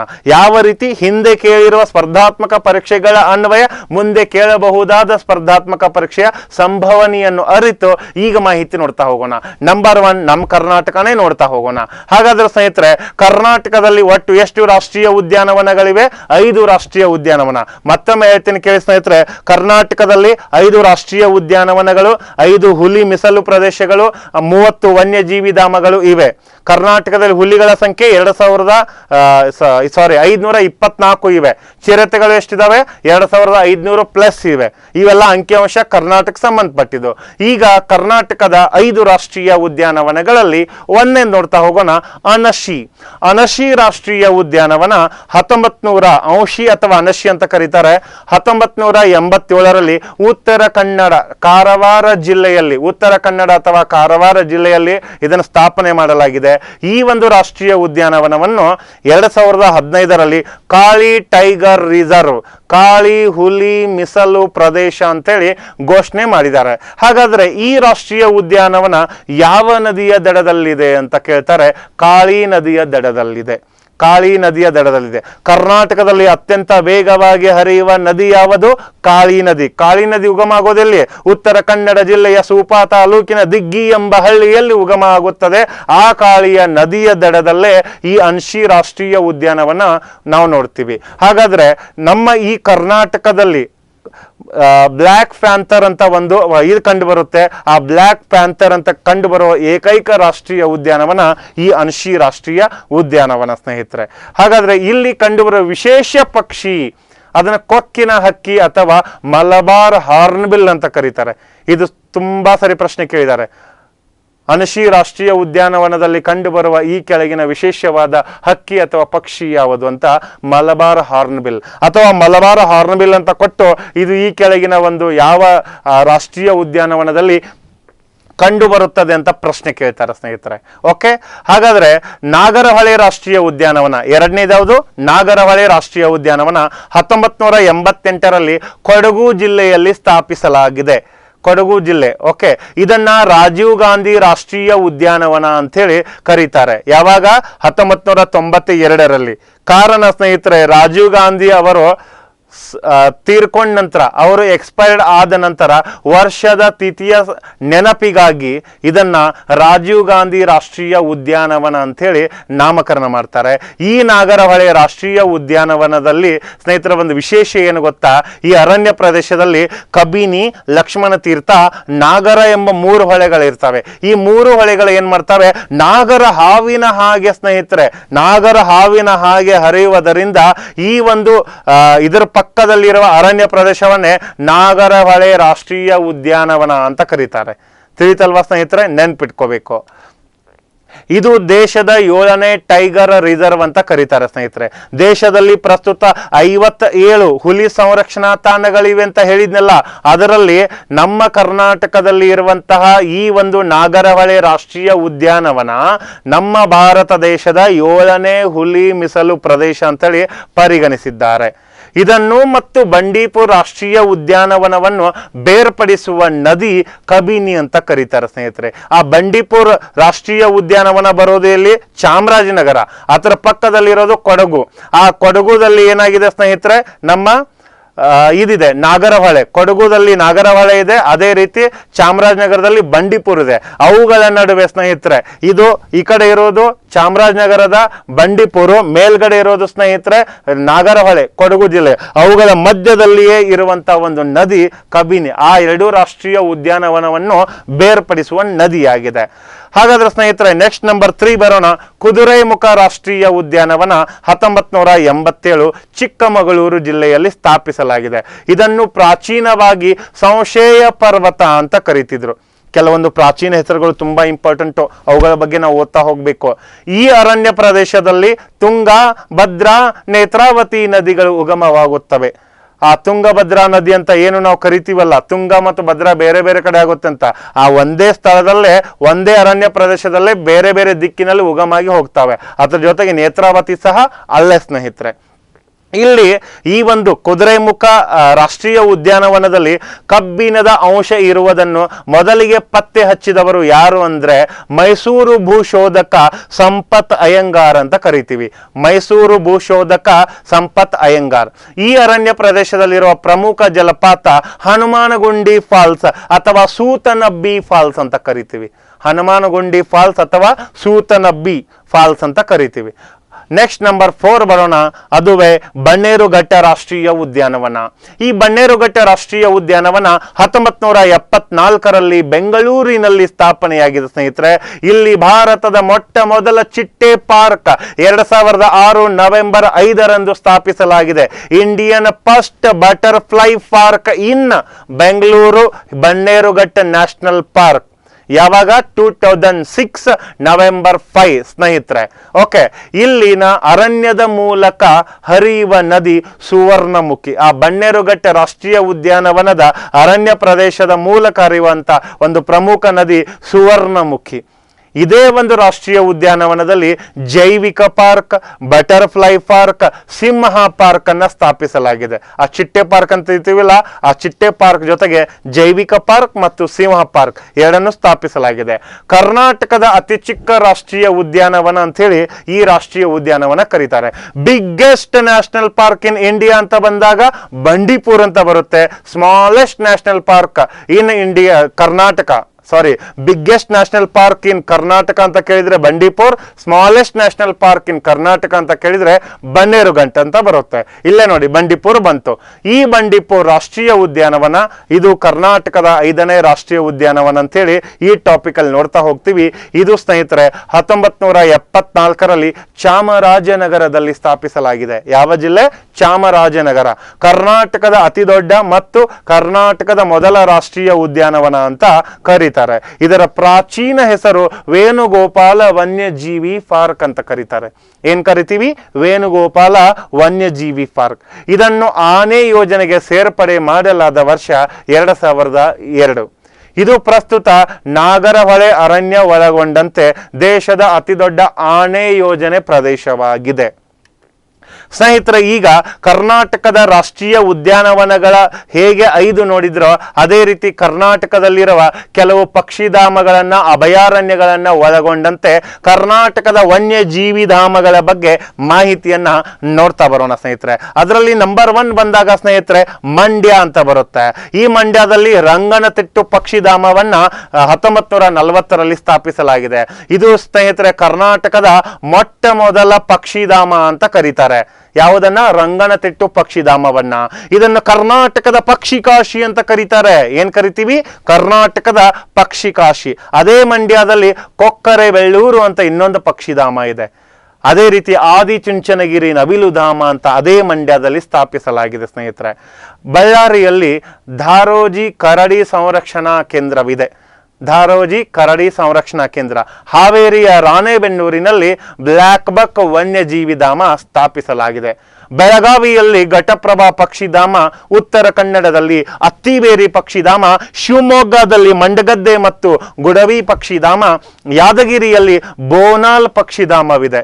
ಈ ಯಾದಗಿರಿಯಲ್ಲಿ ಬರುವಂತಹ ಬೋನಾಲ್ ಪಕ್ಷಿಧಾಮ ಇದೆಯಲ್ಲ, ಇದು ಕರ್ನಾಟಕದ ಪ್ರಸ್ತುತ ಅತಿ ದೊಡ್ಡ ಪಕ್ಷಿಧಾಮ ಅಂತ ಕರಿತೀವಿ. ನೆಕ್ಸ್ಟ್ ಗದಗದಲ್ಲಿ ಮ್ಯಾಗಡಿ ಪಕ್ಷಿಧಾಮ. ಇಲ್ಲಿ ದಕ್ಷಿಣ ಕರ್ನಾಟಕದ ಕೆಲವು ಸ್ಪರ್ಧಾರ್ಥಿಗಳಿಗೆ ನಾನು ಹೇಳೋದೇನೆಂದ್ರೆ, ನಮ್ಮ ಬೆಂಗಳೂರು ಹತ್ರ ಒಂದು ಮಾಗಡಿ ಅಂತ ಬರುತ್ತೆ. ಬೆಂಗಳೂರು ಗ್ರಾಮಾಂತರಕ್ಕೆ ಏನೋ ಸೇರಿದೆ ಅದು ಬಹುಶಃ. ಆ ಮಾಗಡಿ ತಾಲೂಕು ಅಂತ ಏನೋ ಬರುತ್ತಲ್ಲ, ಅದು ಮಾಗಡಿ, ಇದು ಮ್ಯಾಗಡಿ. ಕೇವಲ ಒಂದೇ ಒಂದು ಒತ್ತಕ್ಷರದಲ್ಲಿ ಒಂದು ಇದರಲ್ಲಿ ಸ್ನೇಹಿತರೆ ಅಕ್ಷರಗಳು ಚೇಂಜ್ ಆಗ್ತಿರ್ತವೆ. ಅಲ್ಲಿ ಕೇಳ್ಬೋದು ಅವನು ಮ್ಯಾಗಡಿ ಏನು ಇದು ಅಂತ ಕೇಳ್ಕೊಡ್ಬೋದು. ಇದು ಬೆಂಗಳೂರು ಗ್ರಾಮಾಂತರದ ಒಂದು ತಾಲೂಕು, ಇದು ಒಂದು ರಾಷ್ಟ್ರೀಯ ಉದ್ಯಾನವನ, ಇದೊಂದು ಪ್ರವಾಸಿ ತಾಣ, ಇದು ಒಂದು ಹಾಟ್ ಸ್ಪಾಟ್, ಹಿಂಗೇನೋ ಕೇಳ್ಬೋದು ಸ್ನೇಹಿತರೆ. ತಿಳಿತಲ್ವಾ? ಮ್ಯಾಗಡಿ ನೆನ್ಪಿಟ್ಕೊಳ್ಳಿ ಸ್ನೇಹಿತರೆ. ಓಕೆ. ನೆಕ್ಸ್ಟ್ ಉಡುಪಿಯಲ್ಲಿ ಮುಕಾಂಬಿಕಾ ವನ್ಯಜೀವಿ ಅಭಯಾರಣ್ಯವಿದೆ. ಮೈಸೂರಿನಲ್ಲಿ ನೂಗು ವನ್ಯಜೀವಿ ಧಾಮ, ದಕ್ಷಿಣ ಕನ್ನಡದಲ್ಲಿ ಸೋಮೇಶ್ವರ ವನ್ಯಜೀವಿ ಧಾಮ, ಅದೇ ರೀತಿ ಕೊಡಗುದಲ್ಲಿ ಬ್ರಹ್ಮಗಿರಿ ತಲಕಾವೇರಿ ವನ್ಯಜೀವಿ ಧಾಮ, ಚಾಮರಾಜನಗರದಲ್ಲಿ ಬಿಳಿಗಿರಿ ರಂಗನಬೆಟ್ಟ ವನ್ಯಜೀವಿ ಧಾಮ, ಇದು ಕೊಳ್ಳೇಗಾಲ್ ತಾಲೂಕಿನಲ್ಲಿದೆ, ಚಾಮರಾಜನಗರ ಜಿಲ್ಲೆಯ. ಓಕೆ. ಚಿಕ್ಕಮಗಳೂರು ಭದ್ರಾ ವನ್ಯಜೀವಿ ಧಾಮ. ಯಾವುದು? ಚಿಕ್ಕಮಗಳೂರು ಜಿಲ್ಲೆಯ ಭದ್ರಾ ವನ್ಯಜೀವಿ ಧಾಮ. ಇದನ್ನ ಮುತ್ತೋಡಿ ಎಂಬ ಹಳ್ಳಿಯಲ್ಲಿದೆ, ಆದ್ದರಿಂದ ಇದನ್ನ ಮುತ್ತೋಡಿ ಅಭಯಾರಣ್ಯ ಅಂತ ಕರೀತಾರೆ. ರಾಮನಗರದಲ್ಲಿ ಇತ್ತೀಚೆಗೆ ಏನ್ ಮಾಡಿದ್ದಾರೆ? ರಾಮದೇವರ ಬೆಟ್ಟ ಅಂತ ಹೇಳಿ ನಿರ್ಮಿಸಿದ್ದಾರೆ. ಇದು ಅತ್ಯಂತ ಅಪಾಯದ ಹಂತವನ್ನು ತಲುಪಿರುವ ರಣಹದ್ದುಗಳ ಸಂರಕ್ಷಣೆ ಇದರ ಉದ್ದೇಶವಾಗಿದೆ. ಈ ಕೆಲವೊಂದು ಇದನ್ನ ಸ್ನೇಹಿತರೆ ಪ್ರಾಣಿಗಳು ಅಂತ್ಯ ಆಗ್ತಿರೋ ಸಂದರ್ಭದಲ್ಲಿ ರೆಡ್ ಡಾಟಾ ಬುಕ್ ಅಂತ ಕರಿತೀವಿ ಸ್ನೇಹಿತರೆ. ತಿಳಿತಲ್ವಾ? ಆ ರೆಡ್ ಡಾಟಾ ಬುಕ್ ಹೇಗೆ ಒಂದು ಕೊನೆಯ ಅವಸಾನದ ಒಂದು ಇದಾಗಿ ಆ ರೆಡ್ ಡಾಟಾ ಬುಕ್ ದಲ್ಲಿ ಮೆನ್ಷನ್ ಮಾಡ್ತಾರೋ ಅಂತ ಒಂದು ಇದೆ ಸ್ನೇಹಿತರೆ. ಈ ರಣಹದ್ದುಗಳ ಅಂತಿಮ ಹಂತ ತಲುಪಿರುವ ರಣಹದ್ದುಗಳ ಸಂರಕ್ಷಣೆ ಮಾಡಬೇಕು, ಇರುವಷ್ಟು ದಿನ ನೆಮ್ಮದಿಯಾಗಿ ಬದುಕಬೇಕು ಅಂತೇಳಿ ಅದನ್ನು ಪೋಷಣೆ ಮಾಡೋಗೋಸ್ಕರ ಈ ರಾಮದೇವರ ಬೆಟ್ಟದಲ್ಲಿ ಒಂದು ಇದನ್ನು ಸ್ಥಾಪನೆ ಮಾಡಿದ್ದಾರೆ ಸ್ನೇಹಿತರೆ. ಅದನ್ನೇ ರಾಮದೇವರ ಬೆಟ್ಟ ವನ್ಯಜೀವಿ ಧಾಮ ಅಂತ ಕರೀತಾರೆ. ತುಮಕೂರಿನಲ್ಲಿ ಕಗ್ಗಲ್ಲಡು ಪಕ್ಷಿಧಾಮ ಅಂತ ಕರೀತಾರೆ, ಸ್ಥಾಪನೆ ಮಾಡಲಾಗಿದೆ. ಈ ಕಗ್ಗಲ್ಲಡು ಪಕ್ಷಿಧಾಮ ದಕ್ಷಿಣ ಏಷ್ಯಾದ 1ನೇ ದೊಡ್ಡ ಕೊಕ್ಕರೆಗಳ ಪಕ್ಷಿಧಾಮ. ದಕ್ಷಿಣ ಏಷ್ಯಾದ 1ನೇ ದೊಡ್ಡ ಕೊಕ್ಕರೆಗಳ ಪಕ್ಷಿಧಾಮ ಸ್ಥಾಪನೆ ಮಾಡಲಾಗಿದೆ. ಹಾವೇರಿಯಲ್ಲಿ ಬಂಕಾಪುರ ನವಿಲುಧಾಮ ಇದ್ದು, ಇದು ದೇಶದಲ್ಲಿ ನವಿಲುಗಳ ಸಂರಕ್ಷಣೆಯಲ್ಲಿ 2ನೇ ಸ್ಥಾನದಲ್ಲಿದೆ. ಈಗ ಕರ್ನಾಟಕದ ಅರಣ್ಯ ವ್ಯವಸ್ಥೆ ಬಗ್ಗೆ ಸ್ವಲ್ಪ ಮಾಹಿತಿ ನೋಡ್ತಾ ಬರೋಣ. ಈಗಾಗಲೇ ಭಾರತದ ಅರಣ್ಯದ ಬಗ್ಗೆ ನೋಡಿದಿರಿ, ಕರ್ನಾಟಕದ ಬಗ್ಗೆ ಒಂಚೂರು ಮಾಹಿತಿ ಇಂಪಾರ್ಟೆಂಟ್ ಇದೆ, ನೋಡ್ತಾ ಬರೋಣ. 2019-20 ಕರ್ನಾಟಕ ರಾಜ್ಯ ಅರಣ್ಯ ಇಲಾಖೆ ಮಾಹಿತಿ ಪ್ರಕಾರ ಪ್ರಸ್ತುತ ನಮ್ಮ ಕರ್ನಾಟಕ ರಾಜ್ಯದಲ್ಲಿ ಕಂಡುಬರುವ ಅರಣ್ಯ ಪ್ರಮಾಣ ರಾಜ್ಯದ ಒಟ್ಟು ಭೌಗೋಳಿಕ ವಿಸ್ತೀರ್ಣದಲ್ಲಿ 22.6% ಇದೆ. 24.56% ಭಾರತದ ಒಟ್ಟು ಅರಣ್ಯ, ಕರ್ನಾಟಕದ್ದು 22.6%.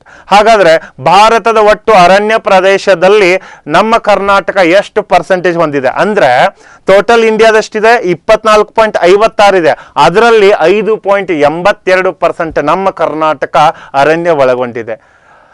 ಈಗ ಸ್ನೇಹಿತರೆ, ನಮ್ಮ ಕರ್ನಾಟಕಕ್ಕೆ ಸಂಬಂಧಪಟ್ಟಿರುವ ಕೆಲವು ಅರಣ್ಯಗಳ ಬಗ್ಗೆ ಮಾಹಿತಿಯನ್ನ ನೋಡ್ತಾ ಬರೋಣ. ಆ ಅರಣ್ಯ ಯಾವ ಯಾವ ಒಂದು ಜಿಲ್ಲೆಗಳಲ್ಲಿ ತನ್ನ ಇದನ್ನ ವ್ಯಾಪಿಸಿದೆ ಅಂತ ನೋಡ್ತಾ ಬರೋಣ.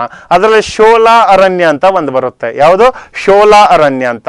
ಕರ್ನಾಟಕದ ಪಶ್ಚಿಮ ಘಟ್ಟದ ಚಿಕ್ಕಮಗಳೂರು ಜಿಲ್ಲೆಯ ಕುದುರೆಮುಖ, ಮುಳ್ಳಯ್ಯನಗಿರಿ, ಕೊಡಗು ಜಿಲ್ಲೆಯ ಬ್ರಹ್ಮಗಿರಿ ಬೆಟ್ಟ ಇಳಿಜಾರಿನ ಪ್ರದೇಶಗಳಲ್ಲಿ ಹಾಗೂ ಚಾಮರಾಜನಗರ ಜಿಲ್ಲೆಯಲ್ಲಿ ಕಂಡುಬರುವ ವಿಶಿಷ್ಟ ಪ್ರಭೇದದ ಸಸ್ಯ ವರ್ಗವಾಗಿದೆ. ಯಾವಲ್ಲಿ ಸ್ನೇಹಿತರೆ? ಚಿಕ್ಕಮಗಳೂರು ಜಿಲ್ಲೆ, ಓಕೆ, ಅದೇ ರೀತಿ ಕೊಡಗು ಜಿಲ್ಲೆ, ಅದೇ ರೀತಿ ಚಾಮರಾಜನಗರ ಜಿಲ್ಲೆ. ಈ ಮೂರು ಜಿಲ್ಲೆಗಳಲ್ಲಿ ಇಂಥ ಸ್ಥಳಗಳಲ್ಲಿ ಕಂಡುಬರುವ ಒಂದು ಪ್ರಮುಖವಾದ ಅರಣ್ಯವನ್ನೇ ಶೋಲಾ ಅರಣ್ಯ ಅಂತೇಳಿ ನಾವು ಕರಿತೀವಿ ಸ್ನೇಹಿತರೆ. ಅಲ್ಲಿ ಹೆಂಗೆ ಪಶ್ಚಿಮ ಘಟ್ಟಗಳು, ಪೂರ್ವ ಘಟ್ಟಗಳು, ಪೂರ್ವಾಂಚಲ ಬೆಟ್ಟಗಳು, ಅರಾವಳಿ ಬೆಟ್ಟಗಳು, ವಿಂಧ್ಯ ಪರ್ವತಗಳು ಅಂತೇಳಿ ಭಾರತದ ಭೂಸ್ವರೂಪ ನೋಡುವಾಗ ವಿವಿಧ ರೀತಿ ಡಿವೈಡ್ ಮಾಡಿದಾರೋ ಆ ರೀತಿ ಇಲ್ಲೂ ಸಹ ಸ್ನೇಹಿತರೆ ಈ ಮೂರು ಜಿಲ್ಲೆಗಳಲ್ಲಿ ಕಂಡು ಬರುವ ಅರಣ್ಯವನ್ನು ಶೋಲಾ ಅರಣ್ಯ ಅಂತ ನಾವು ಕರಿತೀವಿ. ಬಿಸಿಲೆ ಕಾಡುಗಳು ಅಂತ ಬರ್ತಾವೆ. ಯಾವುದು? ಬಿಸಿಲೆ ಕಾಡುಗಳು. ಇಲ್ಲಿ ಹಾಸನ ಜಿಲ್ಲೆಯ ಸಕಲೇಶ್ಪುರ ತಾಲೂಕಿನಲ್ಲಿ ಹೆಚ್ಚಾಗಿ ಕಂಡುಬರುವ ಬಳ್ಳಿ ಜಾತಿಗೆ ಸೇರಿದ ಸಸ್ಯ ವರ್ಗವಾಗಿದೆ ಸ್ನೇಹಿತರೆ. ಇಲ್ಲಿ ಹಲವಾರು ಜೀವಿಗಳು ಆವಾಸ್ಥಾನವನ್ನ ಕಲ್ಪಿಸಿಕೊಂಡಿವೆ. ಇಲ್ಲಿ ಬಿಸಿಲೆ ಕಾಡುಗಳು ಯಾಕೆ ಕರೀತಾರೆ ಅಂತಂದ್ರೆ ಸ್ನೇಹಿತರೆ, ನೇರವಾಗಿ ಸೂರ್ಯನ ಕಿರಣಗಳು ಈ ಬೆಟ್ಟಗಳ ಮೇಲೆ, ಇಲ್ಲಿರುವ ಅರಣ್ಯ ಪರ್ವತದ ಮೇಲೆ ಬೀಳುತ್ತೆ. ಬಿದ್ದ ತಕ್ಷಣ ಅವುಗಳ ಬೆಳಕು ಏನಾಗುತ್ತೆ? ನೆಲವನ್ನು ತಲುಪುವುದಿಲ್ಲ. ಅದು ಇಡೀ ಬೆಳಕೆಲ್ಲ ಏನಾಗಿರುತ್ತೆ ಸ್ನೇಹಿತರೆ? ಆ ಒಂದು ಅರಣ್ಯ ಪ್ರದೇಶದ ಮೇಲಿರುವಂತ ಆ ಬೆಟ್ಟ ಪರ್ವತದ ಮೇಲೇನೆ ಇರುತ್ತೆ. ಅದ್ ನೆಲಕ್ಕೆ ಹೋಗಿ ತಾಗುವುದಿಲ್ಲ. ಆದ್ದರಿಂದ ಆ ಒಂದು ಇದನ್ನ ಏನು ಕರಿತೀವಿ? ಮಂದ ಬೆಳಕಿನ ವಲಯ ಅಂತ ಕೆಳಗಿನ ಪ್ರದೇಶ ಕರೆದ್ರೆ, ಮೇಲಿನ ಪ್ರದೇಶವನ್ನ ಸ್ನೇಹಿತರೆ ನಾವು ಏನು ಕರಿತೀವಿ? ಬಿಸಿಲೆ ಕಾಡುಗಳು ಅಂತ. ಆ ಬಿಸಿಲನ್ನ ನೆಲಕ್ಕೆ ಹೋಗ್ಬಿಡಲ್ಲ ಅದು. ಮೇಲ್ಗಡೆ ಇದು ಈಗ ಒಂದು ಪರ್ವತ ಇದೆ, ಈ ಪರ್ವತದ ಮೇಲೆ ಸೂರ್ಯನ ಒಂದು ಅರಣ್ಯ ಇದೆ. ಇದು ಅರಣ್ಯ, ಗಿಡ ಮರಗಳಿದಾವೆ ಇಲ್ಲಿ, ಇವೆಲ್ಲ ಗಿಡ ಮರಗಳು. ಇದ್ರ ಮೇಲೆ ಸೂರ್ಯನ ಕಿರಣ ನೇರವಾಗಿ ಬೀಳುತ್ತೆ. ನೇರವಾಗಿ ಬಿದ್ದ ಮೇಲೆ ಸ್ನೇಹಿತರೆ ಏನಾಗುತ್ತೆ? ಅದು ನೆಲಕ್ಕೆ ತಾಗೋದಿಲ್ಲ, ನೆಲಕ್ಕೆ ಹೋಗಿ ರೀಚ್ ಆಗೋದಿಲ್ಲ. ಅಲ್ಲಿ ಮೇಲ್ಗಡೆನೆ ತನ್ನ ಇದನ್ನ ಸ್ಟಾಪ್ ಮಾಡಿರುತ್ತೆ. ಅದಕ್ಕೆ ಬಿಸಿಲೆ ಕಾಡುಗಳು ಅಂತ ಹೇಳಿ ನಾಮಕರಣ ಮಾಡಿದ್ದಾರೆ. ನೆಕ್ಸ್ಟ್, ನಮ್ಮ ಕರ್ನಾಟಕ ಸರ್ಕಾರ ಒಂದು ಶ್ರೀಗಂಧದ ಒಂದು ಮರದ ಉದ್ದೇಶ ಇಟ್ಕೊಂಡು ಒಂದು ಕಾರ್ಯಕ್ರಮವನ್ನು ಜಾರಿಗೆ ತರುತ್ತೆ. ಅದನ್ನ ನಾವು ಏನು ಕರಿತೀವಿ? ಸಿರಿ ಚಂದನ ಯೋಜನೆ. 2015-16ರಲ್ಲೇ ಈ ಒಂದು ಯೋಜನೆ ಜಾರಿಗೆ ಬಂದಿದೆ. ಇದೇನಾಗಿದೆ? ಶ್ರೀಗಂಧದ ನೆಡುತೋಪುಗಳ ರಕ್ಷಣೆ ಮತ್ತು ಸ್ವಾಭಾವಿಕವಾಗಿ ಶ್ರೀಗಂಧ ಬೆಳೆದಿರುವ ಪ್ರದೇಶಗಳ ರಕ್ಷಣೆ ಮತ್ತು ನಿರ್ವಹಣೆ ಕಾರ್ಯಕ್ರಮದ ಯೋಜನೆಯಾಗಿ ನಮ್ಮ ಕರ್ನಾಟಕ ಸರ್ಕಾರ ಪ್ರಾರಂಭಿಸಿರುವ ಒಂದು ಯೋಜನೆ ಅಂತ ಹೇಳಬಹುದು. ಈಗ ಉತ್ತರ ಕರ್ನಾಟಕದ ಸಹ್ಯಾದ್ರಿ ಅಂತ ಕರೀತಾರೆ ಸ್ನೇಹಿತರೆ ಕಪ್ಪತ್ತಗುಡ್ಡ. ಇದು ಗದಗ ಜಿಲ್ಲೆಯ ಕಪ್ಪತ್ತಗುಡ್ಡ. ಈ ಕಪ್ಪತ್ತಗುಡ್ಡದ ಬಗ್ಗೆ ಒಂದು ಮಾಹಿತಿ ಇದೆ ಸ್ನೇಹಿತರೆ. ಅಲ್ಲಿ ಯಾರೋ ಕೆಲವು ಜನ ಅಲ್ಲಿ ಇದಕ್ಕೆ ಹೋಗಿರ್ತಾರೆ, ಪ್ರವಾಸಿ ತಾಣಕ್ಕೆ. ಎಲ್ಲಿ? ಕಪ್ಪತ್ತಗುಡ್ಡವನ್ನ. ಈಗ ನೀವು ಹೇಗೆ ಯಾವುದೋ ಒಂದು ಐತಿಹಾಸಿಕ ಸ್ಥಳವನ್ನು ನೋಡಲು ಸ್ನೇಹಿತರ ಜೊತೆಗೂಡಿ ಪ್ರವಾಸ ಮಾಡಕ್ ಹೋಗಿರ್ತೀರಲ್ಲ, ಹೋದಾಗ ಅಲ್ಲೇ ಏನೋ ಸ್ನಾಕ್ಸ್ ಎಲ್ಲ ಜೊತೆಗೆ ತೆಗೆದುಕೊಂಡು ಹೋಗಿರ್ತೀರಿ, ಅಥವಾ ಮನೆಯಿಂದ ಬುತ್ತಿ ಕಟ್ಕೊಂಡು ಹೋಗಿ ಊಟ ಮಾಡ್ತೀರಿ. ಬಟ್ ಈ ಕಪ್ಪತ್ತಗುಡ್ಡಕ್ಕೆ ಒಂದು ಪೌರಾಣಿಕ ಕಥೆ ಇದು ಸ್ನೇಹಿತರೆ. ಆ ಕಪ್ಪತ್ತಗುಡ್ಡಕ್ಕೆ ಒಂದು 4 ಜನ ಯುವಕರು ಪ್ರವಾಸಕ್ಕಂತ ಹೋಗಿರ್ತಾರೆ. ಅಲ್ಲಿ ಸ್ನೇಹಿತರೆ ಅದು ಅವರು ಮಾಂಸಾಹಾರಿಗಳಾಗಿರ್ತಾರಂತೆ. ಅದಕ್ಕೋಸ್ಕರ ಆ ಕಪ್ಪತ್ತಗುಡ್ಡದಲ್ಲಿ ಸ್ನೇಹಿತರೆ ಒಂದು ಹಂದಿ ಇರ್ತಂತೆ. ಆ ಹಂದಿ ಇದ್ದಾಗ ಆ ಹಂದಿನ ಇವ್ರೇನ್ ಮಾಡ್ತಾರೆ? ಬೇಟೆಯಾಡಿ ಅದನ್ನ ಸಾಯಿಸ್ತಾರೆ. ಬೇಟೆಯಾಡಿ ಅದನ್ನ ಸಾಯಿಸಿ ಅದನ್ನೇ ಸ್ನೇಹಿತರೆ ಅವರು ಮಾಂಸಾಹಾರಿ ಮಾಡಿ ಊಟ ಮಾಡ್ಬೇಕಂತ ಪ್ಲಾನ್ ಮಾಡಿದಾಗ ಸ್ನೇಹಿತರೆ ಅದನ್ನ ಸಾಯಿಸಿದ ಮೇಲೆ ಅದನ್ನ ಎಲ್ಲಾನು ಚೆನ್ನಾಗಿ ಅದ್ರ ಮೇಲ್ಗಡೆ ಚರ್ಮವನ್ನ ತೆಗೆದು ಅದು ಬೇಕಾಗಿರುವಂತ ಒಂದು ಪಾರ್ಟ್ ಅನ್ನ ಇವ್ರು ಇಟ್ಕೊಂಡು ಒಂದು ಪಾತ್ರೆಯನ್ನ ಒಂದು ಸೌದೆ ಮೇಲೆ ಇಡ್ತಾರೆ, ಒಲೆ ಮೇಲೆ ಆ ಒಂದು ಇದನ್ನ ಇಡ್ತಾರೆ. ಇಟ್ಟ ಮೇಲೆ ಸ್ನೇಹಿತರೆ ಎಲ್ಲ ಒಗ್ಗರಣೆ ಹಾಕ್ತಾರೆ, ಮಸಾಲಾ ಪದಾರ್ಥಗಳನ್ನ ಎಲ್ಲ ಈ ಪಾತ್ರೆಯಲ್ಲಿ ಹಾಕ್ತಾರೆ, ಎಣ್ಣೆ ಹಾಕ್ತಾರೆ. ಲಾಸ್ಟ್ಗೆ ಈ ಒಂದು ಮಾಂಸಾಹಾರಿ ಪದಾರ್ಥವನ್ನ ಇದು ಪಾತ್ರೆಯಲ್ಲಿ ಹಾಕ್ಬೇಕಾಗಿರುತ್ತೆ. ಎಣ್ಣೆ ಪದಾರ್ಥದಲ್ಲಿ ಮಸಾಲ ಹಾಕಿರ್ತಾರಲ್ಲ ಅದ್ರಲ್ಲಿ ಹಾಕ್ಬೇಕಾಗಿರುತ್ತೆ. ಹಾಕಿದ್ಮೇಲೆ ಸ್ನೇಹಿತರೆ ಅದನ್ನ ಕಲಿಸ್ಬೇಕಾಗತ್ತಲ್ಲ, ಎಲ್ಲನೂ ನಾವೇನ್ ಮಾಡ್ಬೇಕಾಗುತ್ತೆ? ಮಿಕ್ಸ್ ಮಾಡ್ಬೇಕಾಗತ್ತೆ. ಅದಕ್ಕೋಸ್ಕರ ಆ ಸಮಯದಲ್ಲಿ ಆ ಯುವಕರ ಹತ್ರ ಸ್ಪೂನ್ ಇರಲ್ಲ. ಸ್ಪೂನ್ ಇಲ್ಲದೆ ಇದ್ದಾಗ ಆ ಯುವಕರು ಏನ್ ಮಾಡ್ತಾರೆ?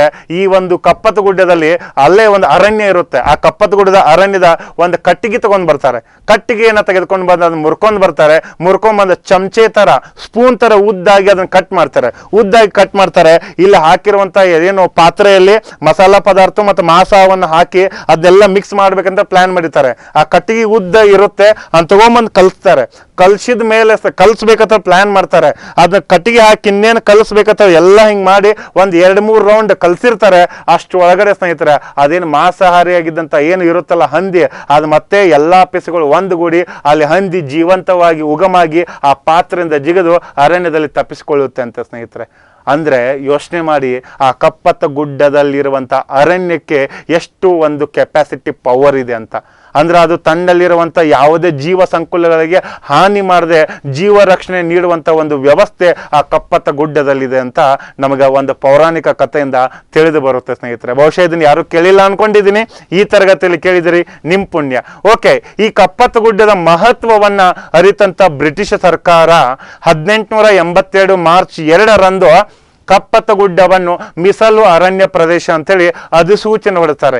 ಈ ಪ್ರದೇಶದಲ್ಲಿ ಗಣಿಗಾರಿಕೆ ಮಾಡುವಂತಿಲ್ಲ, ಕೈಗಾರಿಕೆಗಳನ್ನ ಸ್ಥಾಪಿಸುವಂತಿಲ್ಲ, ಅರಣ್ಯೀಕರಣ ಮಾಡುವಂತಿಲ್ಲ, ಇಲ್ಲಿ ಬಿಲ್ಡಿಂಗ್ಗಳನ್ನ ಕಟ್ಟುವಂತಿಲ್ಲ ಅಂತ ಹೇಳಿ ಏನ್ ಮಾಡ್ತಾರೆ, ಒಂದು ಘೋಷಣೆಯನ್ನು ಜಾರಿಗೆ ತಂದು ಇದು ಕೇವಲ ಅರಣ್ಯ ಆಗಿರಬೇಕು, ಇಲ್ಲಿ ಯಾವುದೇ ರೀತಿಯ ಗಣಿಗಾರಿಕೆ, ಯಾವುದೇ ರೀತಿಯ ಅನಾವಶ್ಯಕ ಚಟುವಟಿಕೆಗಳಿಗೆ ನಾವು ಅಲೋ ಮಾಡಲ್ಲ ಅಂತ ಹೇಳಿ ಬ್ರಿಟಿಷ್ ಸರ್ಕಾರ 1882ದಲ್ಲಿ ಒಂದು ಅಧಿಸೂಚನೆಯನ್ನ ಹೊರಡಿಸ್ತಾರೆ.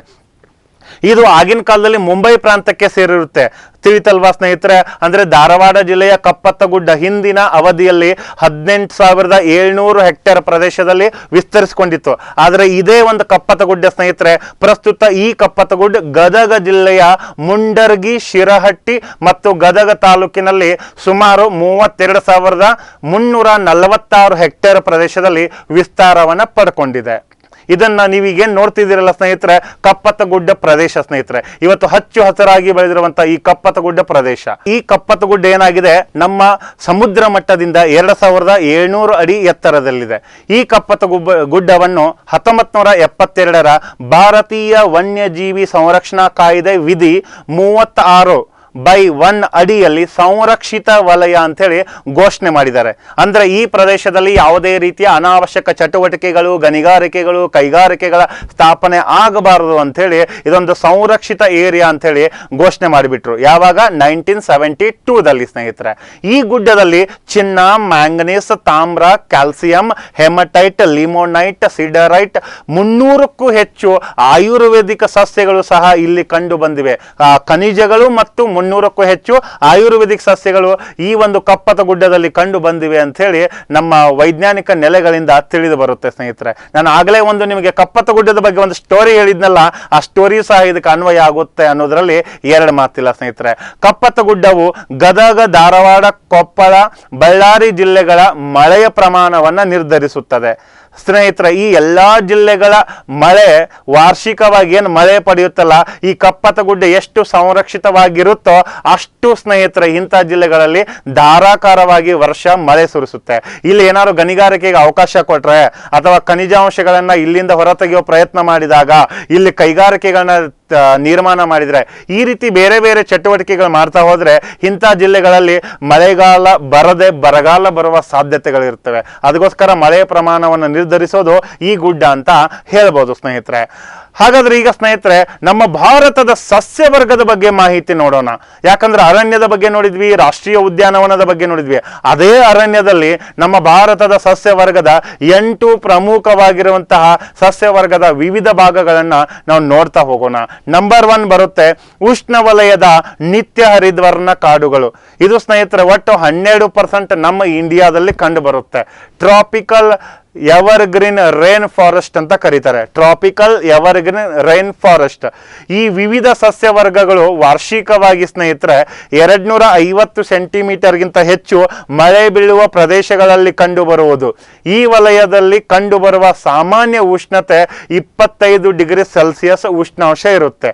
ಅಂದ್ರೆ ಸ್ನೇಹಿತರೆ ಈ ಒಂದು ಉಷ್ಣ ವಲಯದ ನಿತ್ಯ ಹರಿದ್ವರ್ಣ ಕಾಡುಗಳಂತ ಏನ್ ಕರಿತೀವಲ್ಲ, ಇವು ಸ್ನೇಹಿತರೆ ವಾರ್ಷಿಕವಾಗಿ 250 ಸೆಂಟಿಮೀಟರ್ಗಿಂತ ಹೆಚ್ಚು ಮಳೆ ಬೆಳಿಬೇಕು ಅಂತ ಸ್ಥಳಗಳಲ್ಲಿ ಮಾತ್ರ ಇಂತಹ ಒಂದು ಸಸ್ಯವರ್ಗವನ್ನ ನಾವು ನೋಡ್ತೀವಿ. ಇದು ಅತಿ ಹೆಚ್ಚು ಮಳೆ ಬೀಳುವುದರಿಂದ ಉಷ್ಣ ವಲಯದ ಈ ಒಂದು ಸಸ್ಯವರ್ಗ ಏನಾಗಿರುತ್ತೆ, ಕಂಟಿನ್ಯೂ ಆಗಿ ಹಚ್ಚು ಹಸಿರಿನಿಂದ ಕೂರುತ್ತೆ. ಅದಕ್ಕೋಸ್ಕರ ಏನ್ ಕರೆದಿದ್ದಾರೆ ಇದನ್ನ, ನಿತ್ಯ ಹರಿದ್ವರ್ಣದ ಕಾಡುಗಳು. ಅಂದ್ರೆ ದಿನನಿತ್ಯ ಏನಾಗಿರುತ್ತೆ, ಹಚ್ಚು ಹಸಿರಾಗಿರುತ್ತೆ ಅಂತ. ಇಲ್ಲಿನ ಮರಗಳು ಕಡಿಮೆ ಅಂದ್ರೆ 60 ಮೀಟರ್ಗಿಂತ ಎತ್ತರವಾಗಿ ಚಪ್ಪರದಂತೆ ಹೆಣಕೊಂಡಿರ್ತವೆ. ಚಪ್ಪರ ಅಂತಂದ್ರೆ ಬಾಳೆ ಎಲೆ ನೋಡಿದಿರ ನೀವು, ಆ ಬಾಳೆ ಎಲೆ ಅಂತ ಚಪ್ಪರದಂತೆ ಹರಡಿಕೊಂಡಿರ್ತವೆ.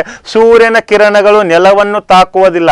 ಹಾಗಾಗಿ ಈ ವಲಯವನ್ನ ಏನ್ ಕರಿತೀವಿ, ಮಂದ ಬೆಳಕಿನ ವಲಯ. ಸ್ನೇಹಿತರೆ ಇಲ್ಲೇನಾಗಿದೆ, ಒಂದು ಚಪ್ಪರದಂತೆ ಅಂದ್ರೆ ಅತ್ಯಂತ ಅಗಲವಾಗಿರುವಂತ ಬಾಳೆ ಎಲೆ ನೋಡ್ತಿರಲ್ಲ, ಆ ಬಾಳೆ ಎಲೆ ಅಂತ ಅಗಲವಾಗಿದಾವ, ಅದ್ರ ಮೇಲೆ ಸೂರ್ಯನ ಕಿರಣ ಬೀಳ್ತಾವ. ಸೂರ್ಯನ ಕಿರಣ ಬೀಳ್ತಾವ, ಅದರ ಕೆಳಗಡೆ ನೆಲಕ್ಕೆ ಹೋಗಿ ಆ ಸೂರ್ಯನ ಕಿರಣಗಳು ತಾಗುವುದಿಲ್ಲ. ಅಲ್ಲಿ ಹೋಗಿ ರೀಚ್ ಆಗೋದಿಲ್ಲ. ಅದಕ್ಕೋಸ್ಕರ ಅದನ್ನ ಏನ್ ಕರಿತೀವಿ, ಮಂದ ಬೆಳಕಿನ ವಲಯ ಅಂತೇಳಿ ಕರಿತೀವಿ. ಈ ಮಾದರಿಯ ಕಾಡುಗಳು ನಮ್ಮ ಕರ್ನಾಟಕದಲ್ಲಿ ಒಳಗೊಂಡಂತೆ ಮಹಾರಾಷ್ಟ್ರ, ಗೋವಾ, ಕೇರಳ ರಾಜ್ಯಗಳ ಮತ್ತು ಪಶ್ಚಿಮ ಘಟ್ಟಗಳ ಪಶ್ಚಿಮ ಭಾಗದಲ್ಲಿ, ಪೂರ್ವ ಘಟ್ಟದಲ್ಲಿ, ಪೂರ್ವಾಂಚಲ ಘಟ್ಟದಲ್ಲಿ, ಅಂಡಮಾನ್ ನಿಕೋಬಾರ್ ಮತ್ತು ಲಕ್ಷದ್ವೀಪದ ಕೇಂದ್ರಾಡಳಿತ ಪ್ರದೇಶಗಳಲ್ಲಿ ಈ ಒಂದು ನಿತ್ಯ ಹರಿದ್ವರ್ಣ ಕಾಡುಗಳು ಪ್ರಮುಖವಾಗಿ ಕಂಡು ಬರ್ತವೆ ಸ್ನೇಹಿತರೆ. ಓಕೆ, ಇಲ್ಲಿ ಬೆಳೆಯುವ ಪ್ರಮುಖ ಮರಗಳು ಮಹಾಗನಿ, ಬೀಟೆ, ರಬ್ಬರ್, ಗುರ್ಜಾನ್, ಚಪ್ಲಾಸ್, iron wood, rose wood, Brazil wood ಇತ್ಯಾದಿ ಸ್ನೇಹಿತರೆ ಈ ಒಂದು ನಿತ್ಯ ಹರಿದ್ವರ್ಣ ಕಾಡುಗಳಿಗೆ ಉದಾಹರಣೆಯಾಗಿವೆ ಅಂತ.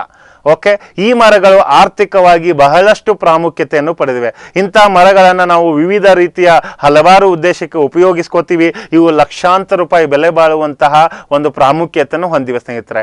ಇಂತಹ ಒಂದು ಏರಿಯಾ ಸ್ವಾಭಾವಿಕ ಸಸ್ಯವರ್ಗ ಏನಾಗಿದೆ, ನಮ್ಮ ಭಾರತ ದೇಶದ ಸ್ವಾಭಾವಿಕ ಸಸ್ಯವರ್ಗದ 8 ವಿಧಗಳಲ್ಲಿ ಇದು 12% ಒಳಗೊಂಡಿದೆ ಸ್ನೇಹಿತರೆ.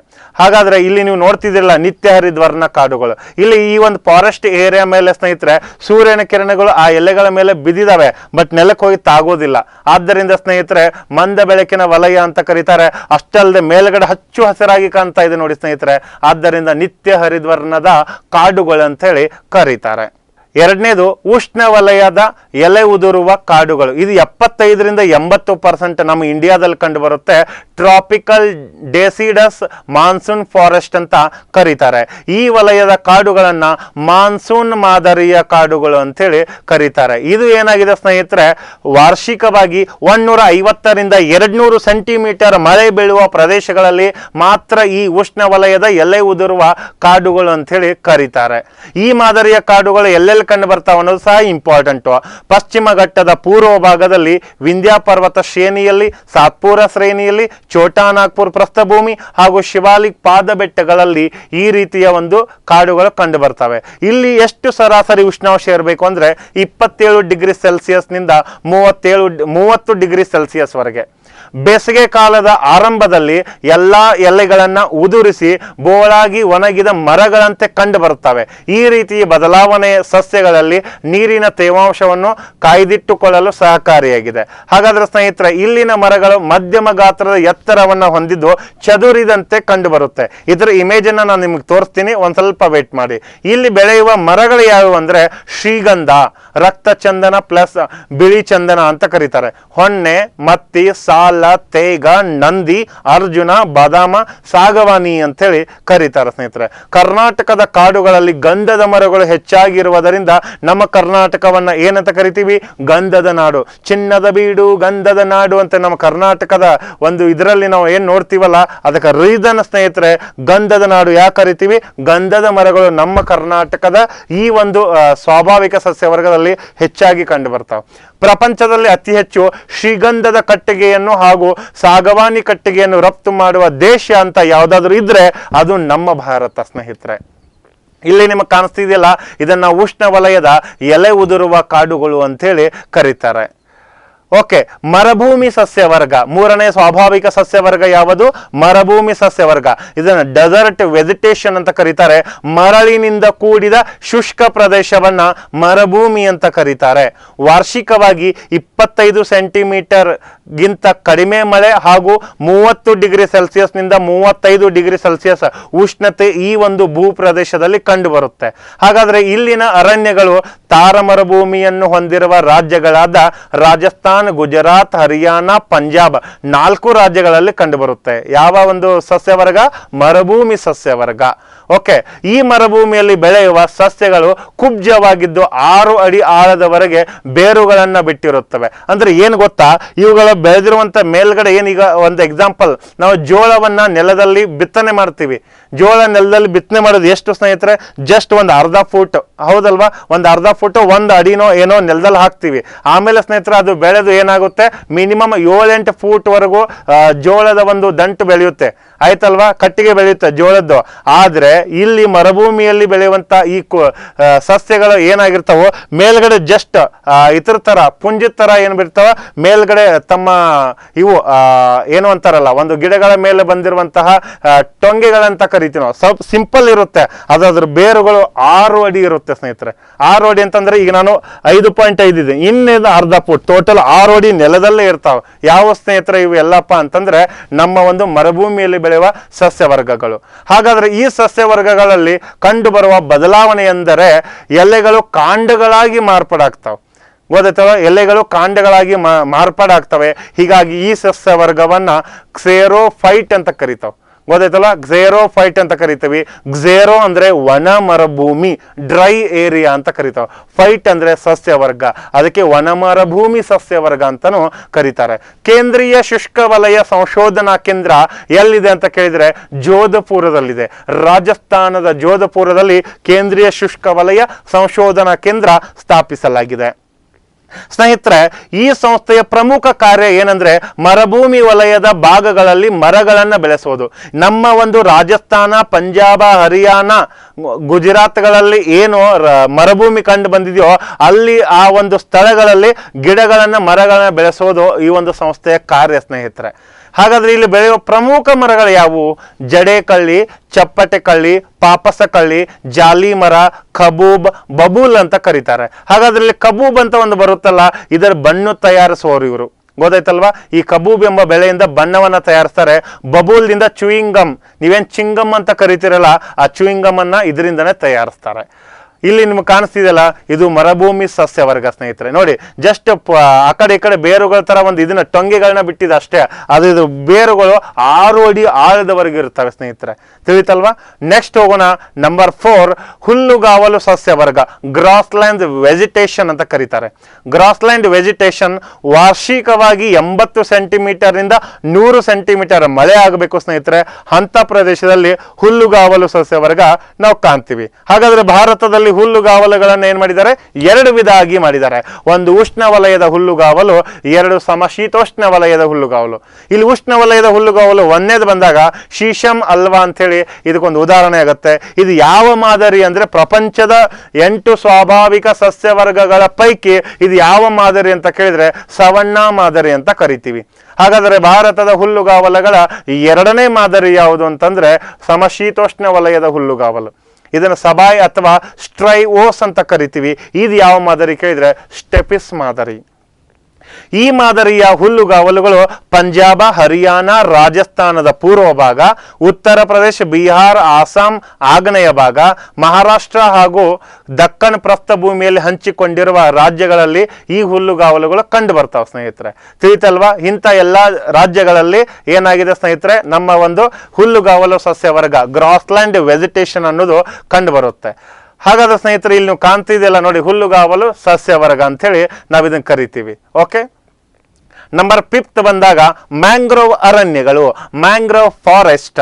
ಇಲ್ಲಿ ಮ್ಯಾಂಗ್ರೋವ್ ಫಾರೆಸ್ಟ್ ಅನ್ನೋದಕ್ಕೆ ಉದಾಹರಣೆಯಾಗಿರುವಂತಹ ಪ್ರಮುಖವಾದ ಮರಗಳು ಯಾವಪ್ಪ ಅಂತ, ಬೆಳೆಗಳು ಯಾವ ಅಂತಂದ್ರೆ ಅವಿಸೇನಿಯಾ, ರೈಜೋಫೇರಾ, ತಾಳೆ, ಕೆಂದಾಳೆ, ಕಿಯೋಕ, ನೀಪ್, ಸುಂದರಿ, ಕಸೂರಿನ್ ಸಸ್ಯವರ್ಗ. ತಿಳಿತಲ್ವಾ ಸ್ನೇಹಿತರೆ? ಕಂಡು ಬರುತ್ತವೆ. ಸಮುದ್ರ ತೀರದಲ್ಲಿ ತಗ್ಗಾದ ಭಾಗಗಳಲ್ಲಿ ಉಪ್ಪು ನೀರಿನಿಂದ ಕೂಡಿದ ವಲಯಗಳಲ್ಲಿ ಜಲೀಯ ಸಸ್ಯ ವರ್ಗವನ್ನು ನಾವು ಮ್ಯಾಂಗ್ರೋವ್ ಅರಣ್ಯ ಅಂತ ಕರಿತೀವಿ. ಅಂದ್ರೆ ಸ್ನೇಹಿತರೆ, ಸಮುದ್ರ ತೀರದಲ್ಲಿ ಕಂಡು ಬರಬೇಕು, ಅಲ್ಲಿ ತಗ್ಗಾದ ಭಾಗ ಇರಬೇಕು, ಅದು ಉಪ್ಪಿನಿಂದ ಕೂಡಿರಬೇಕು.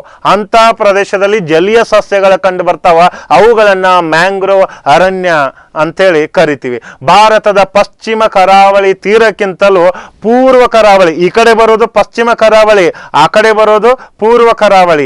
ಆ ಪೂರ್ವ ಕರಾವಳಿಯಲ್ಲಿ ಮ್ಯಾಂಗ್ರೋವ್ ಅರಣ್ಯ ಅತಿ ಹೆಚ್ಚಾಗಿ ಕಂಡು ಬರುತ್ತೆ. ಹಾಗಾದ್ರೆ ಸ್ನೇಹಿತರೆ, ಗಂಗಾ ನದಿ ಮುಖಜ ಭೂಮಿಯಲ್ಲಿ ಸುಂದರಿ ಮರಗಳು ಹೆಚ್ಚಾಗಿರೋದ್ರಿಂದ ಈ ವಲಯವನ್ನು ಸುಂದರ್ ಬನ್ಸ್ ವಲಯ ಅಂತೇಳಿ ನಾವು ಕರಿತೀವಿ. ಇದು ಜಗತ್ತಿನಲ್ಲಿ ಅತಿ ದೊಡ್ಡ ಮ್ಯಾಂಗ್ರೋವ್ ಕಾಡು ಆಗಿದೆ. ಯಾವುದು? ಗಂಗಾ ನದಿ ಮುಖಜ ಭೂಮಿಯಲ್ಲಿ ಬರುವ ಸುಂದರಿ ಮರಗಳಿಂದ ಕಂಡು ಬಂದಿರುವ ಆ ಸುಂದರ್ಬನ್ ವಲಯ ಕರಿತೀವಲ್ಲ, ಇದು ಜಗತ್ತಿನಲ್ಲಿಯೇ ಅತಿ ದೊಡ್ಡ ಮ್ಯಾಂಗ್ರೋವ್ ಕಾಡು ಆಗಿದೆ. ಈ ಸುಂದರ್ಬನ್ಸ್ ವಲಯವನ್ನ 1987ರಲ್ಲಿ ಯುನೆಸ್ಕೋ ಪಾರಂಪರಿಕ ಪಟ್ಟಿಗೆ ಸೇರಿಸಲಾಗಿದೆ. ಹಾಗಾದ್ರೆ ದೇಶದಲ್ಲಿ ಹರಿಯುವ ಪ್ರಮುಖ ನದಿಗಳಾದ ಗಂಗಾ, ಮಹಾನದಿ, ಗೋದಾವರಿ, ಕೃಷ್ಣ, ಕಾವೇರಿ ನದಿಗಳ ಮುಖಜ ಭೂಮಿಯಲ್ಲಿ ಈ ಮ್ಯಾಂಗ್ರೋವ್ ಅರಣ್ಯ ಕಂಡು ಬರುತ್ತದೆ. ಉಪ್ಪು ನೀರಿನಲ್ಲಿ ಬೆಳೆಯುವ ಸಸ್ಯ ವರ್ಗವನ್ನ ಹ್ಯಾಲೋಫೈಟ್ಸ್ ಅಂತ ಕರಿತೇವೆ. ಅಲ್ಲಿ ಝೇರೋಫೈಟ್ಸ್ ಅಂತೇಳಿ ಮರುಭೂಮಿಯಲ್ಲಿ ಕರಿತಿದ್ವಿ. ಇಲ್ಲಿ ಉಪ್ಪು ನೀರಿನಲ್ಲಿ ಸಮುದ್ರದ ದಂಡೆ ಅಂದ್ರೆ ಸಮುದ್ರ ಸಾಗರದ ದಂಡೆಯಲ್ಲಿ ಉಪ್ಪು ನೀರು ಇರುತ್ತಲ್ಲ, ಅಲ್ಲಿ ಬೆಳೆಯುವ ಸಸ್ಯಗಳನ್ನ ಹ್ಯಾಲೋಫೈಟ್ಸ್ ಅಂತ ಕರಿತೀವಿ. ಮ್ಯಾಂಗ್ರೋವ್ ಕಾಡುಗಳನ್ನು ಮ್ಯಾಂಗ್ರೋವ್ ಕಾಡುಗಳನ್ನು ಉಬ್ಬರವಿಳಿತದ ಕಾಡುಗಳಂತ ಸಹ ಕರೀತಾರೆ ಸ್ನೇಹಿತರೆ. ಓಕೆ, ಉಪ್ಪು ನೀರಿನಲ್ಲಿ ಬೆಳೆಯುವ ಪ್ರಮುಖ ಸಸ್ಯ ವರ್ಗಗಳು ಯಾವಂತಂದ್ರೆ, ನಾನು ನಿಮಗೆ ಆಗಲೇ ಫಸ್ಟ್ ಹೇಳಿದ್ನಲ್ಲ, ಅಂತ ಪ್ರಮುಖ ಸಸ್ಯ ವರ್ಗಗಳು ಮರಗಳು ಬೆಳೆಗಳು ಎರಡೂ ತರ ಇರ್ತವೆ. ಅವಿಸೇನಿಯಾ, ರೈಜೋಪೆರಾ, ತಾಳೆ, ಕೆಂದಾಳೆ, ಕಿಯೋಕಾ, ನೀಪ್ ಸುಂದರಿ, ಕಸೂರಿನ್, ಫೈನ್ ಆಗರ್ ಅಂತೇಳಿ ಕರೀತಾರೆ. ಹಾಗಾದ್ರೆ ಮ್ಯಾಂಗ್ರೋವ್ ಮರಗಳ ಕಟ್ಟಿಗೆಯನ್ನು ಹಡಗುಗಳ ನಿರ್ಮಾಣದಲ್ಲಿ, ಪೀಠೋಪಕರಣಗಳ ತಯಾರಿಕೆಯಲ್ಲಿ, ಬೆಂಕಿ ಪೊಟ್ಟಣ ತಯಾರಿಕೆಯಲ್ಲಿ, ದೇಶೀಯ ವಸ್ತುಗಳ ತಯಾರಿಕೆಯಲ್ಲಿ ಬಳಸ್ತಾರೆ ಸ್ನೇಹಿತರೆ. ಅಂದ್ರೆ ಮ್ಯಾಂಗ್ರೋವ್ ಕಾಡುಗಳನ್ನ ಯಾವ್ಯಾವ್ದಕ್ಕೆ ಉಪಯೋಗಿಸ್ತಾರೆ ಅನ್ನೋದಕ್ಕೆ ನಾನು ನಿಮಗೆ ಇಲ್ಲಿ ಮೇಲೆ 4-5 ಉದಾಹರಣೆ ಕೊಟ್ಟೆ. ಇದೇ ಮ್ಯಾಂಗ್ರೋವ್ ಕಾಡುಗಳನ್ನ ಮಣ್ಣಿನ ಸವಕಳಿ ತಡೆಗಟ್ಟಲು ತುಂಬಾ ಉಪಯುಕ್ತವಾಗಿದೆ. ಕರಾವಳಿ ತೀರದಲ್ಲಿ ಉಂಟಾಗುವ ಚಂಡಮಾರುತಗಳನ್ನು ತಡೆಯಲು ಸಹಕಾರಿಯಾಗಿದೆ. ಒಂದು ಕರಾವಳಿ ಪ್ರದೇಶದಲ್ಲಿ ಸಮುದ್ರ ಸಾಗರದಲ್ಲಿ ಒಂದು ಭಯಂಕರವಾದಂತ ಚಂಡಮಾರುತ ಬೀಸುತ್ತೆ. ಚಂಡಮಾರುತ ಸುಮ್ಮನೆ ಅಲ್ಲ, ಒಂದೊಂದು ಗಂಟೆಗೆ ಸುಮಾರು 200ರಿಂದ 300 ಕಿಲೋಮೀಟರ್ ವೇಗದಲ್ಲಿ ಚಂಡಮಾರುತದ ಅಲೆಗಳು ಬೃಹತ್ ಆಕಾರದಲ್ಲಿ ನಮ್ಮ ಭೂಪ್ರದೇಶಕ್ಕೆ ಬರ್ತಾ ಇರ್ತಾವ. ಅಂತ ಸಂದರ್ಭದಲ್ಲಿ ಈ ಒಂದು ಕರಾವಳಿ ಪ್ರದೇಶಕ್ಕೆ ಅಂಟಿಕೊಂಡಂತೆ ಈ ಮ್ಯಾಂಗ್ರೋವ್ ಕಾಡುಗಳು ಅಲ್ಲಿದ್ದಂದ್ರೆ ಅವುಗಳ ವೇಗವನ್ನ ಕಡಿಮೆ ಮಾಡುತ್ತೆ. ಹಾಗಂತೇಳಿ ಅವಿದ್ದ ಮೇಲೆ ಇಲ್ಲಿ ಬಂದು ಇದಕ್ಕೆ ಡಿಕ್ಕಿ ಹೊಡೆದು ಇತ್ತ ಚಂಡಮಾರುತ ವಾಪಸ್ ಹೋಗುತ್ತೆ ಅಂತಲ್ಲ, ಅದ್ರ ವೇಗವನ್ನ ಕಡಿಮೆ ಮಾಡುತ್ತೆ ಅಂತ ನಾನು ಹೇಳೋದಿಷ್ಟೇ. ನಿಮಗೆ ತಿಳಿತಲ್ವಾ? ಅದನ್ನ ತಡೆಯೋದಕ್ಕೆ ತುಂಬಾ ಸಹಕಾರಿಯಾಗಿವೆ. ಹಾಗಾದ್ರೆ ಇಲ್ಲಿ ನಿಮಗೆ ಕಾಣಿಸ್ತಿದೆಯಲ್ಲ ಸ್ನೇಹಿತರೆ, ಮ್ಯಾಂಗ್ರೋವ್ ಅರಣ್ಯಗಳು. ಈ ಮ್ಯಾಂಗ್ರೋವ್ ಅರಣ್ಯಗಳು ನೋಡಿ ಸ್ನೇಹಿತರೆ, ದಂಡೆಯಲ್ಲಿದ್ದಾವೆ. ಇವು ಆಯ್ತಲ್ವಾ, ದಂಡೆಯಲ್ಲಿದ್ದಾವೆ. ಇವುಗಳನ್ನ ನಾವು ಮ್ಯಾಂಗ್ರೋವ್ ಅರಣ್ಯಗಳು ಅಂತೇಳಿ ಕರಿತೀವಿ. ನೆಕ್ಸ್ಟ್ ನಂಬರ್ 6, ಹಿಮಾಲಯದ ಸಸ್ಯವರ್ಗ, ಹಿಮಾಲಯನ್ ವೆಜಿಟೇಷನ್ ಅಂತ ಕರಿತೀವಿ. ಹಿಮಾಲಯ ಪರ್ವತದಲ್ಲಿ ಎತ್ತರ, ವಾಯುಗುಣ ಹಾಗೂ ಮಳೆಯ ಪ್ರಮಾಣವನ್ನು ಆಧರಿಸಿ ವಿವಿಧ ರೀತಿಯ ಸಸ್ಯವರ್ಗಗಳು ಬೆಳೆಯುತ್ತವೆ. ಇವುಗಳನ್ನ ಹಿಮಾಲಯದ ಸಸ್ಯವರ್ಗ ಅಂತ ಕರಿತೀವಿ. ಈ ಹಿಮಾಲಯದ ಪಾದ ಬೆಟ್ಟಗಳಲ್ಲಿ 1500 ಮೀಟರ್ ಎತ್ತರದ ಪ್ರದೇಶದವರೆಗೆ ನಿತ್ಯ ಹರಿದ್ವರ್ಣ ಕಾಡುಗಳನ್ನು ಸಹ ಕಾಣಬಹುದು ಅಂತ. ಇಲ್ಲಿ ಹಿಮಾಲಯದ ಸಸ್ಯವರ್ಗ ಅಷ್ಟೇ ಅಲ್ಲದೆ 1500 ಮೀಟರ್ ಅಬವ್ ಇಲ್ಲಿ ನಿತ್ಯ ಹರಿದ್ವರ್ಣ ಕಾಡುಗಳನ್ನು ಕಾಣ್ತೀವಿ. ಯಾಕಂದ್ರೆ ಅಲ್ಲಿ ಹಚ್ಚ ಹಸಿರಾಗಿರುತ್ತೆ, ಕಂಟಿನ್ಯೂ ಕೋಲ್ಡ್ ಇರುತ್ತೆ, ಅಲ್ಲಿರುವ ಗಿಡಗಳು ಹಚ್ಚ ಹಸಿರಾಗಿರ್ತಾವ. ಅಂತಹ ಒಂದು ಸ್ವಾಭಾವಿಕ ಸಸ್ಯವರ್ಗ ಏನ್ ಕರಿತೀವಿ? ಸಸ್ಯವರ್ಗವನ್ನು ನಿತ್ಯ ಹರಿದ್ವರ್ಣ ಕಾಡು ಅಂತಾನು ನಾವು ಕರಿತೀವಿ. ಇಲ್ಲಿ ಕಾಣಿಸ್ತಿದೆಯಲ್ಲ, ಇದೆ ನೋಡಿ. ಈ ಕೆಳಗಡೆ ಇರೋದು ಹಿಮಾಲಯದ ಸಸ್ಯವರ್ಗ, ಅದು ಮೇಲ್ ಟಾಪ್ ಅಲ್ಲಿ ಕಾಣಿಸುತ್ತಲ್ಲ, ಅದು ನಾವು ನಿತ್ಯ ಹರಿದ್ವರ್ಣ ಕಾಡು ಅಂತ ಹೇಳಿ ಕರಿತೀವಿ ಸ್ನೇಹಿತರೆ. ಓಕೆ, ನಂಬರ್ 7 ಬಂದಾಗ ಸೂಚಿಪರ್ಣ ಅರಣ್ಯ ಕಾಡುಗಳು, ಕಾನ್ಫರೆನ್ಸ್ ಫಾರೆಸ್ಟ್ ಅಂತ ಕರಿತೀವಿ. ಕಾನಿಫೆರಸ್ ಫಾರೆಸ್ಟ್ ಅಥವಾ ಟೈಗಾ ಕಾಡುಗಳು ಅಂತ ಕರಿತೀವಿ. ಈ ಪ್ರಕಾರದ ಅರಣ್ಯಗಳು ಹಿಮಾಲಯದಲ್ಲಿ 1500 ಮೀಟರ್ದಿಂದ 3650 ಮೀಟರ್ ಎತ್ತರದ ಪ್ರದೇಶದಲ್ಲಿ ಬೆಳೆಯುತ್ತವೆ. ಈ ಅರಣ್ಯ ಜಮ್ಮು ಕಾಶ್ಮೀರ್, ಹಿಮಾಚಲ ಪ್ರದೇಶ, ಉತ್ತರಾಖಂಡ, ಸಿಕ್ಕಿಂ, ಅರುಣಾಚಲ ಪ್ರದೇಶದಲ್ಲಿ ಪ್ರಮುಖವಾಗಿ ಕಂಡು ಬರುತ್ತವೆ. ಈ ಅರಣ್ಯಗಳು ಹಿಮಾಲಯದ ತಂಪಾದ ಪ್ರದೇಶದಲ್ಲಿ ಬೆಳೆಯುವುದರಿಂದ ಇವುಗಳ ಕಟ್ಟಿಗೆ ಮೃದುವಾಗಿರುತ್ತದೆ ಸ್ನೇಹಿತರೆ. ಯಾಕಂದ್ರೆ ಕಂಟಿನ್ಯೂ ಕೋಲ್ಡ್ ಆಗಿರುತ್ತೆ, ಆ ಶೀತಕ್ಕೆ ಅವುಗಳ ಕಟ್ಟಿಗೆ ತುಂಬಾ ಮೃದುವಾಗಿರುತ್ತೆ ಸ್ನೇಹಿತರೆ. ಜಸ್ಟ್ ಹಿಡಿದ್ರೆ ಸಾಕು, ಹಳ್ಳಿ ಅಂತ ಏನಾಗುತ್ತೆ, ಈ ತರ ಮುದುಡಿ ಆಗಿಬಿಡುತ್ತೆ ಸ್ನೇಹಿತರೆ. ಓಕೆ, ಹಾಗಾದ್ರೆ ಈ ವಲಯದಲ್ಲಿ ಬೆಳೆಯುವ ಸಸ್ಯಗಳ ಕಟ್ಟಿಗೆಯನ್ನು ಮಧ್ಯಪ್ರದೇಶದ ನೇಪಾನಗರದಲ್ಲಿರುವ ಭಾರತೀಯ ನ್ಯೂಸ್ ಪ್ರಿಂಟ್ ಕಾಗದ ತಯಾರಿಸುವ ಕೈಗಾರಿಕೆಯಲ್ಲಿ ಕಚ್ಚಾ ವಸ್ತುವಾಗಿ ಬಳಸುತ್ತಾರೆ. ನೆನ್ಪಿಟ್ಕೊಳ್ಳಿ, ಯಾವುದರಲ್ಲಿ? ಮಧ್ಯಪ್ರದೇಶದ ನೇಪಾನಗರದಲ್ಲಿರುವ Indian news print paper industry ಅಂತ ಇದೆ, ಅಲ್ಲಿ ಇದನ್ನ ಕಚ್ಚಾ ವಸ್ತುವಾಗಿ ಬೆಳೆಸ್ತಾರೆ. ಈ ವಲಯದಲ್ಲಿ ಬೆಳೆಯುವ ಪ್ರಮುಖ ಮರಗಳು ಯಾವಪ್ಪ ಅಂದ್ರೆ ದೇವದಾರಿ, ಸಿಖರ್, ಫಾಲ್, ಲಾರೆನ್ಸ್, ಚಿಸ್ಟರ್ನಟ್, ಸ್ಟ್ರೂಸ್, ಸಿಲ್ವರ್, ಮ್ಯಾಪಲ್ ಅಂತ ಹೇಳಿ ಕರೀತಾರೆ ಸ್ನೇಹಿತರೆ. ಓಕೆ, ಹಾಗಾದ್ರೆ ಇದೆ ನೋಡಿ ಸೂಚಿಪರ್ಣ ಅರಣ್ಯ ಕಾಡುಗಳು ಅಂತ ಹೇಳಿ ನಾವು ಕರಿತೀವಿ, ಅಥವಾ ಟೈಗಾ. ನೆಕ್ಸ್ಟ್ ನಂಬರ್ 8, ಆಲ್ಪೈನ್ ಹುಲ್ಲುಗಾವಲು ಅಂತ ಕರಿತೀವಿ. ಹಿಮಾಲಯದ ಪರ್ವತದಲ್ಲಿ 3650 ಮೀಟರ್ ದಿಂದ 4875 ಮೀಟರ್ ಎತ್ತರದ ಪ್ರದೇಶದವರೆಗೆ ಇರುವಂತಹ ಈ ಪ್ರಕಾರದ ಹುಲ್ಲುಗಾವಲು ಕಂಡು ಬರುತ್ತವೆ. ಇಲ್ಲಿ ಅತಿ ಹೆಚ್ಚು ಹಿಮ ಸುರಿಯೋದ್ರಿಂದ ಕಂಟಿನ್ಯೂ ಆಗಿ ಮೇಲ್ಗಡೆ ಮೇಲ್ಗಡೆಯಿಂದ ಹಿಮ ಬರ್ತಾ ಇರುತ್ತೆ, ಕಂಟಿನ್ಯೂ ಆಗಿ ಮೇಲ್ಗಡೆಯಿಂದ ಹಿಮ ಬೀಳ್ತಾ ಇರೋದ್ರಿಂದ ಅಲ್ಲಿ ಸ್ನೇಹಿತರೆ ಏನಾಗಿದೆ, ರೆಡ್ ವಿಲ್ಲೋ, ವಿಲ್ನೋಪರ್, ಡೆಂಡ್ರಾನ್, ಜೆನ್ನಿಪರ್, ಪ್ರೈಮರೇಜ್ ಈ ಸಸ್ಯವರ್ಗ ಅಲ್ಲಿ ಬೆಳೆಯೋದನ್ನ ನಾವು ಕಾಣ್ತೀವಿ ಸ್ನೇಹಿತರೆ. ಓಕೆ, ಈ ಹಿಮಾಲಯ ಪರ್ವತದಲ್ಲಿ 6000 ಮೀಟರ್ ಎತ್ತರದಲ್ಲಿರುವ ಪ್ರದೇಶವು ಸಂಪೂರ್ಣವಾಗಿ ಹಿಮದಿಂದ ಆವೃತವಾಗಿರೋದ್ರಿಂದ ಅಲ್ಲಿ ಯಾವುದೇ ರೀತಿ ಕಂಡು ಬರುವುದಿಲ್ಲ. ಅಂದ್ರೆ ಇದಿರೋದು ಸ್ನೇಹಿತರೆ, ನಾನು ನಿಮ್ಗೆ ಏನ್ ಹೇಳಿದ್ದೀನಿ, ಈ ಒಂದು ಹಿಮಾಲಯ ಪರ್ವತ ಮೀನ್ಸ್ ಮೌಂಟ್ ಎವರೆಸ್ಟ್ 8848 ಮೀಟರ್ ಅಥವಾ 8850 ಮೀಟರ್ ಇರುವ ಮೌಂಟ್ ಎವರೆಸ್ಟ್ ಏನಿದೆಯಲ್ಲ ಅದು 8000 ಮೀಟರ್ ಮೇಲಿದೆ. ಆದ್ರೆ ಇಲ್ಲಿ ಏನ್ ಕೊಟ್ಟಿದ್ದಾನೆ ಇವನು, 6000 ಮೀಟರ್ ಎತ್ತರದಿಂದ ಅಲ್ಲಿ ಐಸ್ ತುಂಬಾ ಗಟ್ಟಿಯಾಗಿ ಬಿಟ್ಟಿರುತ್ತೆ, ತಿಳಿತಲ್ವ, ತುಂಬಾ ಕೋಲ್ಡ್ ಇರುತ್ತೆ. ಅಲ್ಲಿ ಯಾವುದೇ ರೀತಿಯ ಈ ಪರ್ವತಗಳು ಕಂಡು ಬರೋದಿಲ್ಲ. ಈ ಸಸ್ಯವರ್ಗ ಅಂದ್ರೆ ಯಾವುದು, ಆಲ್ಪೈನ್ ಹುಲ್ಲುಗಾವಲು ಕಂಡು ಬರೋದಿಲ್ಲ. ಅದು ಕಂಡು ಬರೋ ಏರಿಯಾ ಎಲ್ಲಿಂದ ಎಲ್ಲಿವರೆಗೆ, 3650 ಮೀಟರ್ ಇಂದ 4875 ಮೀಟರ್ ಪ್ರದೇಶದಲ್ಲಿ ಮಾತ್ರ ಕಂಡು ಬರ್ತಾವೆ ಸ್ನೇಹಿತರೆ, ತಿಳಿತಲ್ವಾ. ಓಕೆ, ಹಾಗಾದ್ರೆ ಇಲ್ಲಿ ನಿಮಗೆ ಕಾಣಿಸ್ತಿದೆಯಲ್ಲ ಆಲ್ಪೈನ್ ಹುಲ್ಲುಗಾವಲು ಅಂತ, ಒಂದ್ ಸ್ವಲ್ಪ ಗಮನ ಬಿಟ್ಟು ನೋಡಿ ಸ್ನೇಹಿತರೆ. ಆ ಕೆಳಭಾಗದಲ್ಲಿ ಏನು ಬಿಸಿಲು ಬಿದ್ದು ನಮ್ಗೆ ಅಟ್ರಾಕ್ಷನ್ ಆಗ್ತಿದಿಲ್ಲ ವೈಟ್ ಕಲರ್, ಅದೆಲ್ಲ 3600 ಸಮಥಿಂಗ್ ದಿಂದ 4875 ಅಗದಿ ಟಾಪ್ ಅಲ್ಲಿ ಕಾಣಿಸ್ತಿದೆಯಲ್ಲ ಸ್ನೇಹಿತರೆ, ವೈಟ್ ಕಲರ್, ಅದೆಲ್ಲ ಐಸ್ ಗಟ್ಟಿಯಾಗಿ ಬಿಟ್ಟಿದೆ. ಅಲ್ಲಿ ಯಾವುದೇ ರೀತಿಯ ಇದು ಸ್ವಾಭಾವಿಕ ಸಸ್ಯವರ್ಗ ನಿಮಗೆ ಕಂಡು ಬರೋದಿಲ್ಲ. ಓಕೆ, ಹಾಗಾದ್ರೆ ಸ್ನೇಹಿತರೆ ಅರಣ್ಯಗಳ ಸಂರಕ್ಷಣೆಗೆ ಕೆಲವು ಚಳುವಳಿಗಳನ್ನ ನಮ್ಮ ಕರ್ನಾಟಕ ಮತ್ತು ಭಾರತದಲ್ಲಿ ಹಮ್ಮಿಕೊಂಡಿದ್ದಾರೆ. ಹಾಗಾದ್ರೆ ಪ್ರಮುಖ ಚಳುವಳಿಗಳು ಯಾವುವು ಅಂತ ನಾವು ಈಗ ನೋಡ್ತಾ ಹೋಗೋಣ. ನಂಬರ್ 1 ಚಿಪ್ಕೋ ಚಳುವಳಿ. ಇದರ ನೇತೃತ್ವ ವಹಿಸಿದವರು ಸುಂದರ್ಲಾಲ್ ಬಹುಗುಣ್ ಮತ್ತು ಬಂಡಿ ಪ್ರಸಾದ್ ಭಟ್ ಅಂತ ಕರೀತಾರೆ. ಇದು ಆರಂಭವಾಗಿದ್ದು 1970ರಲ್ಲಿ ಈ ಯೋಜನೆ ಹಾಕಿದ್ರು, ಆದ್ರೆ 1973ರಲ್ಲಿ ಇದು ಆರಂಭ ಆಯಿತು ಸ್ನೇಹಿತರೆ. ಎಲ್ಲಿ, ನಮ್ಮ ಉತ್ತರ ಪ್ರದೇಶದ ಥೇರಿ ಜಿಲ್ಲೆಯಲ್ಲಿ, ಉತ್ತರ ಪ್ರದೇಶ ರಾಜ್ಯದ ಥೇರಿ ಜಿಲ್ಲೆಯಲ್ಲಿ. ಉದ್ದೇಶ ಏನಾಗಿತ್ತು, ಅರಣ್ಯವನ್ನ ಸಂರಕ್ಷಣೆ ಮಾಡಬೇಕು. ಯಾಕೆ, ಅನಾವಶ್ಯಕವಾಗಿ ಗಿಡಗಳನ್ನ ಕಡಿತಾ ಇದ್ರು, ಮರಗಳನ್ನ ಸರ್ವನಾಶ ಮಾಡ್ತಾ ಇದ್ರು, ಕೈಗಾರಿಕೆಗಳನ್ನ ಸ್ಥಾಪನೆ ಮಾಡ್ತಾ ಇದ್ರು. ಅಷ್ಟೇ ಅಲ್ಲದೆ ಅಲ್ಲಿ ಗಣಿಗಾರಿಕೆ ನಡೀತಾ ಇತ್ತು. ಖನಿಜ ಸಂಪನ್ಮೂಲಗಳನ್ನ ಅಕ್ರಮವಾಗಿ ತೆಗೆದುಕೊಂಡು ಬೇರೆ ದೇಶಕ್ಕೆ ಮಾರಾಟ ಮಾಡುವ ವ್ಯವಸ್ಥೆ ಜಾರಿಯಲ್ಲಿತ್ತು. ಆ ಒಂದು ಅರಣ್ಯವನ್ನ ನಾಶ ಮಾಡ್ತಾ ಇದ್ರೆ ಮುಂದಿನ ಭವಿಷ್ಯದ ಪೀಳಿಗೆಗೆ ತುಂಬಾ ಡೇಂಜರ್ ಅಂತ ಅರ್ಥ ಮಾಡ್ಕೊಂಡಂತ ಆವತ್ತಿನ ಪರಿಸರ ಪ್ರೇಮಿಯಾಗಿದ್ದಂತ ಸುಂದರ್ಲಾಲ್ ಬಹುಗುಣ್ ಮತ್ತು ಬಂಡಿ ಪ್ರಸಾದ್ ಭಟ್ ನೇತೃತ್ವದಲ್ಲಿ ಒಂದು ಚಿಪ್ಕೋ ಚಳುವಳಿ ಅಂತ ನಡೀತು ಸ್ನೇಹಿತರೆ. ಓಕೆ, ಎರಡನೇ ಚಳುವಳಿ ಅಂತ ಬಂದಾಗ ಅಪ್ಪಿಕೋ ಚಳುವಳಿ ಅಂತ. ಇದರ ನೇತೃತ್ವ ವಹಿಸಿದವರು ಪಾಂಡುರಂಗ್ ಹೆಗಡೆ. ಇದು 1983ರಲ್ಲಿ ಆರಂಭವಾಗಿದ್ದು, ಇದು ನಮ್ಮ ಉತ್ತರ ಕನ್ನಡ ಜಿಲ್ಲೆಯಲ್ಲಿ ಆರಂಭ ಆಗುತ್ತೆ. ಓಕೆ, ನೆಕ್ಸ್ಟ್ ನರ್ಮದಾ ಬಚಾವ್ ಅಂತ ಬರುತ್ತೆ. ಇದನ್ನ ನೇತೃತ್ವ ವಹಿಸಿದವರು ಮೇಧಾ ಪಾಟ್ಕರ್ ಮತ್ತು ಬಾಬಾ ಆಮ್ಟೆ. ಇದು ಆರಂಭ ಆಗಿದ್ದು 1985ರಲ್ಲಿ ಸ್ನೇಹಿತರೆ. ಓಕೆ, ಅಲ್ಲಿ ಕಾಣಿಸ್ತಿದಾರಲ್ಲ ನೀರಿನಲ್ಲಿ ನಡು ನಿಂತ್ಕೊಂಡಿದ್ದಂತ ಒಬ್ಬ ಮಹಿಳೆ ಮೇಧಾ ಪಾಟ್ಕರ್, ಅವರ ನೇತೃತ್ವದಲ್ಲಿ ಈ ನರ್ಮದಾ ಬಚಾವೋ ಆಂದೋಲನ ಅಂತ ಹೇಳಿ ಒಂದು ಏನಿದು ಮೂವ್ಮೆಂಟ್ ನಡೆಯುತ್ತೆ, ಚಳುವಳಿ. ಓಕೆ, ದೇಶದ ಪ್ರಮುಖ ರಾಜ್ಯವಾರು ರಾಷ್ಟ್ರೀಯ ಉದ್ಯಾನವನಗಳನ್ನ ನೋಡ್ತಾ ಹೋಗೋಣ ಸ್ನೇಹಿತರೆ. ಇಲ್ಲಿ ಪ್ರಮುಖ ರಾಜ್ಯಗಳು, ಪ್ರಮುಖ ರಾಷ್ಟ್ರೀಯ ಉದ್ಯಾನವನಗಳ ಬಗ್ಗೆ ನಿಮಗೆ ಮಾಹಿತಿ ಕೊಡ್ತಾ ಹೋಗ್ತೀನಿ ಸ್ನೇಹಿತರೆ, ತಿಳಿತಲ್ವಾ. ಇಲ್ಲಿ ಸ್ನೇಹಿತರೆ ಈ ಕೆಲವು ರಾಷ್ಟ್ರೀಯ ಉದ್ಯಾನವನಗಳು ಈಗಾಗಲೇ ಎಕ್ಸಾಮ್ ಅಲ್ಲಿ ಕೇಳಿದ್ದಾರೆ, ಮುಂದೆ ಸಹ ಕೆಲವು ಕೇಳಬಹುದು. ಅಂತ ಸಂಭವನೀಯ ಯಾವ್ಯಾವ ಅಂತ ನಾನು ನಿಮಗೆ ಇಲ್ಲಿ ಹೇಳ್ತಾ ಹೋಗ್ತೀನಿ ರಾಜ್ಯವಾರು. ನಂಬರ್ 1 ಬಂದಾಗ ಒಂದು ಪಶ್ಚಿಮ ಬಂಗಾಳ, ಸುಂದರ್ಬನ್. ಪಶ್ಚಿಮ ಬಂಗಾಳದಲ್ಲಿರುವಂತಹ ಒಟ್ಟು ರಾಷ್ಟ್ರೀಯ ಉದ್ಯಾನವನಗಳಲ್ಲಿ ಪ್ರಮುಖ ರಾಷ್ಟ್ರೀಯ ಉದ್ಯಾನವನ ಹೇಳ್ತಾ ಹೋಗ್ತೇನೆ. ಪಶ್ಚಿಮ ಬಂಗಾಳ, ಇದರಲ್ಲಿ ಸುಂದರ್ಬನ್, ಗೋರುಮಾರ, ಅದೇ ರೀತಿ ಬಾಕ್ಲಾ ಅಥವಾ ಬಕ್ಸಾರ, ಸಿಂಗಲೀಲಾ ಅಂತ ಹೇಳಿ ಕರೀತಾರೆ. ಅಂಡಮಾನ್ ನಿಕೋಬಾರ್ ಕೇಂದ್ರಾಡಳಿತ ಪ್ರದೇಶ. ನೆಕ್ಸ್ಟ್ ಸೌತ್ ಬಟನ್ ಐಲ್ಯಾಂಡ್ ಅಂತ ಇಲ್ಲಿ ಒಂದು ರಾಷ್ಟ್ರೀಯ ಉದ್ಯಾನವನ ಇದೆ. ಇದು ಭಾರತದ ಅತಿ ಚಿಕ್ಕ ರಾಷ್ಟ್ರೀಯ ಉದ್ಯಾನವನವಾಗಿದೆ. ಇದನ್ನೇನು ಕರಿತೀವಿ, ಇನ್ನೊಂದು ಸಮುದ್ರದ ಸಸ್ತನಿ ಮತ್ತು ಜಲ್ಲಿ ಹಲ್ಲಿಗಳ ತವರು ಮನೆ ಅಂತ ಹೇಳಿ ಕರಿತೀವಿ. ಮಹಾತ್ಮ ಗಾಂಧಿ, ಮೌಂಟ್ ಏರಿಟ್, ರಾಣಿ ಝಾನ್ಸಿ ಮರೈನ್, ಸ್ಯಾಡಲ್ ಪಿಕ್ ಇವು ಸಹ ಏನಾಗಿದ್ದಾವೆ ಅಂಡಮಾನ್ ನಿಕೋಬಾರ್ ಕೇಂದ್ರಾಡಳಿತ ಪ್ರದೇಶದಲ್ಲಿ ಇವೆ ಸ್ನೇಹಿತರೆ. ನೆಕ್ಸ್ಟ್ ಮಧ್ಯಪ್ರದೇಶ ರಾಜ್ಯ, ಬಂಧ ವ್ಯಾಘ್ರ. ಇದೇನಾಗಿದೆ, ದೇಶದಲ್ಲಿ ಅತಿ ಹೆಚ್ಚು ಹುಲಿ ಸಂತತಿ ಹೊಂದಿರುವ ರಾಷ್ಟ್ರೀಯ ಉದ್ಯಾನವನ. ನೆಕ್ಸ್ಟ್ ವಾನವಿಹಾರ, ಕನ್ನಾ, ಪನ್ನಾ, ಘಾಸಿಲ್, ಸಂಜಯ್, ಮಾಧವ್ ಇವೆಲ್ಲ ಮಧ್ಯಪ್ರದೇಶದಲ್ಲಿ. ಗೋವಾ ಅಂತ ಬಂದಾಗ ಮೇಲಂ ರಾಷ್ಟ್ರೀಯ ಉದ್ಯಾನವನ.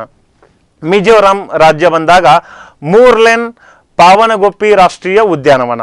ಆಂಧ್ರ ಪ್ರದೇಶ ಬಂದಾಗ ಶ್ರೀ ವೆಂಕಟೇಶ್ವರ ರಾಷ್ಟ್ರೀಯ ಉದ್ಯಾನವನ. ಮಣಿಪುರ್ ಅಂತ ಬಂದಾಗ ಕೈಬುಲ್ ಲ್ಯಾಂಜು ಅಂತ ಕರಿತೀವಿ. ಈ ಕೈಬುಲ್ ಲ್ಯಾಂಜು ಏನಾಗಿದೆ, ಜಗತ್ತಿನ ಏಕೈಕ ತೇಲಾಡುವ ರಾಷ್ಟ್ರೀಯ ಉದ್ಯಾನವನವಾಗಿದೆ. ಆ ರಾಷ್ಟ್ರೀಯ ಉದ್ಯಾನವನಕ್ಕೆ ನೀವೇನಾದ್ರೂ ಪ್ರವಾಸ ಮಾಡಬೇಕು ಅಂತ ಹೋದ್ರೆ ಸ್ನೇಹಿತರೆ, ಆ ರಾಷ್ಟ್ರೀಯ ಉದ್ಯಾನವನದ ಮೇಲೆ ನೀವು ಹೆಜ್ಜೆ ಇಟ್ಟ ತಕ್ಷಣ ಸ್ನೇಹಿತರೆ, ನೀವು ಜೋಕಾಲಿಯಲ್ಲಿ ತೇಲಾಡಿದ ಅನುಭವ ಆಗುವ ರೀತಿ ಆ ರಾಷ್ಟ್ರೀಯ ಉದ್ಯಾನವನ ನಿರ್ಮಾಣ ಆಗಿದೆ ಸ್ನೇಹಿತರೆ. ಆದ್ದರಿಂದ ಜಗತ್ತಿನ ಏಕೈಕ ತೇಲಾಡುವ ರಾಷ್ಟ್ರೀಯ ಉದ್ಯಾನವನ ಅಂತ ಕರೀತಾರೆ ಸ್ನೇಹಿತರೆ. ಹಾಗಾದ್ರೆ ಇದು ಯಾವ ಸರೋವರದ ಪಕ್ಕ ಇದೆ ಅಂತ ಕೇಳ್ತಾರೆ. ಇದು ಜಗತ್ತಿನ ಏಕೈಕ ತೇಲಾಡುವ ಸರೋವರವಾದ ಲೋಕ್ಟಾಕ್ ಸರೋವರದಲ್ಲಿ ಇದು ನಮ್ಮ ಕೈಬುಲ್ ಲ್ಯಾಂಜು ಕಂಡು ಬರುತ್ತೆ. ನೆಕ್ಸ್ಟ್ ಮಹಾರಾಷ್ಟ್ರ ರಾಜ್ಯ ಬಂದಾಗ ಇಲ್ಲಿ ಸ್ನೇಹಿತರೆ ಚಂಡೋಲಿ ರಾಷ್ಟ್ರೀಯ ಉದ್ಯಾನವನ, ಸಂಜಯ್ ಗಾಂಧಿ, ತಾಡೋಬಾ, ನಾವಿಗಾನ್ ಅಂತೇಳಿ ಪ್ರಮುಖ ರಾಷ್ಟ್ರೀಯ ಉದ್ಯಾನವನ ಇವೆ. ಇಲ್ಲಿ ನಂಬರ್ 3 ಬಂದಾಗ ತಾಡೋಬಾ ಅಂತ ಇರುತ್ತಲ್ಲ, ಇದು 2 ವರ್ಷಗಳ ಹಿಂದೆ ಕರೆದಿದ್ದಂತ PSI ಎಕ್ಸಾಮ್ ಅಲ್ಲಿ ಕೇಳಿರುವಂತಹ ಒಂದು ಇಂಪಾರ್ಟೆಂಟ್ ಪ್ರಶ್ನೆ ಸ್ನೇಹಿತರೆ. ಓಕೆ, ನೆಕ್ಸ್ಟ್ ತಮಿಳುನಾಡು ರಾಜ್ಯ. ಇಲ್ಲಿ ಸ್ನೇಹಿತರೆ ಇಂದಿರಾ ಗಾಂಧಿ, ಗುಂಡೈ, ಗಲ್ಫ್ ಆಫ್ ಮನ್ನಾರ್ ಪ್ರಮುಖ ರಾಷ್ಟ್ರೀಯ ಉದ್ಯಾನವನ ಕಂಡು ಬರುತ್ತೆ. ಮೇಘಾಲಯ ಅಂತ ಬಂದಾಗ ಬಾಲ್ಪಕರಾಮ್, ನೋಕ್ರೆಕ್ ನ್ಯಾಷನಲ್ ಪಾರ್ಕ್ ಕಂಡು ಬರುತ್ತವೆ. ಒಡಿಸ್ಸಾ ಅಂತ ಬಂದಾಗ ಬೈತರ್ಕನ್ನಿಕಾ, ನಂದನಕನ್ನ, ಸಿಮ್ಲಿಪಾಲ್ ಅಂತ ಕಂಡು ಬರುತ್ತೆ. ಆಸಾಂ ಬಂದಾಗ ಮಾನಸ, ನಾಮೇರಿ, ಮೃಗಬಾನಿ, ಕಾಜಿರಂಗ ಅಂತ ಬರುತ್ತೆ. ಛತ್ತೀಸ್ಗಢ ಬಂದಾಗ ಇಂದಿರಾವತಿ ಅಂತ ಬರುತ್ತೆ. ಅರುಣಾಚಲ ಪ್ರದೇಶ ಬಂದಾಗ ನಮದಪ ರಾಷ್ಟ್ರೀಯ ಉದ್ಯಾನವನ ಅಂತ ಕಂಡು ಬರುತ್ತೆ. ಈಗ ಸ್ನೇಹಿತರೆ ಯುನೆಸ್ಕೋ ಪಾರಂಪರಿಕ ಪಟ್ಟಿಗೆ ಸೇರಿದಂತ 6 ರಾಷ್ಟ್ರೀಯ ಉದ್ಯಾನವನಗಳು ಯಾವುವು? ನಾನು ಈಗಾಗಲೇ ನಿಮಗೆ ಹೇಳಿದ್ದೇನೆ, ದೇಶದಲ್ಲಿ ಒಟ್ಟು 104 ರಾಷ್ಟ್ರೀಯ ಉದ್ಯಾನವನಗಳಿವೆ ಅಂತ. ಅದರಲ್ಲಿ 6 ನ್ಯಾಷನಲ್ ಪಾರ್ಕ್ ಅನ್ನ ಯುನೆಸ್ಕೋ ಪಾರಂಪರಿಕ ಪಟ್ಟಿಗೆ ಸೇರ್ಪಡೆ ಮಾಡಿದ್ದಾರೆ. ಹಾಗಾದ್ರೆ ಅದನ್ನ ನೆನಪಿಟ್ಕೋಬೇಕಾದ್ರೆ ಒಂದು ಸೂತ್ರ ಮಾಡಿದ್ದೀನಿ, ಕಾಕಿಮಾನಸು ಗ್ರೇಸ್ ಅಂತ. ಓಕೆ, ಕಾಕಿಮಾನ ಗ್ರೇಸ್ ಅಂತ. ಹಾಗಾದ್ರೆ ನೋಡುತ್ತಾ ಹೋಗೋಣ ಸ್ನೇಹಿತರೆ. ಕಾಜಿರಂಗ ಆಸಾಂನಲ್ಲಿದೆ, 1985 ಯುನೆಸ್ಕೋ ಪಟ್ಟಿಗೆ ಸೇರಿದ್ದು. ಕಿಯೋಲಾಡಿಯೋ ನ್ಯಾಷನಲ್ ಪಾರ್ಕ್ ಇನ್ ರಾಜಸ್ಥಾನ್ 1985, ಮಾನಸ ಆಸಾಂ 1985, ನಂದಾದೇವಿ ಉತ್ತರಾಖಂಡ 1988, ಗ್ರೇಟ್ ಹಿಮಾಲಯ ಹಿಮಾಚಲ ಪ್ರದೇಶ್ 2014, ಸುಂದರ್ಬನ್ ಪಶ್ಚಿಮ ಬಂಗಾಳ 1987 ಸ್ನೇಹಿತರೆ. ಈ 6 ರಾಷ್ಟ್ರೀಯ ಉದ್ಯಾನವನಗಳು ಯುನೆಸ್ಕೋ ಪಾರಂಪರಿಕ ಪಟ್ಟಿಗೆ ಸೇರ್ಪಡೆಯಾಗಿದೆ. ಕೊನೆಯದಾಗಿ ಗ್ರೇಟ್ ಹಿಮಾಲಯ ಅಂತ ಹಿಮಾಚಲ ಪ್ರದೇಶದಲ್ಲಿ ಬರುತ್ತೆ 2014ರಲ್ಲಿ. ಓಕೆ, ಹಾಗಾದ್ರೆ ನೆಕ್ಸ್ಟ್ ಮತ್ತೆ ಬಿಹಾರ್ ರಾಜ್ಯ ಬಂದಾಗ ಇಲ್ಲಿ ವಾಲ್ಮೀಕಿ, ಕನ್ನರಲೇಖ, ವಿಕ್ರಮಶೀಲ, ಗ್ಯಾಂಗ್ಟೆಕ್, ಡಾಲ್ಫಿನ್ ಕಂಡು ಬರ್ತವೆ. ಕೇರಳ ರಾಜ್ಯ ಬಂದಾಗ ಸೈಲೆಂಟ್ ವ್ಯಾಲಿ, ಪೇರಿಯಾರ ವನ್ಯಜೀವಿ ಧಾಮ, ಪೇರಿಯಾರ ರಾಷ್ಟ್ರೀಯ ಉದ್ಯಾನವನ, ಪೇರಿಯಾರ ಹುಲಿ ಅಭಯಾರಣ್ಯ ಕಂಡು ಬರುತ್ತೆ. ಸಿಕ್ಕಿಂ ಬಂದಾಗ ಕಾಂಚನಜುಂಗ ಜೈವಿಕ ಸಂರಕ್ಷಣಾ ತಾಣ ಕಂಡು ಬರುತ್ತೆ.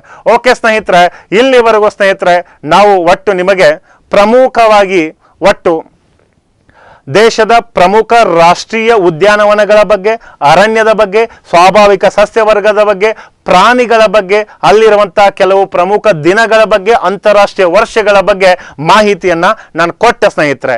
ಹಾಗಾದ್ರೆ ಸ್ನೇಹಿತರೆ ಈ ಒಂದು ಭಾರತದ ಅರಣ್ಯ ಮತ್ತು ರಾಷ್ಟ್ರೀಯ ಉದ್ಯಾನವನದ ಮೇಲೆ ನಿಮ್ಮ ಎಲ್ಲಾ ಮುಂದಿನ ಸ್ಪರ್ಧಾತ್ಮಕ ಪರೀಕ್ಷೆಯಲ್ಲಿ ಒಂದಂತೂ ಪ್ರಶ್ನೆ ಬಂದೇ ಬರುತ್ತೆ.